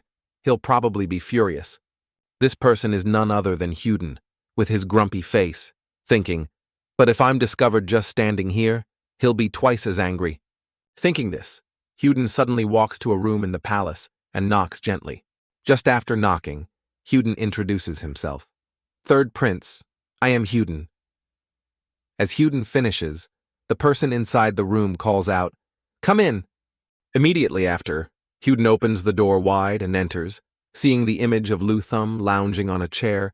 Suddenly, Luthum gives Huden a sharp, hateful glare. Cut scene. In a place with heavy snowfall in the forest, Marac points a knife at a kneeling person, threatening them. What did you say earlier? You'll hand over everything you have. Hearing this, the kneeling person clasps their hands, begging, spare me, just my life. Please spare me. As soon as they finish, Marac mercilessly swings his sword down, causing the kneeling person's blood plasma to splatter everywhere, along with a resounding scream. Help! Blood plasma also splatters onto Dakia. Dakia, with her ice-cold expression, but also slightly sad, looks away, unable to bear watching the scene. Suddenly, after finishing off the kneeling person, Marac turns his head and tells Dakia, I'll go and be right back. Marac goes aside and takes 2 pieces of wood, tying them into a cross. Immediately after, Marac plants it in a grave mound before him, clasps his hands, and stammers out, Mother. Marac, very sincerely, clasps his hands tightly, closes his eyes, and prays earnestly, I offer their souls to you, Mother. At the same time, Marnac's mother seems to be nearby, whispering, Kill. Suddenly, lotus flames appear on Marnac's mother's grave mound, along with the system sound, Holy Power 3779. Marac is enveloped in a blue aura, very sincerely clasping his hands together in prayer. Thanks to taking down robbers several times, I've gathered quite a few holy powers now. But suddenly, the sound kill echoes relentlessly. After finishing all prayer rituals, Marac turns to leave, not forgetting to say, let's head back. A while later, Marac returns to his companions. Carmen and Sagitta walk behind Marac and Dakia, who are chatting very happily. Suddenly, Dakia calls out, making Marac look over. Priest Marac. Marac seems to understand Dakia's intention and prompts, "What do you want to ask?" Hearing this, Dakia leans close to Marac and whispers secretly to him, "I'm not asking to blame you, so please don't misunderstand." As she finishes, Marac looks at Dakia with a confused expression. Dakia twirls a lock of her hair while asking further, "Priest Marac never lets any robber survive, right? Can you tell me why you does that? If you don't want to, you don't have to say it." As Dakia speaks, Marac watches her very intently. Then Marac seems to realize something, chuckles silently, and sighs. Suddenly, Marac asks again, "Have you asked Carmen and Sajida about that already?" Hearing this, Dakia quickly replies, "Yes." Marac begins to explain, also glancing at the very cheerful, laughing Carmen. Carmen said he knows robbers attack the weak who have no power, so they can't be left alive. Marac then shifts his gaze to the equally cheerful Sajida and says, "Sajida, yes, stated that as a mercenary, as long as he's paid, he will do his best in everything, even if it means killing all the robbers." After talking about his two companions Carmen and Sajida, Marac smiles brightly like a flower and talks about himself. "As for me,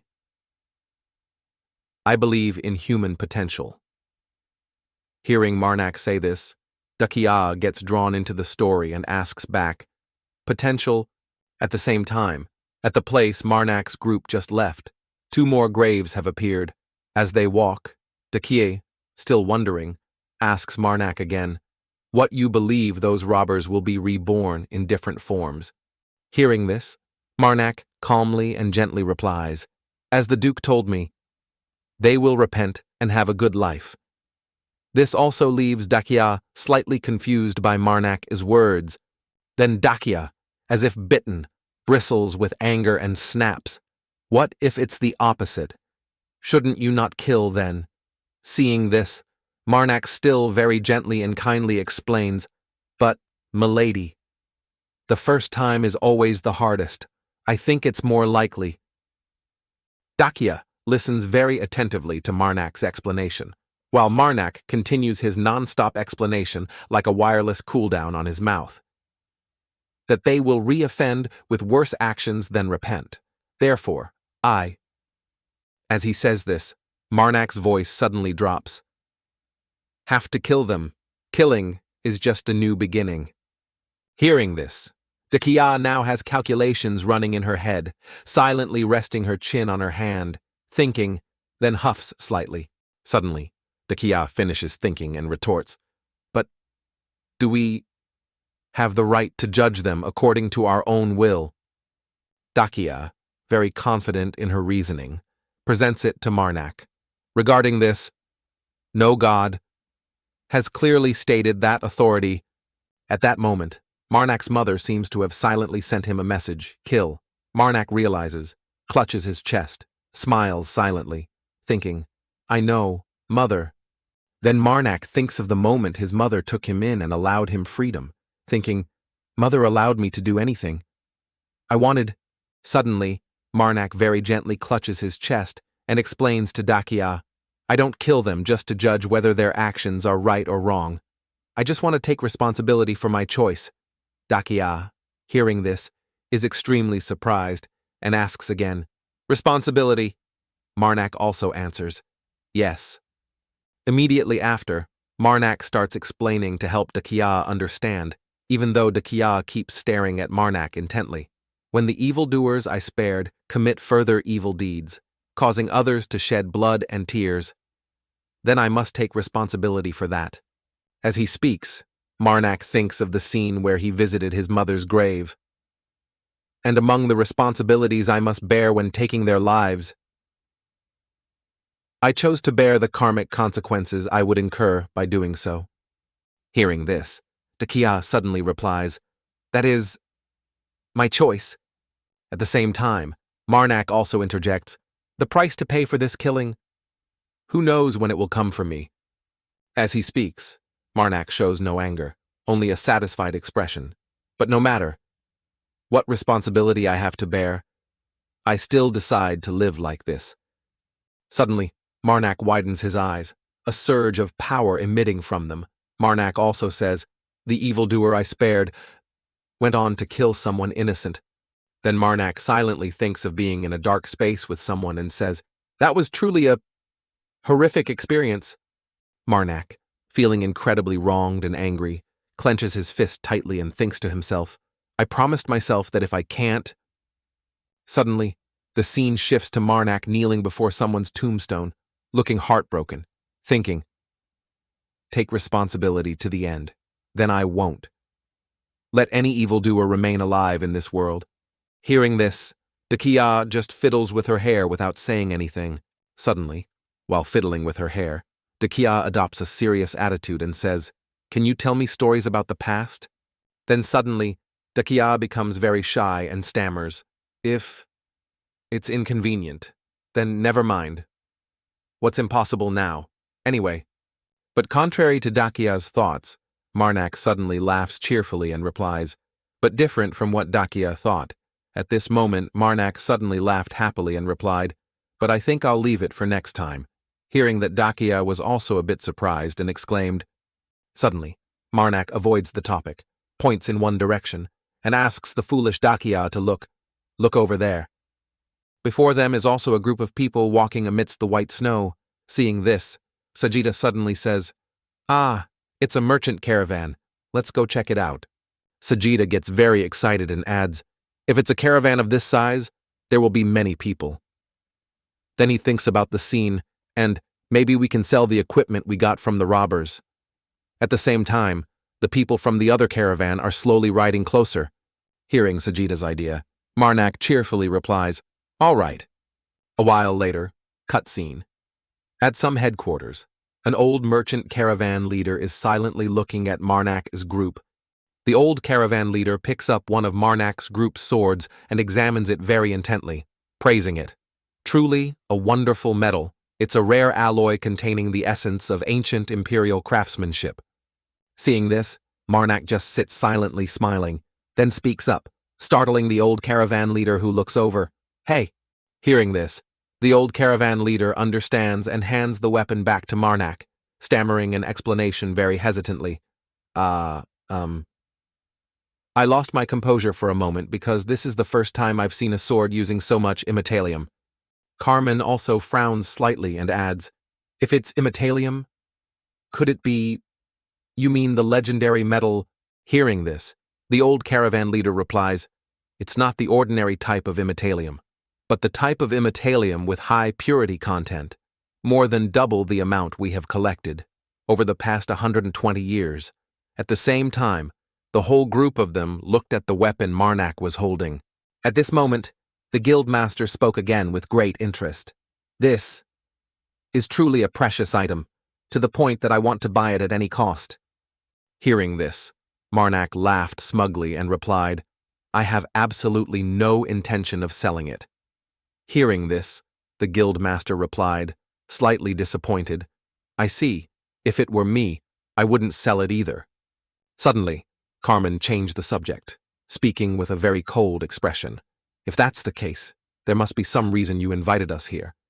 At this point, the guildmaster no longer hid anything and explained, "The reason is, I want to hire everyone as guards to escort us to the capital of the Northern Kingdom. If so, the demon butcher of white..." Suddenly, the guildmaster mumbled, "The enemy of the evil god Kenton." Suddenly, the guildmaster glanced at Marac and exclaimed loudly, "And the savior of Iradico." Then, the guildmaster pointed firmly at Marac and said, "You are that hero, Priest Marac. Are you confident in your abilities?" At this, the guildmaster continued to praise him, making Marac extremely embarrassed and cough lightly. "We have heard much about your exploits. It would truly be an honor to cooperate with you." Suddenly at that moment, Marnac's mother seemed to have a message for her son, "Kill." Now the guildmaster presented the conditions once more, making Marnac's group look over. "If you accompany us, you will be treated generously. I also promise to treat the other mercenaries accompanying you with the utmost enthusiasm." Suddenly, Carmen, with his indifferent expression, spoke up. "Excuse me, but could you give us some time to discuss? Hearing this, the guildmaster didn't hesitate and left immediately, not forgetting to say, "Please, take your time." At this moment, the guildmaster secretly turned his head to look at Marnac's group and reminded them, "Give me a satisfactory answer. I will wait for you." The sky was gradually turning dark. There, amidst the white snow, they had set up a resting camp on the spot. At the same time, inside one tent, Marnac's mother was still thinking about killing again. Right now, Marnac was massaging his mother's shoulders and back, also asking kindly, "Are you comfortable, mother?" Suddenly, Marnac smiled with a proud and satisfied look, saying, "I accepted the Merchant Guild's request." Marnac then added more, which greatly reassured Marnac's mother, making her smile contentedly. "After we get paid, we'll find a good inn in the capital." But the thought still echoed kill. Suddenly, while Marnac was massaging his mother, a sky-shattering scream rang out, "Ah!" At the same time, outside the camp, people were desperately trying to stop the giant thing flying in front of them. Among them was an old man, extremely panicked by the situation before him. Now, the whole group shouted in unison as the giant monster, with an ugly appearance like a bat, attacked. Hearing this, Marnac inside the camp quickly hugged his mother, looking outside with a worried expression, murmuring, "An attack." At this moment, that giant monster flew towards the camp along with its companions. Marnac was now outside the camp, looking incredibly cool as he swung his sword, accompanied by the thought, "Kill." Instantly, he severed part of the body of a mutated bat monster, causing blood plasma to spurt out. At this time, Carmen didn't sit still either, drawing his sword to fight with his cold expression. Suddenly, Carmen launched a palm strike at the monster, severing its head from its body, along with a sky-shattering scream, "Keek." Now, Marnac and Carmen coordinated incredibly smoothly, fighting off the horde of monsters in just a moment. Suddenly, after defeating a monster that had fallen, Marnac stood to the side, preparing to strike a fatal blow down onto the monster with his sword. The monster kept screeching, "Keek, keek." Without hesitation, Marnac immediately stabbed straight down into the monster's body, causing blood plasma to splash everywhere. Meanwhile, on the other side, Dakia was conjuring a stream of power like a fireball. Dakia was putting immense effort into conjuring the fireball-like power, making it grow larger and larger. On another side, one of the guild's men was being pinned down by a monster right in front of Dakia, but suddenly, a spear flew from somewhere, startling the monster unexpectedly. Seeing this, Dakia, who was conjuring power, also turned her head to look. While the monster in front fell freely to the ground, Dakia then spoke, "Huh." Suddenly, Marnac ran over and said, "That's enough. An ally who can't control their magic is scarier than an enemy's spear." As soon as he finished speaking, the power orb Dakia was conjuring dissipated into smoke. At this, Dakia, extremely frustrated and angry, flushed red and shouted loudly, "It's not that bad." Then, looking at the chaotic scene before her, Dakia added, "The bat was so big, I definitely would have hit it." Hearing this, Marnac just laughed helplessly and indulged Dakia, replying, "Yes, but bats can fly. Enemy movements in the air are even harder to predict than on the ground." Then, Marnac very gently explained to Dakia, "If your hand slipped, we couldn't guarantee our own side wouldn't be harmed. That's why I want you to hold back that magic for now." Hearing this, Dakia, still sulking, replied, "I know, I'll do that." A while later, after dealing with the monsters, Marnac, covered in fresh blood, walked proudly into the camp. Along with him, Marnac's ultimate weapon was also heavily stained with blood. Wherever Marnac went, blood dripped. Suddenly then, Marnac entered a private room with the guildmaster. The two faced each other but said nothing. Suddenly, the guildmaster spoke up, asking, "Do you intend to put down that beautiful metal weapon?" Hearing this, Marnac, with his ice-cold expression, explained, "That depends on your answer." Hearing that, the guildmaster replied, "Then I must speak wisely." Marnac, with his cold expression, slightly furrowed his brow and replied, "Yes, you should think carefully before answering." Then Marnac gripped his weapon tightly and added, "Why did the worshippers of the evil spirit—" Suddenly, Marnac thought of the enemies he had encountered before, and emphasized each word with his ice-cold expression. Attack. Your merchant company. Hearing this, the guild master asked, "Would you believe me if I said I don't know?" But suddenly, Marac couldn't listen anymore and activated his weapon, causing the blood plasma stuck on it to splatter everywhere. Seeing this, the guild master, slightly frightened, stammered, "Don't. All right, I will trust you because of your illustrious reputation." Hearing this, Marac accepted and put away his weapon, then replied, "All right." Marac then added, "I hope you are no longer hiding anything." Hearing this, the guildmaster made a request, "Please keep this a secret." Hearing this, Marac returned to his friendly demeanor and replied, "Of course, I am here as a mercenary. I voluntarily keep this secret." Suddenly, the guildmaster ordered the subordinate next to him, "Bring that thing to me." Hearing this, the subordinate brought something out and placed it on the table in front of Marac and the guildmaster. The guildmaster then tightly gripped the box he had asked the subordinate to bring out and began to explain, "They started attacking us after I received this item." Then the guildmaster recounted meeting another merchant group on the road earlier and began to narrate, "We were asked to bring that item to the capital." Hearing this from the guildmaster, Marac offered words of comfort and inquiry. "You must have suffered considerable losses being ambushed for so long like that. Why didn't you give up?" Hearing this, the guildmaster gripped the box even tighter and answered Marnac's question. "I was already paid up front with that precious metal. They promised to pay more upon completion."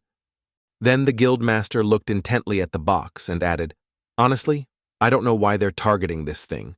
I asked another priest, but he didn't know either."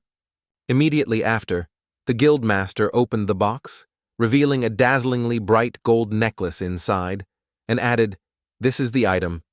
Seeing this item, Marac seemed frozen for a long moment, thinking to himself with a look of utter shock, "This is... kill."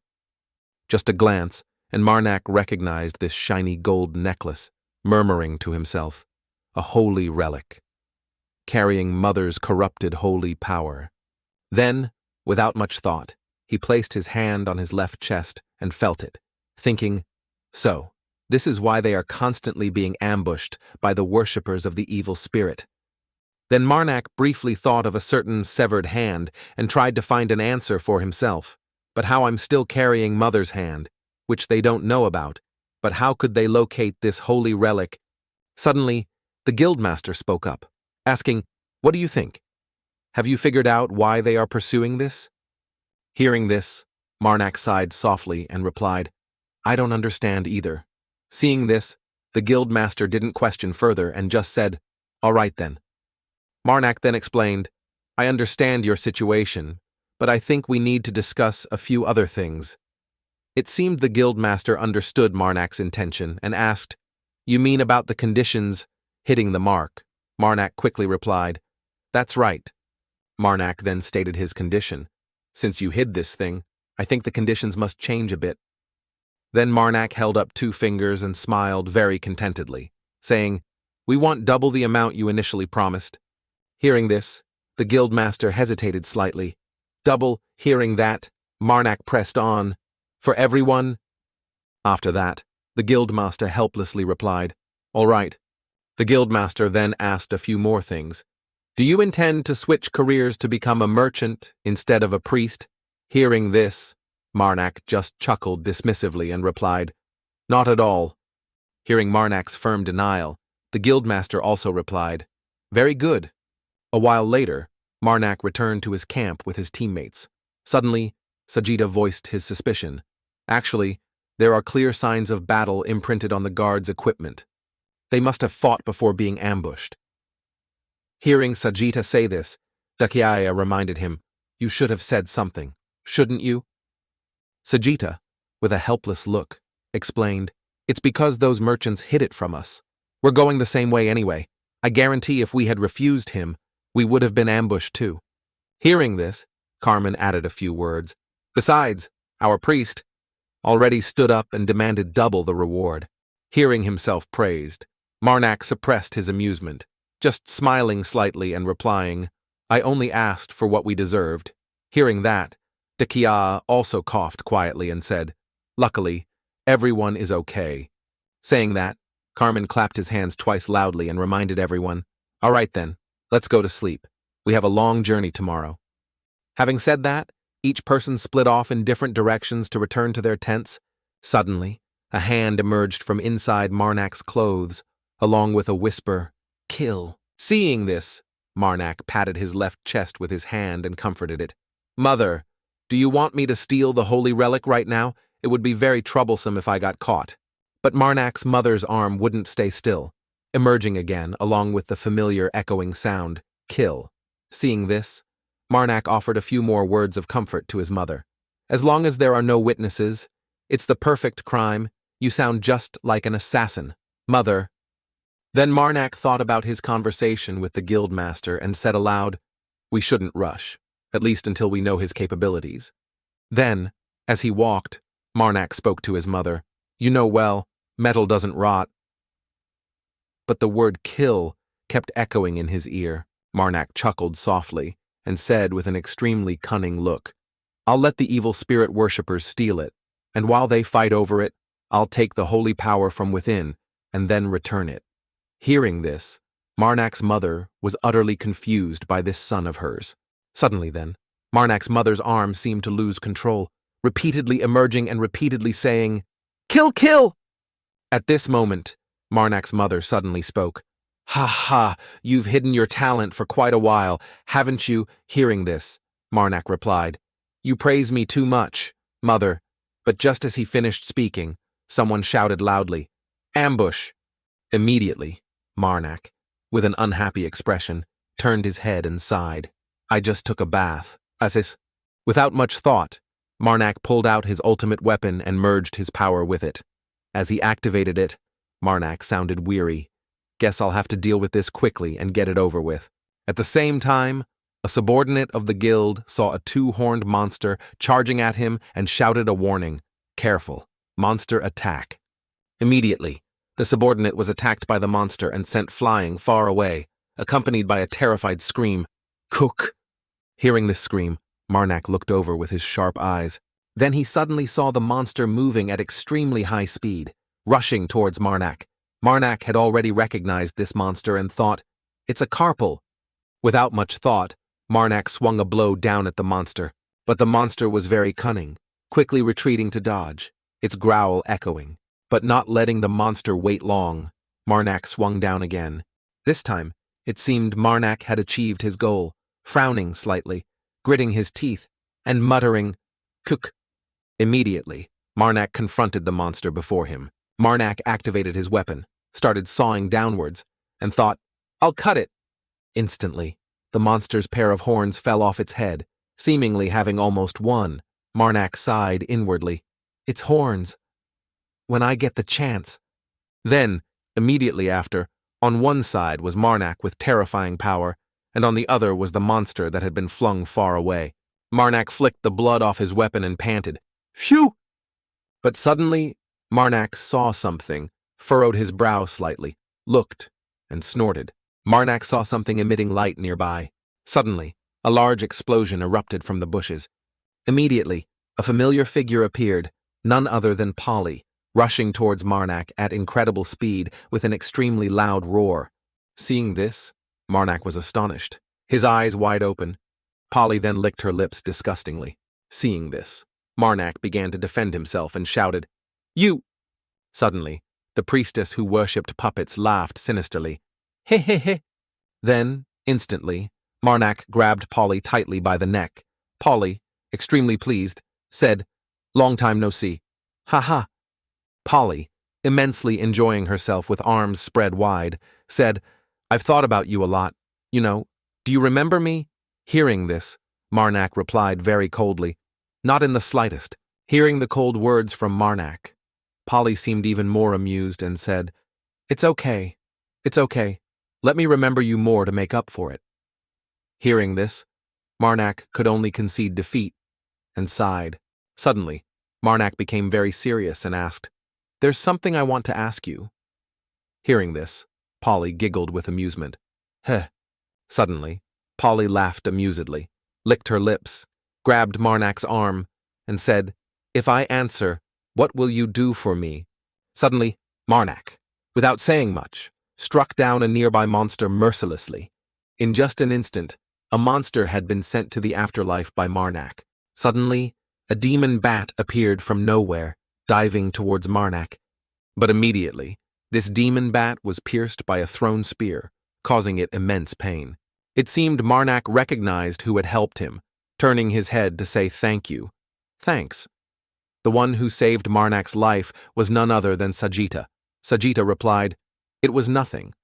Suddenly, Carmen saw something, slightly furrowed his brow, and looked. Immediately, Carmen pointed behind Marac and announced loudly, "It's running away!" Hearing this, both Marac and Sajita turned their heads to look. Behind Marac now was the bat monster, rushing towards them at extremely high speed. Seeing this, Marac shouted loudly, "I'll handle it." At the same time, the demon bat continued to charge relentlessly towards Marac. Marac was no less fierce, increasing his speed and charging towards the demon bat. But suddenly, the demon bat turned and flew away, leaving Marac standing there alone. But not waiting long, Marac immediately prepared to throw his sword at the demon bat with an incredibly cold gaze. In just an instant, in the blink of an eye, Marac acted incredibly fast, just streaking past the demon bat, and immediately after, the spear pierced straight into the demon bat's body. A moment later, the demon bat collapsed onto the white snow, stained red by its blood plasma. Marac, extremely tired now, lowered his weapon. Then, Marac, very satisfied, walked past the corpse of the demon bat with his extremely cold demeanor. Then Marac changed direction and moved towards another side. Marac stood beneath the ancient tree where Polly was perched above, sulking and complaining. "You took too long, too long, too long." Polly then leaped down to the ground, stood in front of Marac, and said, "Now, will you grant all my requests?" Hearing this, Marac was slightly surprised and asked, "What are you talking about?" Polly's expression changed, showing great amusement as she asked again, "No." Hearing this, Marac replied, "Not exactly." Marac then cut Polly off. "Answer my question first." Hearing that, Polly replied, All right. Then Polly, slightly puzzled, asked, "How many evil spirit worshippers are ambushing us?" How many was it? 1, 2. Suddenly, Polly laughed heartily with great amusement, saying, 3, including me. Suddenly, Polly pursed her lips, slightly annoyed, and said, "But they keep acting like I'm not here." Then Polly, furious about something, said resentfully, "Honestly, that's really too much." Hearing and seeing Polly act like this made Marac utterly defeated, thinking, "Does she just spill all the information to the enemy like that? If I were on her side, I'd do the same." After thinking, Marac spoke up after a moment of silence. "Oh, they really are an unreasonable bunch, aren't they?" Hearing this matched Polly's thoughts, and she replied, "Exactly, that's right." Then Marac chuckled lightly again and asked, "So, what's the reason you attacked the merchant group?" Hearing that, Polly replied, "The necklace." Polly thought of the necklace with great excitement and said, "The target is the necklace of that merchant group's leader." Hearing this, Marac pretended not to know and replied, "How did you know the leader had that?" Hearing that, Polly replied, "How would I know, but there is one thing I do know. The person who wants the necklace of that merchant leader is from Liberatio." As Polly spoke, she thought of the image of the guild master and a mysterious person. Hearing this from Polly, Marac asked again, "Liberatio? You mean that mysterious evil spirit worshipping society?" Hearing this was exactly what Polly meant, and she said, Right. Hearing that, Marac added, "But aren't you also a part of that society?" Now it seemed everything Marac said hit the mark, as Polly replied, "Exactly." Hearing this, Marac was slightly puzzled and asked further, "Internal conflict?" Hearing that, Polly explained, "Not exactly like that. It's just a small argument." As Polly spoke, her expression showed clear amusement. Suddenly, Marac chuckled and asked further, "So what's the reason for the argument?" But because she couldn't remember, Polly replied, "I heard it, but I've completely forgotten." Hearing this, Marac stammered, "Forgot how?" Or are you on a different side? Hearing that, Polly replied with extreme delight. I'm neutral. I only work for money or if I'm given something. Hearing this, Marac, slightly puzzled, asked, Something. What does that mean? Hearing that, Polly explained, Well, materials for my puppets. Suddenly, Polly clasped her hands together and said, Suddenly, Polly put on a very sinister expression and introduced who she really was. I'm a priestess who worships puppets. Hearing this, Marac showed no reaction, just quietly thinking to himself, So, the one standing before me now, and the one from before?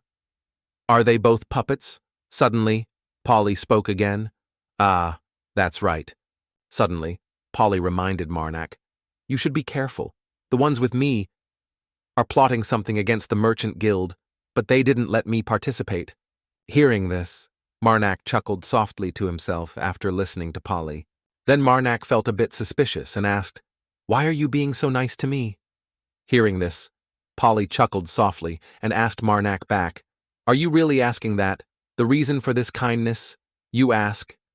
Then suddenly, Polly showed her sinister side again, laughed coldly, and explained, This question is quite different from the questions you've been asking until now. Just as Polly finished speaking, both fell silent for a moment. Suddenly, Marac turned his head, sounding weary, and said, Suddenly, I'm not curious anymore. Hearing this from Marac, Polly became annoyed and resentful, asking, Why not?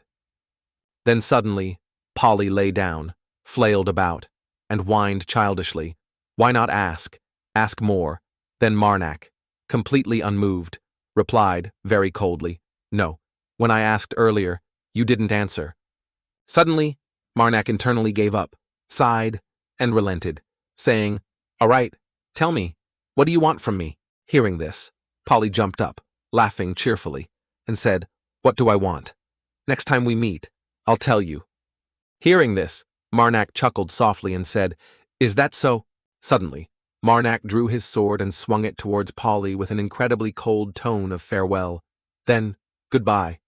Even though Marac had just decapitated Polly, Polly still didn't forget to leave a smile for Marac and uttered her final words, See you later. Time passed, and now, back at the resting camp. As Marac was about to enter the camp to rest, someone called out, making Marac look over with a puzzled expression. Priest Marac. It was none other than Dakia. Seeing her, Marac replied, Ah, princess, what is it?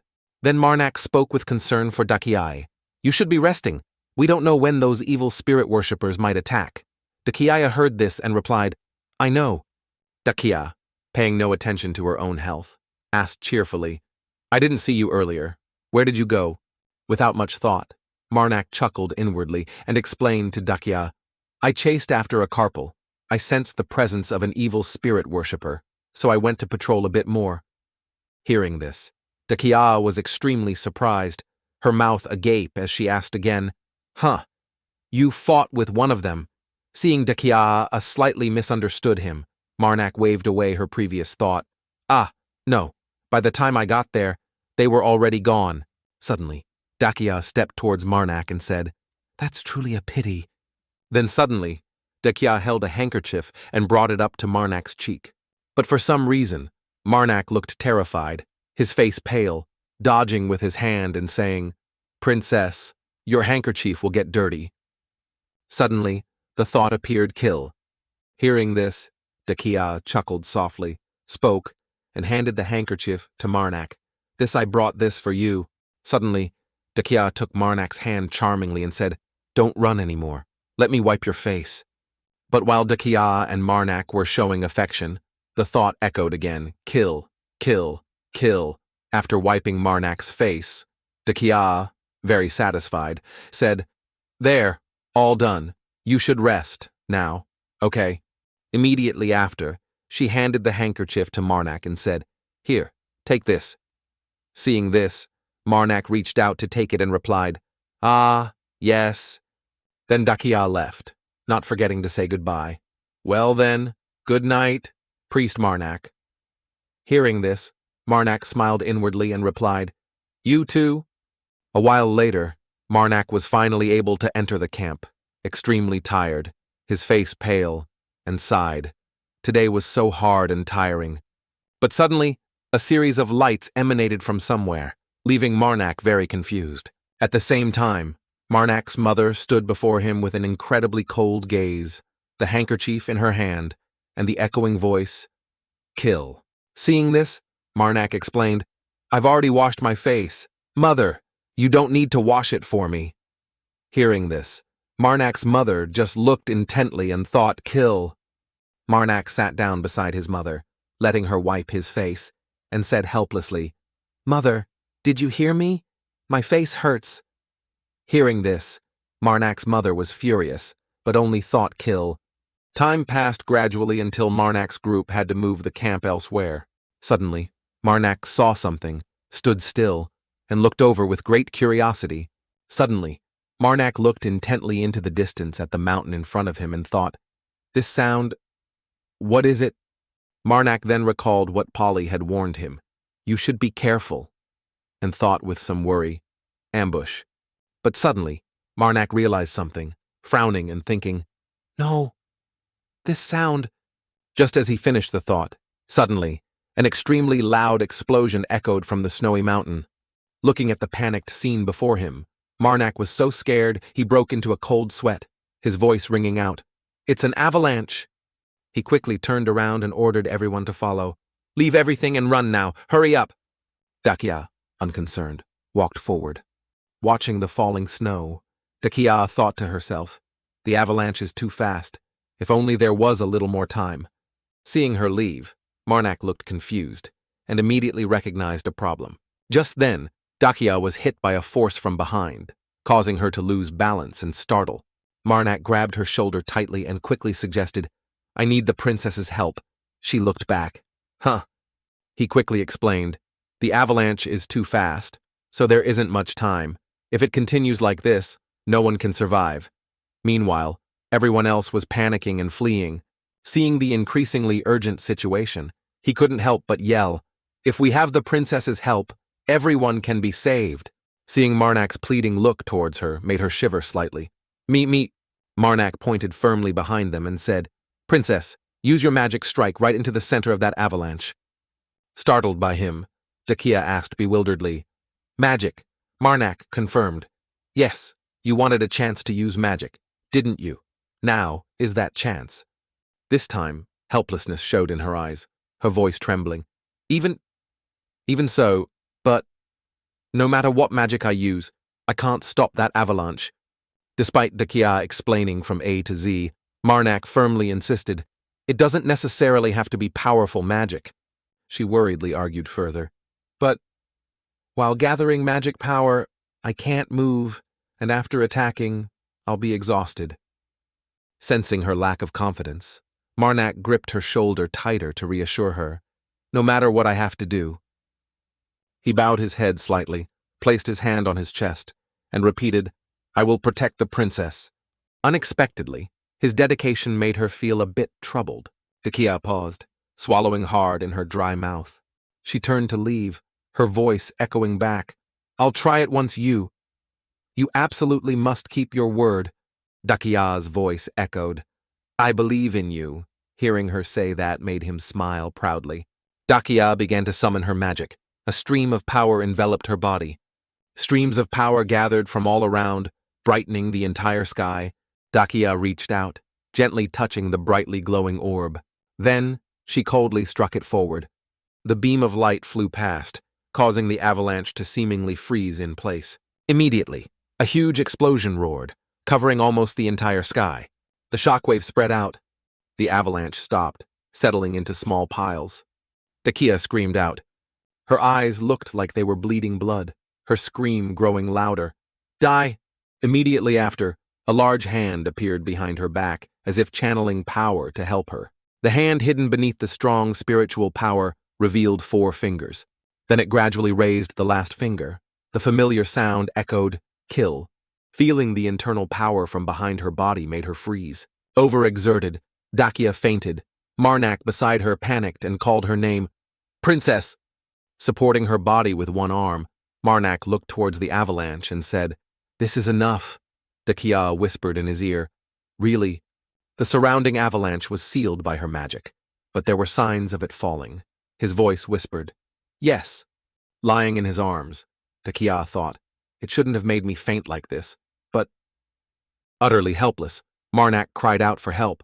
"Mother, help me kill—" Seeing his mother's form, he hastily pleaded, "There's not much time left. Quickly protect me." Suddenly, the snow slid down. Without thinking, he used his body to shield her. Instantly, his mother's large hands appeared, sheltering him. Small debris fell, nearly touching her face. Amidst the snow, the golem's form strained to protect the two of them. A while later, heavy snow covered the ground. A roar echoed amidst the heavy snow. "Ah!" A sturdy figure ran out of the heavy snowstorm, leaving behind a wide hole hidden under the thick snow layer. Footsteps sounded.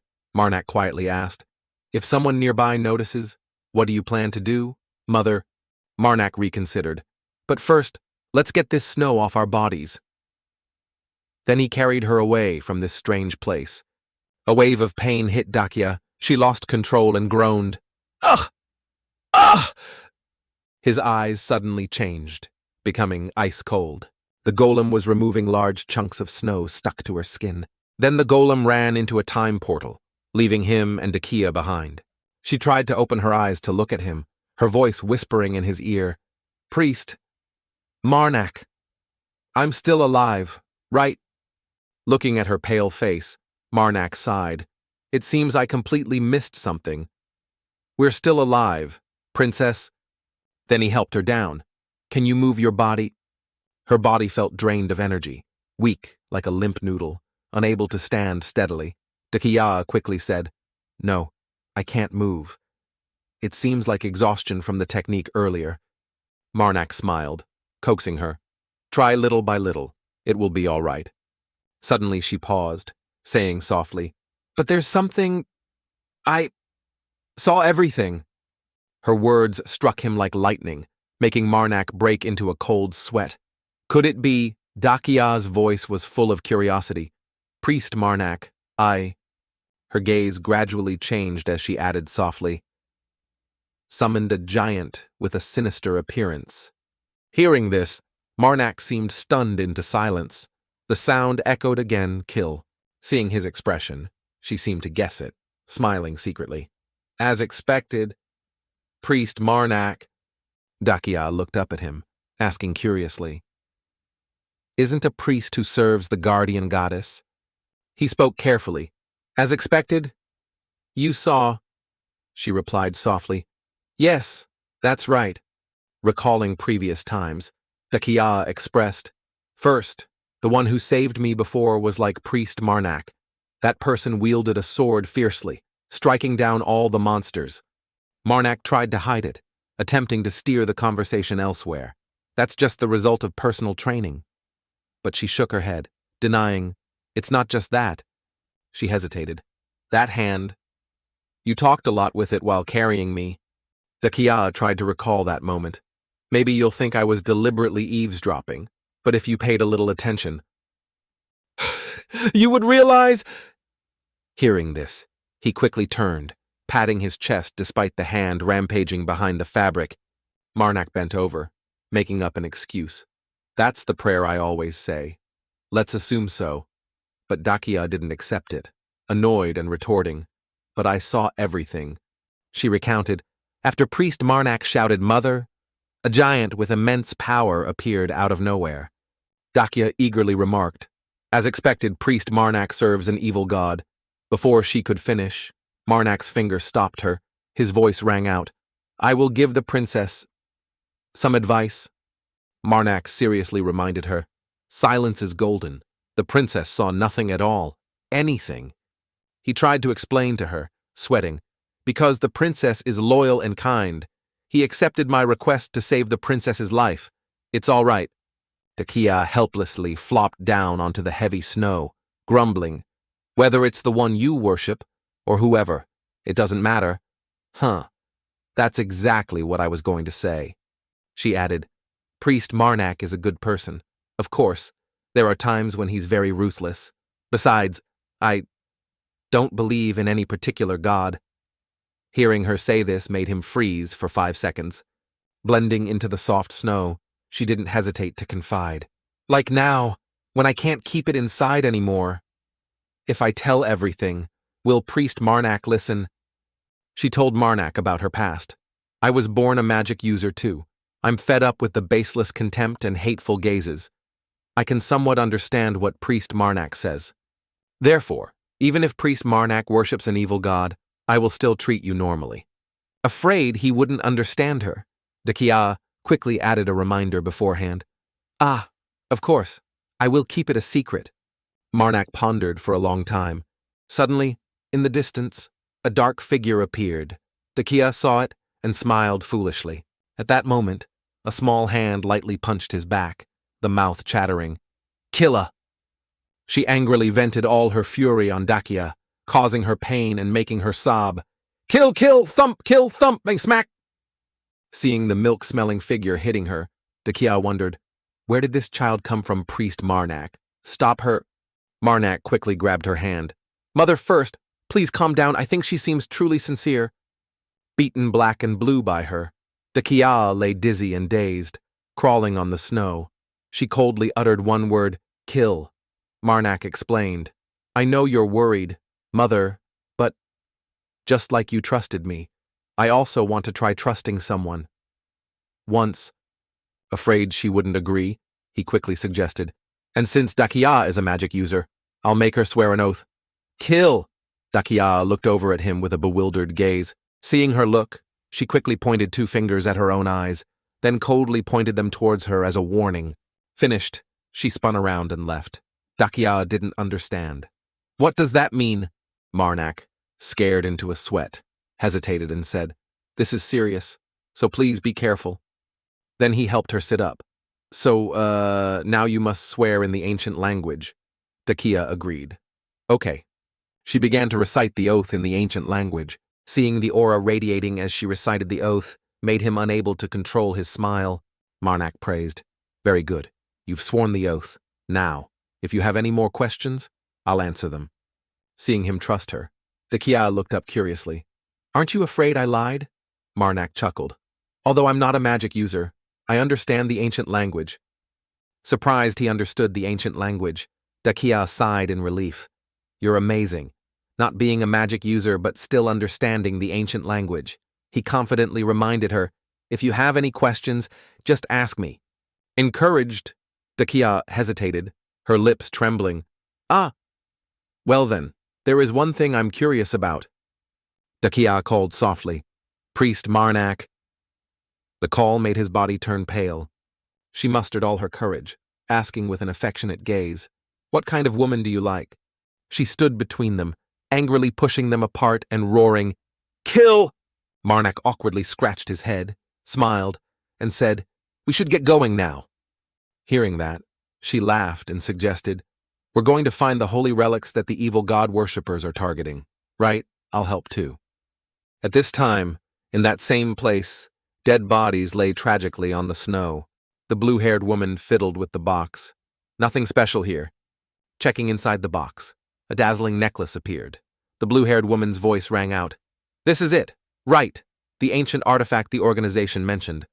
That woman stood outside thinking, That priest guy is probably frozen solid by now. I prepared a huge avalanche. That woman turned, a strange smile on his face, and said, Let's go back there and see. Suddenly, Pem glanced sharply behind him. Far behind them, a tall figure appeared. The blue-haired woman exclaimed, What? The guildmaster appeared resentfully, accompanied by threats. Worshippers of the evil god, my merchant company, how dare you? His anger growing, the dog-blooded guildmaster roared, Touching my things, huh? Having listened to the guildmaster's curses for a long time, the reckless blue-haired woman charged forward, attacking with her hands. What? A block of frozen snow fell right in front of the guildmaster. Looking at his back behind the ice block, 3 large light sources flickered. Cracks gradually appeared on the ice block, increasing in number. Then the guildmaster stomped straight down, shattering the ice block. The metal kin race. Their entire bodies, are made of metal. They love minerals and can replace body parts with minerals. Because they greatly desire precious metals, most of them choose to become merchants to find more precious metals. Precious metals and time are the two things they need, meaning their race grows stronger over time and with the amount of money they possess. They, as long as the core is safe, will not stop. As expected, the guildmaster, as if hitting a G-spot, charged forward, attacking like a storm. A robot hand gradually completed. His voice threatened. Mere worshippers of an evil spirit dare attack my merchant company. Watching the guildmaster transform, the blue-haired woman cursed. Tsk! Not stopping, the blue-haired woman commanded. Freeze! Looking at the ice block she used against him, the horse-bodied, weapon-wielding guildmaster mocked. Just with this little trick. Alone, he charged straight through, shattering the ice block, accompanied by curses. Don't think you can stop me. Seeing her attacks backfire made the blue-haired woman break into a cold sweat. If this continues, I'll die. Luthum, standing far off, patriarchally demanded, try to endure a little longer at all costs. The blue-haired woman heard this and couldn't help cursing back. Easy for you to say. She helplessly looked at the guildmaster, furious. That madman. He's really crazy. He turns too fast. Observing him, the female merchant remarked, a body made of ice steel coated in silver alloy. Quite hard to attack with magic.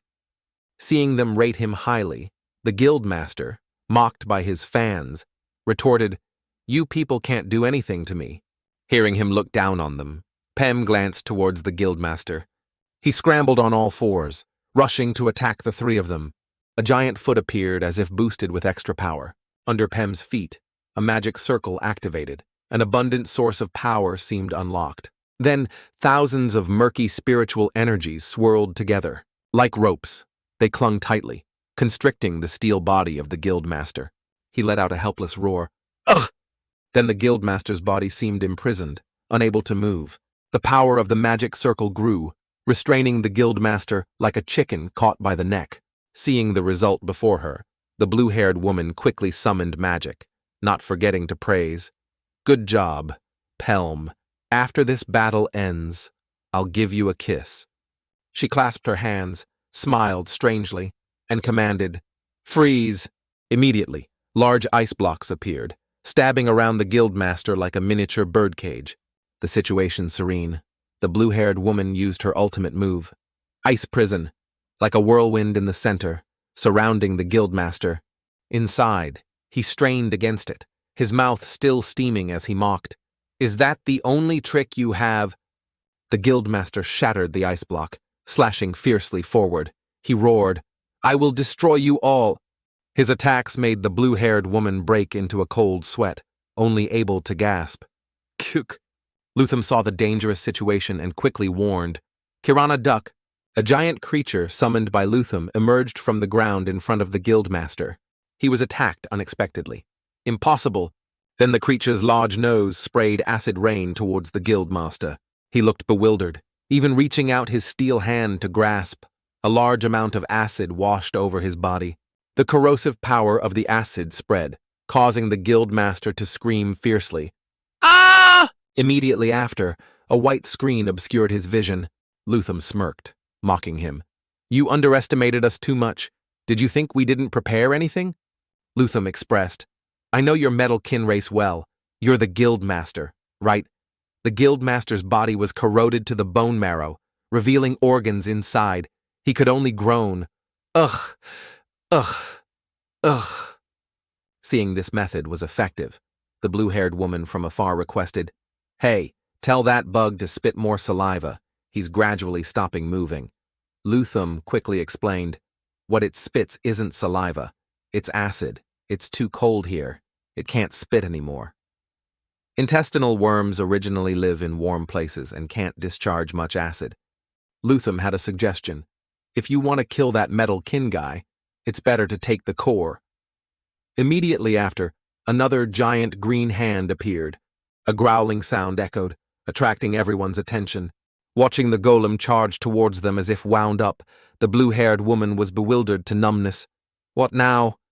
The golem seemed out of control, charging forward, making the blue-haired woman tense and cry for help. "Luthum, do something!" Luthum, so tense he broke into a cold sweat, frowned and said, "To catch that guy." "Just the worm isn't enough," the blue-haired woman said helplessly. "Call everyone Polly. Where did that madwoman go again?" Summoning the two, the blue-haired woman said sternly, "First, I'll block him Pelm, provide cover."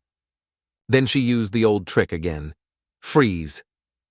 Thousands of large ice layers shot straight up, aiming to hold the golem back. Looking at the large ice blocks before it, it angrily gnashed its teeth. It quickly stomped its foot, gathering momentum to jump high. The blue-haired woman saw this and exclaimed, "Oh," jumping up to dodge the attack. Her eyes widened, her mouth screaming non-stop. "The shadow, freeze it, quickly. At this rate, we'll die." Having heard her constant chatter for a long time, Pem appeared calm, saying with a weary look, "I know." A moment later, the three of them were surrounded by a pitch-black layer of gas. The golem clenched its fist like a hammer, posing. Instantly, the intestinal worm disintegrated immediately. The nearby ice blocks met the same fate, shattering. A while later, Marac carried Dakia into the forest. Both were in a very bad mood. He smiled to ease the atmosphere, asking caringly, "Try and see if you can move yet." Gently leaning her body against the large, ancient tree, Marac said softly, "Try standing up." One more time. Taking wobbly steps to stand up, Dakia looked better and said, "I'm okay now." Suddenly, she had a slight concern, quickly turning back to verify. "But you don't need my help. Do I look a bit pitiful now?" Marac hesitated. "I wanted to, but—" Afraid she'd feel hurt, he quickly said, "Look over there." Following his pointed finger, Dakia exclaimed in surprise, "Ah!" In the distance, the guildmaster seemed revived, riding his lower body forward aggressively. He threatened everyone. Damn evil spirit worshippers. Despite his body being corroded by acid, his core still functioned normally. His sharp tongue threatened, "I will destroy you all." The guildmaster bluntly finished off each winged monster attacking him. Marac stood far off, sighing. Even though Aurelius is doing well in his own way, he's at too much of a disadvantage facing them. Looking up at the sky, thousands of bat-headed monsters attacked in swarms. He said helplessly, "There are so many more of them. Even if he tries hard, he'll still—" Suddenly Marnac's attention was diverted to the side. "Huh?" What caught his eye was the image of the golem attacking the ice blocks ahead. Marac wondered, why this direction? At that moment, the golem's hand tightly gripped a small black figure and raised it high. Before he understood what was happening, he saw the golem throw it straight into the distance, thousands of miles away. It plunged straight into the thick snow layer, whitening the entire sky. A strange cry echoed. "Ah!" Marac curiously walked over to the giant creature thrown by the golem. He stared blankly. "That's—" Glancing at its shape, Marac recognized it. A snow bat. Also dead. From his pocket, her hand appeared. The sound echoed kill. Marac frowned, annoyed. "Why is it here?" Dakia appeared from behind, saw the dead bat, and her face turned pale green as if struck by the wind. Marac lowered his head, choosing silence. His hand bloodied. He took the long chain from the snow bat's body. He quickly realized, it's the holy relic. Seeing this, the golem smiled faintly. At this moment, Marnac's expression changed, tense as a bowstring. He said softly, "Mother." A new source of spiritual energy was added. Marac decided, this time, I will enhance my inherent power. Kill. He added, the power I will enhance is Holy Power 13, 379. The corrupted giant. The image of the golem rampaging alone under the blue light of spiritual energy, followed by the tragic cries of snowbats, haunting the entire sky. Each snowbat was beaten until blood flowed in streams. One by one, each met a tragic end under Marnac's blade. Then, an orb of light appeared, with added snow bat blood as a sacrifice. Marac seemed corrupted, his mouth smiling with great amusement.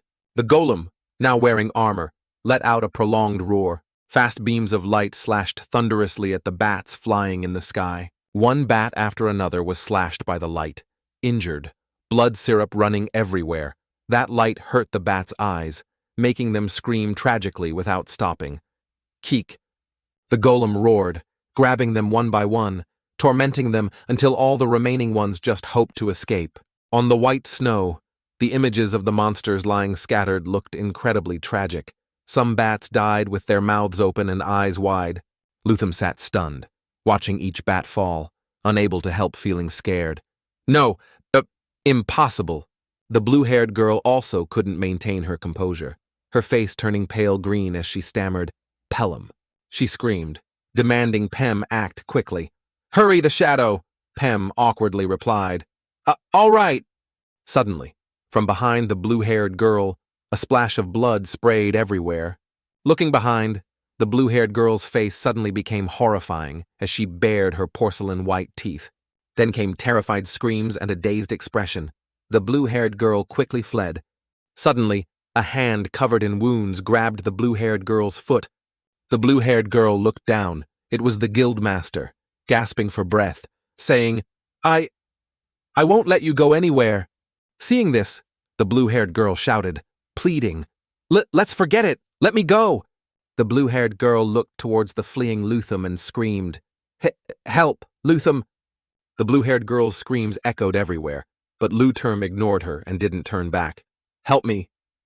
Luthum ran while cursing, now terrified. Damn it, damn it!" Suddenly, from behind, something large appeared, causing Luthum to log out of the earth.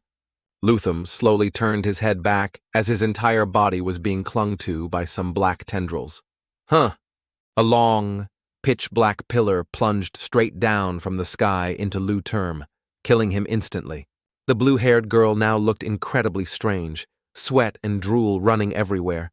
Then she suddenly thought, I ditched both of them. The blue-haired girl broke free from the guildmaster's hand and thought, if I want to escape, The blue-haired girl approached the pillar, picked it up gently, and thought madly. Then this is the only chance. Then she threw the pillar towards the guildmaster, causing the surroundings to glow from the explosion. The blue-haired girl was also affected by the explosion as white snow scattered everywhere. Suddenly, from within that light, she was startled when she discovered something. From underground, a giant pitch-black hand emerged, tightly gripping someone. It was the blue-haired girl. She was gripped and spun around, screaming tragically, "Let me go! Let go!" The creature's arm seemed unwilling to let go of the blue-haired girl, making her spin wildly in midair. The blue-haired girl flailed her arms at the sky as if trying to grab something that could save her, screaming, "No!" Immediately after, a spray of bright red blood shot out everywhere. With one hand, the golem finished off the blue-haired girl, leaving her as just a pool of blood on the white snow. The guildmaster lying nearby suddenly went silent at the sight. The golem stood towering before the guildmaster. The golem's face was pitch black, its senses unclear. The guildmaster, suddenly, the holes on his body were glowing strangely. Those quick lights were slowly fading, then fading, smaller. Darkness enveloped. It seemed the guildmaster had completely lost signal. The golem suddenly emitted a green light, its two large hands hugging its body. Marac appeared like a god with streams of light flying randomly around him. Above was the golem with clasped hands. Below was the source of Marnac's power. Suddenly, Marac smiled contentedly. "Ha, holy power, 379. Then he turned to the golem. "Now you can harvest the items for me." Marnac's mother stood nearby, scratching her face, thinking kill. Marac said, "Mother, didn't you know the golem can now collect items for me instead?" Marac suddenly smiled. Then Marac bent down, hugged his mother's shoulder, and said, "But mother, I see you're speaking more fluently now." Suddenly Marac smiled contentedly and teased, "Is it that the more the seal is released, the smarter you become, mother?" Marnac's mother thought angrily. "Kill." Marac still cheerfully teased. "Are you asking if I thought you were dumb before, mother?" "Not at all." Then followed a touching mother-son scene as Marac said, "I respect you so much, mother hoo-hoo. Do you know how much I cherish you?" Marnac's mother replied, "Kill." Suddenly, a voice from someone rang out. "Instead of a goddess, don't tell me that little girl is his illegitimate child." Marnac's mother saw this and got angry. Kill. Dakia saw the mother's crude action and excitedly asked, "What does that gesture mean?" Marnac quickly explained, "Mother is just angry." Dakia replied, "I see."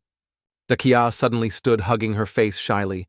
"Can I ask you for a favor?" Marnac wondered. "What is it?" Dakia, with a cute face, gently requested, "I want to hug the little girl too. May I? She's too cute." Hearing this, Marnac's mother rushed over and hugged Marnac tightly. Kill. Mother immediately hid behind Marnac, radiating killing intent as he mediated. "That's enough. Next time, try asking Mother while holding delicious food."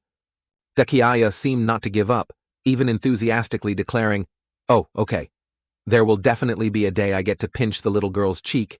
Marnac's mother, angry kill. Marnac turned back, speaking gently to his mother. "That's right. Mother, can you say a new word?" Mother replied, "Kill." Marnac's mother thought while still kill. Kill. Suddenly, Mother's eyes widened as if discovering something. Mother's excited gaze looked at him. Kill. Marnac realized and asked, "I know, what is it?" Mother pointed a finger at herself. Then Marnac's mother shouted exactly one word, looking at her, speechless, while Marnac's mother looked extremely proud of her achievement. In some building, shouts echoed, "Hey, you think you're so great?" Vadis Draco was interrogating Haydn with deafening shouts. "I gave you everything you wanted. And what happened? An avalanche. Because of an avalanche, all the personnel we prepared vanished." Vadis Draco grimaced, gritting his teeth, cursing. "How ridiculous, I have nothing left to say." Haydn thought, "But you're still talking." He clutched his eye where he'd been hit, thinking hatefully. "But what should I do? I didn't want the avalanche to happen either." A morning scene at Haydn's house appeared through his narration. "This morning, I lost a bunch of hair from stress too." "This idiot doesn't know anything." Vadis Draco interrupted his thoughts, saying, "Hey, I heard Dakia left the Western Branch area." Haydn stammered, Yes, she's now under the dispatch authority of the main branch." Vadis Draco crossed his arms, facing the wall. "Main branch? Tch, they always do their job well. They were also the ones who caught Dakia first." Haydn wondered, "Are you going to the capital?" Vadis Draco answered curtly, "Yes." Hearing this, Haydn was extremely excited. Haydn's heart felt like a festival. Hooray! Haydn looked at Vadis Draco's scrunched-up face, thinking, "I'm finally free from this damned prince. And that princess—" An image of Dakia appeared. He thought blissfully. Both of them always— Goodbye. Outwardly, he feigned, "I'm very sorry for continuously messing up your work." Vadis Draco approached, ruffled Haydn's hair, and said, "What are you doing? Get ready to go." "What's wrong?" A sinister face with a bright smile appeared as Vadis Draco said, "You need to lead the way." Then followed a string of praises from Vadis Draco that struck Haydn like lightning. "Here, I see you work the best. Go get ready, you'll receive the privilege of accompanying me. Therefore, remember to dress warmly." Haydn tried to stammer excuses not to go. But, I'm the head of the Western Branch. I can't possibly leave my post." Vadis Draco didn't care and threatened back. "It seems, up until now, your stupid screw-ups haven't been reported to the higher-ups yet, have they?" Vadis Draco laughed heartily, continuing, "If I report all your failures to the superiors in the capital, what will happen to you then, huh?"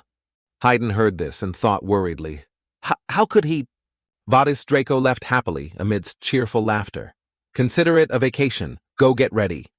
Haydn behind him wept pitifully. An image of Haydn's family appeared. "Mommy of the little ones, my children." Then the pitiful back of Haydn standing sobbing. "Daddy's leaving, but I'll be back." An image of a procession of carriages appeared one after another, with a voice saying, "That is when the great general—" It was the guildmaster, but in a tiny form, appearing majestically. Marnac smiled brightly, replying to the guildmaster on his shoulder. "You said that yesterday, too. You said it was a beautiful sight." "That's right. An angel saved me." The guildmaster replied excitedly. "He looked so brave, ah." Dakia beside him added softly, "A great general." An image of the golem appeared in black and white, looking truly gloomy. Marnac continued, "Probably no one cares anyway." because he's already dead. His words, "It's almost our turn to be interrogated," confused the guildmaster. Then the guildmaster jumped from Marnak's shoulder to the servant's hand and said, "Oh, I understand. Give me a moment, please." Sitting on the servant's shoulder, the guildmaster said enthusiastically, "Thank you for bringing us to the capital. When we arrive, I will reward you generously." He replied, "I'm looking forward to it." Marnak's entire group stood watching the carriage. Suddenly Carmen spoke from behind. "I just remembered something. I have something to tell everyone." Dakia replied. "What is it?" Carmen continued. "When we enter, it might be a bit chaotic, but it's nothing major, so don't be surprised or anything." Marnak asked back confusedly, "What do you mean?" Suddenly a soldier shouted, "It's Carmen Valtus." Then a squad of soldiers rushed forward shouting, "Arrest him immediately! Ha ha!" Carmen was tied up and dragged away, but still said cheerfully, "I can handle this myself. I'll be back soon." Marnak's group stood stunned, speechless at Carmen's echoing words. "Don't worry." The scene suddenly showed a giant, yellow-winged beast flying in the sky. Its huge feet stomped down, causing the ground to break apart. Suddenly, the beast roared, with a golden light radiating around it. A human foot unexpectedly appeared behind the golden light. It was Vatis Draco in human form, with a firm, fair-skinned body, speaking, "Clothes." A voice replied, "Yes, sir." Haydn behind him, with an angry face, thought, Sob, the main headquarters dares to ignore him. You'll suffer the same fate as me." Vatis Draco wondered, "The capital is right there. Why aren't you leading the way?" Haydn replied, "I'll take you the fastest way. Let's go." Hearing this, Vatis Draco flared up, shouting, "Hey, are you rushing me? You've got some nerve." Haydn thought fearfully, "Damn it." The sky scene returned to normal, looking clear blue. The guildmaster spoke. "Carmen Valtus being arrested isn't strange. He often causes trouble." Hearing this, he asked curiously, "What did he do?" Marnak's group sat talking in some shop. The guildmaster said, "It's better if you hear it directly from his mouth." The guildmaster continued, "If you go to the soldiers and say you're visiting Carmen, they'll let you in." He replied cheerfully, "Okay." Dakia excitedly said, "Let's eat something, then go visit him. I know some delicious places." Marnak heard this and happily agreed. "Sounds good," the guildmaster interjected. "In that case, The guildmaster placed a bundle on the table and said, "This is the reward I promised." He stared blankly at the bundle of money while the guildmaster continued explaining. 15 gold coins per person. Total is 60. Suddenly Marnak's eyes widened as some kind of light emanated, looking at the sparkling pile of gold coins. He thought, "This is the first time I've seen so much money since coming to this world." A voice spoke, "Kill." Dakia's voice interrupted his thoughts. "Priest Marnak." Marnak's face had changed, craving that pile of gold coins. "Why do you have so much money?"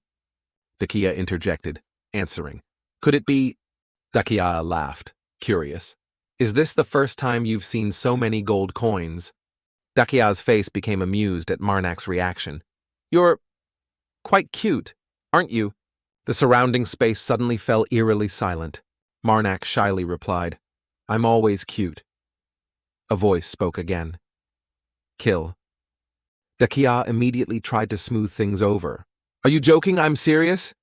He changed the subject back to the guildmaster. "There must be something else, right?" The guildmaster seemed to understand and said, I'll get it for you tomorrow. Before that, I have a few things to do." Marnak replied cheerfully, "Okay then, we'll go visit Carmen now." The guildmaster answered, "See you tomorrow." The scenery outside was still beautiful with a blue sky. A man said goodbye. "I have to go to this place. You two go over there." Marnak and Dakia walked together down the bustling street. They ate many delicious foods together, making Dakia very excited. The two strolled happily, laughing and joking with each other. Suddenly Dakia spoke excitedly. "That building is where the soldiers are, Priest Marnak." "Cute." He knew he was being teased, but still replied politely, It looks a bit scary." Dakia wouldn't let go, continuing to tease Marnak. "Yes, that building isn't lovely. Much, probably." He gently accepted it, saying, "You seem truly obsessed?" Hearing that, Dakia worriedly asked, "Are you angry?" Marac replied, "I really am cute. What's there to be angry about?" Then he said to Dakia, "Let's go visit Carmen now, before the food we bought gets cold." The two walked towards an old building while Dakia, still very worried, scurried after him, saying, "I won't tease you anymore, you're not sad, are you?" Marac answered, "Not at all." Hearing that, Dakia was relieved and said happily, "Okay, let's go then." Only now did he truly get angry, shouting, "I'm really not sad." Inside the jail, Carmen seemed to be thoroughly enjoying himself, mouth open, waiting to be fed. Carmen sat inside while outside. A girl sat opposite, feeding Carmen his food. Carmen happily ate each spoonful. The girl sitting opposite was also very excited, smiling brightly. Suddenly, someone's footsteps approached. Carmen recognized the person entering and beamed, "Marac, you're here." Marac looked at Carmen's current situation and said brightly, "You look very comfortable, don't you?" Carmen stood up, scratching his head awkwardly. "Really, ha ha ha. Yeah, I come here often." The blonde girl sighed wearily. "More than often." Hearing that, Carmen was startled and worried. The blonde girl continued, "You must be Carmen's friends. I heard you would be coming." Then the girl bowed, introducing herself. "I am Arath Grata." Marac quickly replied, "I am Marac. I've heard a lot about you." Dakia beside him also politely bowed. "I am Dakia." Dakia smiled shyly, asking, "Anyway, what crime did you commit this time to end up in here?" Suddenly a voice spoke from outside. "Because he stole something from Lord Enthis Valtis's warehouse." The strange person's footsteps advanced inside along with the accusation. "His lordship personally issued the warrant for your arrest." It was a person in iron armor, looking very strong, but whose face wasn't yet visible. "What did you do with the key you stole?" Distinctive blue eyes appeared with a stern look, calling the name Carmen. Carmen seemed to know this person, saying, "Brother," but was quickly interrupted. "Don't change the subject, answer me." Marac stood outside watching the scene and thought, Carmen's brother must be... An image of a person with black hair and golden eyes alongside a young man with white hair appeared as he thought, son of the Black Wolf, and vice-captain of the Queen's Guard, the Ice Knight. Marac slowly closed his eyes, remembering White Wolf. The image of that person appeared clearly. Setien Valtis. Carmen looked at Setien worriedly as he heard his brother ask, "Carmen, what did you do?" Setien looked at Carmen and asked seriously, "With the key stolen from father..." Setien, face stern with anger, confronted Carmen. "What did you do?" "With the key stolen from father..." Carmen replied calmly, "I used it." Hearing this, Setien was shocked, asking urgently, "You used it. Are you injured?" Carmen turned his face away and replied softly, "No." Setien raised his hand to his mouth, pondering something thoughtfully. Then, Setien continued with insulting words, cursing Carmen relentlessly. "You know father hates thieves. Not only did you steal, but you can't even return it because you used it." An image of their father appeared through Setien's reminder. "Do you remember what father often said? Achievements learned unfairly are as good as nothing." Then Setien pointed straight at Carmen and said, "No matter the reason, stealing is unacceptable." Carmen, having listened to the scolding, wasn't angry. Instead, he closed his eyes thoughtfully, as if understanding. Then Carmen slowly spoke, expressing his own viewpoint. "The law must be just for those who follow it to be just. He used to say that too." Carmen continued, "Of course, I agree with that statement." Setien, hearing this, was very puzzled by Carmen's vague words. Carmen slowly emphasized, "However." Carmen's hand gripped the iron bar tightly as he cried out, "Why did he abandon my mother?" Old images flooded back. It was the day Carmen was born in his mother's arms. Right when I was born. Why did my mother... Suddenly Carmen, tears streaming, screamed tragically, have to secretly leave the family." Carmen lowered his head, resentful on behalf of his mother, his words filled with immense pain. Even a poor man living in a starving alley takes responsibility for his woman is our father. Worse than that man. The past reappeared through Carmen's memory when Carmen went to see his father. No matter how many times I asked father about my mother, he just remained silent. He evaded like a coward. The image of the sparkling gold key with strange carvings appeared. That's why I stole the key. Then the image of Marac's group and a woman in charge holding the key. To find mother. Myself. Hearing Carmen's justifications displeased Setien, who interrupted. Enough, did you really steal it to find mother? Carmen gripped the key tightly and said firmly, Yes. Setien suddenly fell silent, saying nothing. Suddenly Setien reached his hand towards Carmen and said, I will talk to father. Seeing this, Carmen brightened with hope, his voice full of gratitude. Brother. Marac stood outside watching the scene and thought, Carmen has a good brother. Dakia seemed telepathically linked to him as her thoughts answered Marnac's. They must be very close. Suddenly, Setien turned around, looking towards him. Marac and Dakia simultaneously averted their gazes elsewhere, avoiding eye contact with Setien. Setien proactively approached and said, I apologize that you had to witness that scene the first time we met. Dakia looked at the strong Setien standing before her, suddenly blushing as she heard him say, You must have had a hard time with my younger brother. Setien recognized the girl before him and confirmed, Are you Princess Dakia? Dakia, hearing her name, quickly pretended they were old acquaintances. Lord Setien Valtis, long time no see. Noticing the princess's strangeness, Setien took the opportunity to ask further, Why are you here instead of Vatis Draco? Dakia answered evasively, I'm just traveling a bit.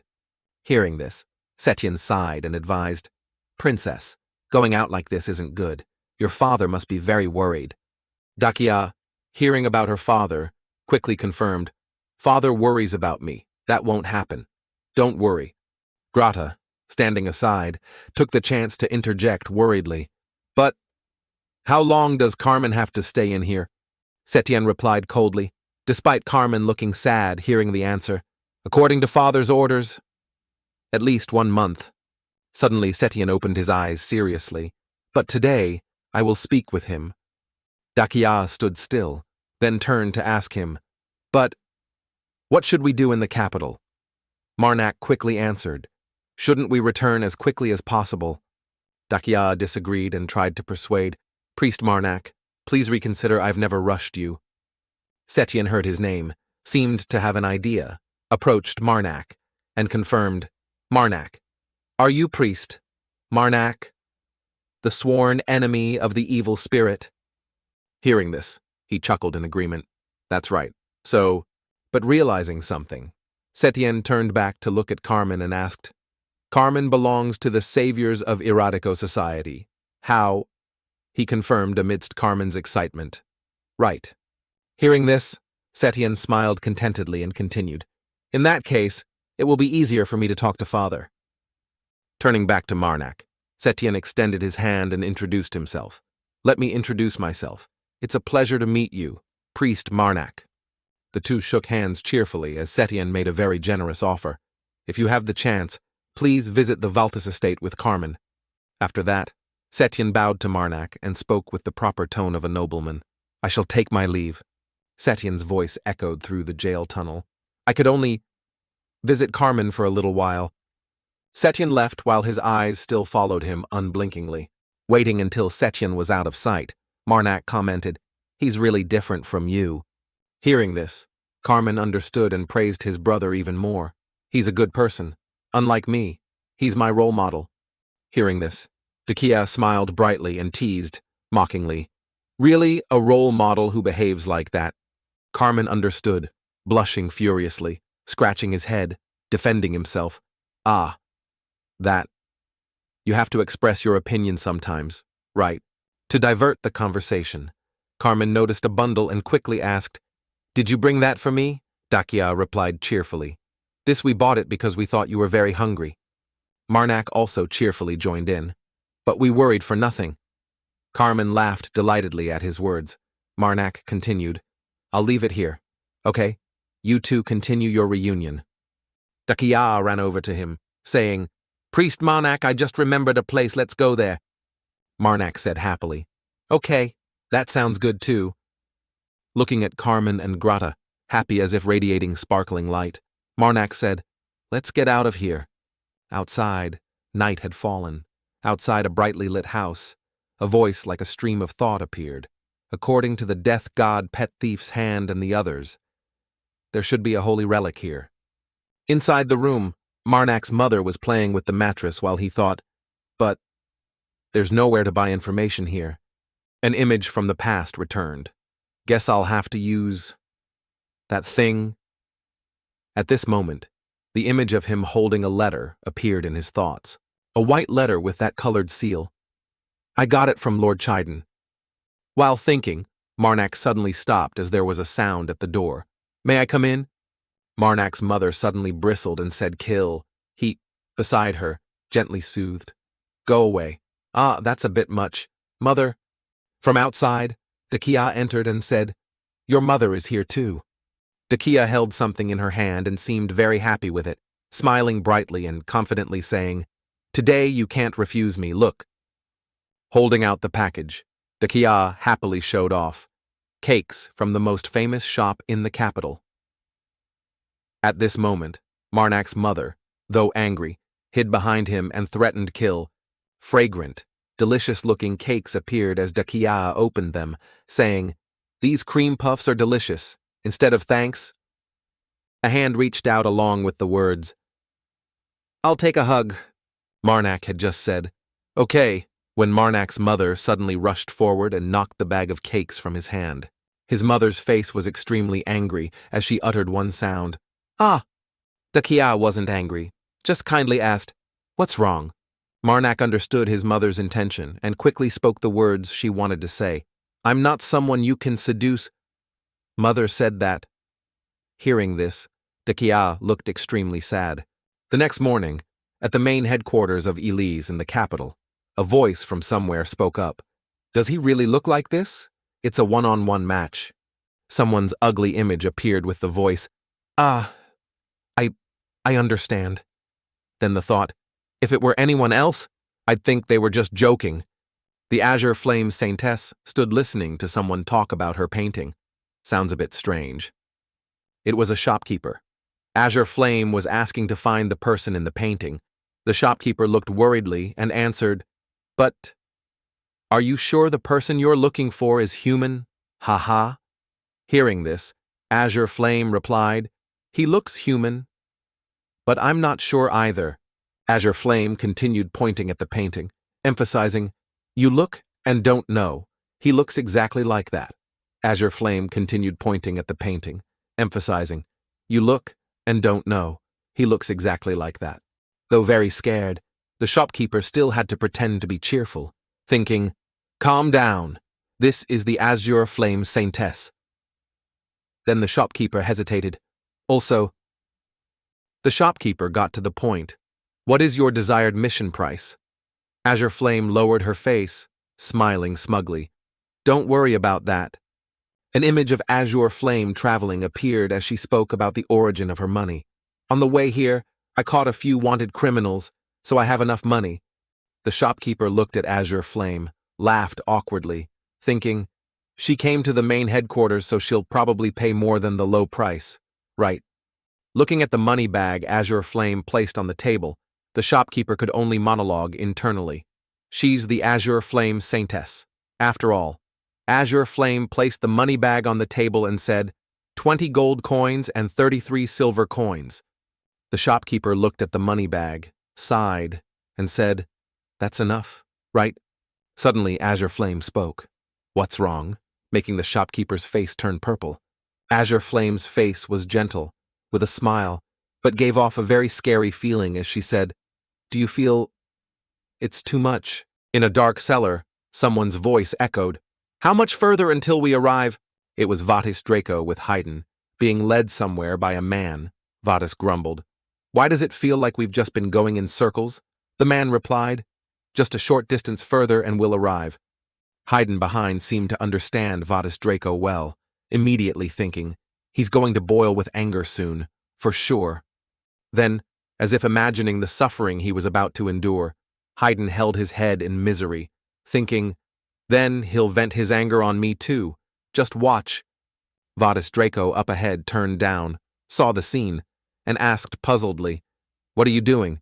Hearing Vadas Draco ask made his face turn purple. He stammered in reply, "What, sir, I wasn't doing anything." The man leading the way saw this, sighed, and smirked strangely. Haydn behind was boiling with anger, blood rushing to his head, making his face flush red, cursing internally. That bastard! Suddenly Haydn saw in the distance a blue-haired girl radiating light, approaching. It was Azure Flame. She walked past Haydn, making him freeze, staring after her without blinking. Even though Azure Flame had passed, Haydn still watched her like a pervert with a very amused smile. Then Haydn started praising profusely. That girl just now was really beautiful, wasn't she, sir? Vadas Draco replied indifferently. I don't give a damn. Then Vadas Draco started bragging about himself with a smug smile. Around me, there have always been many women begging me to like them. One more is redundant. Hearing this, Haydn was furious, his eyes burning with fire, filled with resentful thoughts about Vadas Draco's actions. Then why are you so obsessed with that princess? You have so many women around. If not this one, then another. Asking that question will definitely make him furious, so I'll just ask and answer myself. Footsteps advanced step by step inside. The guide led Vadas Draco and Haydn to the required place, bowed respectfully, and announced, "Welcome to Isla, Your Highness the Prince." Then the guide turned to Haydn. "You may return now, Branch Chief."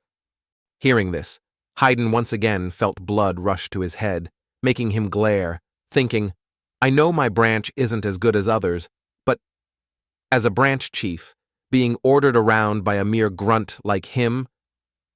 Vadas Draco saw this and spoke up. He will enter with me. The guiding soldier heard this, sighed wearily, and explained, Even if it is your request, sir, we cannot accept it, because branch members are not welcome here. Vadas Draco didn't like beating around the bush, stepped forward, slapped the soldier's face, and loudly demanded, Go inside the main. You dare look at my face and sigh. Haydn in the back smiled smugly at Vadas Draco's curses. Call someone higher than you out here quickly, right now. Haydn's eyes widened brightly. He happily thought, I knew he was just a scoundrel on the outside. I was right to find you. Haydn was so happy and satisfied that stars twinkled around his face, looking at the guide soldier beaten flat and then looking at this guy being beaten. I feel sorry for those guys at headquarters. Vadas Draco immediately yelled loudly, Hey, why are you still standing there? Haydn, as if waking from a dream, trotted along. Yes, I'm coming right now. But in his head, he still thought, I want to seize this opportunity. Outside were resplendent castles along with Haydn's train of thought, seeing the third prince discipline those scoundrels at headquarters. Wow. Turning back to Marac, he saw that his mother had just knocked over Dakia's bread bag. Marac's mother treated Dakia as an enemy and spoke, expressing anger. After Dakia understood what his mother said through his relay, she turned pale with suspicion. The little girl said, I'm not someone you can lure away. Then Dakia sadly walked towards the door and said dejectedly, inside, So you eat the bread. Okay, priest Marac. Dakia left, and he was inside, busily picking up the dropped bread and said to his mother, This time, mother, you were a bit too much. Marac wasn't angry, but gently advised his mother, Mother, you have many ways to refuse someone. Marac continued to explain, remembering Dakia's radiant smile when bringing the bread. Dakia bought these items just for mother. Marac's mother felt extremely guilty upon hearing him say, I know better than anyone that the mother I deeply respect. Marac's mother's face was incredibly embarrassed. She just bowed her head when hearing Marac speak, being someone willing to admit their own flaws and having a very noble heart. Then his mother just replied, Kill. Then he walked over and stroked his mother's head and said kindly, Next time we meet, please apologize to her. Promise me. Okay? Marac's mother spoke as a sign of agreement. Kill. Marac smiled sweetly and gently said, So mother, would you like to try a piece? I'm sure it's very delicious. Then he handed a loaf of bread to his mother. Marac's mother reached out to take it and replied, Kill. Then his mother brought the piece of bread to her mouth and bit it timidly. Suddenly, his mother's eyes widened in surprise when she bit the bread. Then Manak's mother suddenly grabbed the piece of bread and ran away like a cat, making Manak panic and call after her, "Mother." Breaking off the bread with crumbs still on her mouth, his mother laughed heartily and said, "Kill." Ah. His mother rushed straight onto the bed and devoured the pile of bread. Kill. Seeing this, he immediately reminded her, "Mother, eat slowly, or you might get a stomachache and indigestion." Just then, Dakia appeared from somewhere and said solemnly, "Priest, I suddenly remembered that I've never tried that bread before." Dakia looked inside and said, "Can I have a piece?" Manak's mother choked upon hearing that while still eating. The piece of bread she was holding suddenly fell onto the bed. His mother slowly turned back, extremely embarrassed, with a flushed face. Dakia also looked towards his mother with surprise. Dakia's eyes widened when she realized the situation happening. The loaves of bread were still scattered on the bed. Only then did Dakia smile smugly, looking extremely mysterious. Dakia's face lit up, and she happily asked, "It's delicious." "Right," Manak's mother angrily replied. "Kill." Time passed. 10 minutes later, Dakia had now achieved her goal of hugging his mother and was happily chatting about Manak's mother's hair. "How is your hair so smooth? And your skin is soft too." His mother, resigned, ate the bread while pouting. Kill, kill. Outside, the sky had turned to sunset.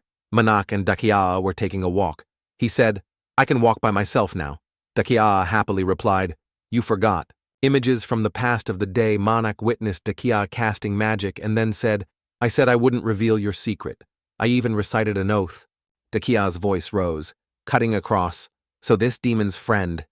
Standing in front of a small house, Dakia asked, "Do you really live here?"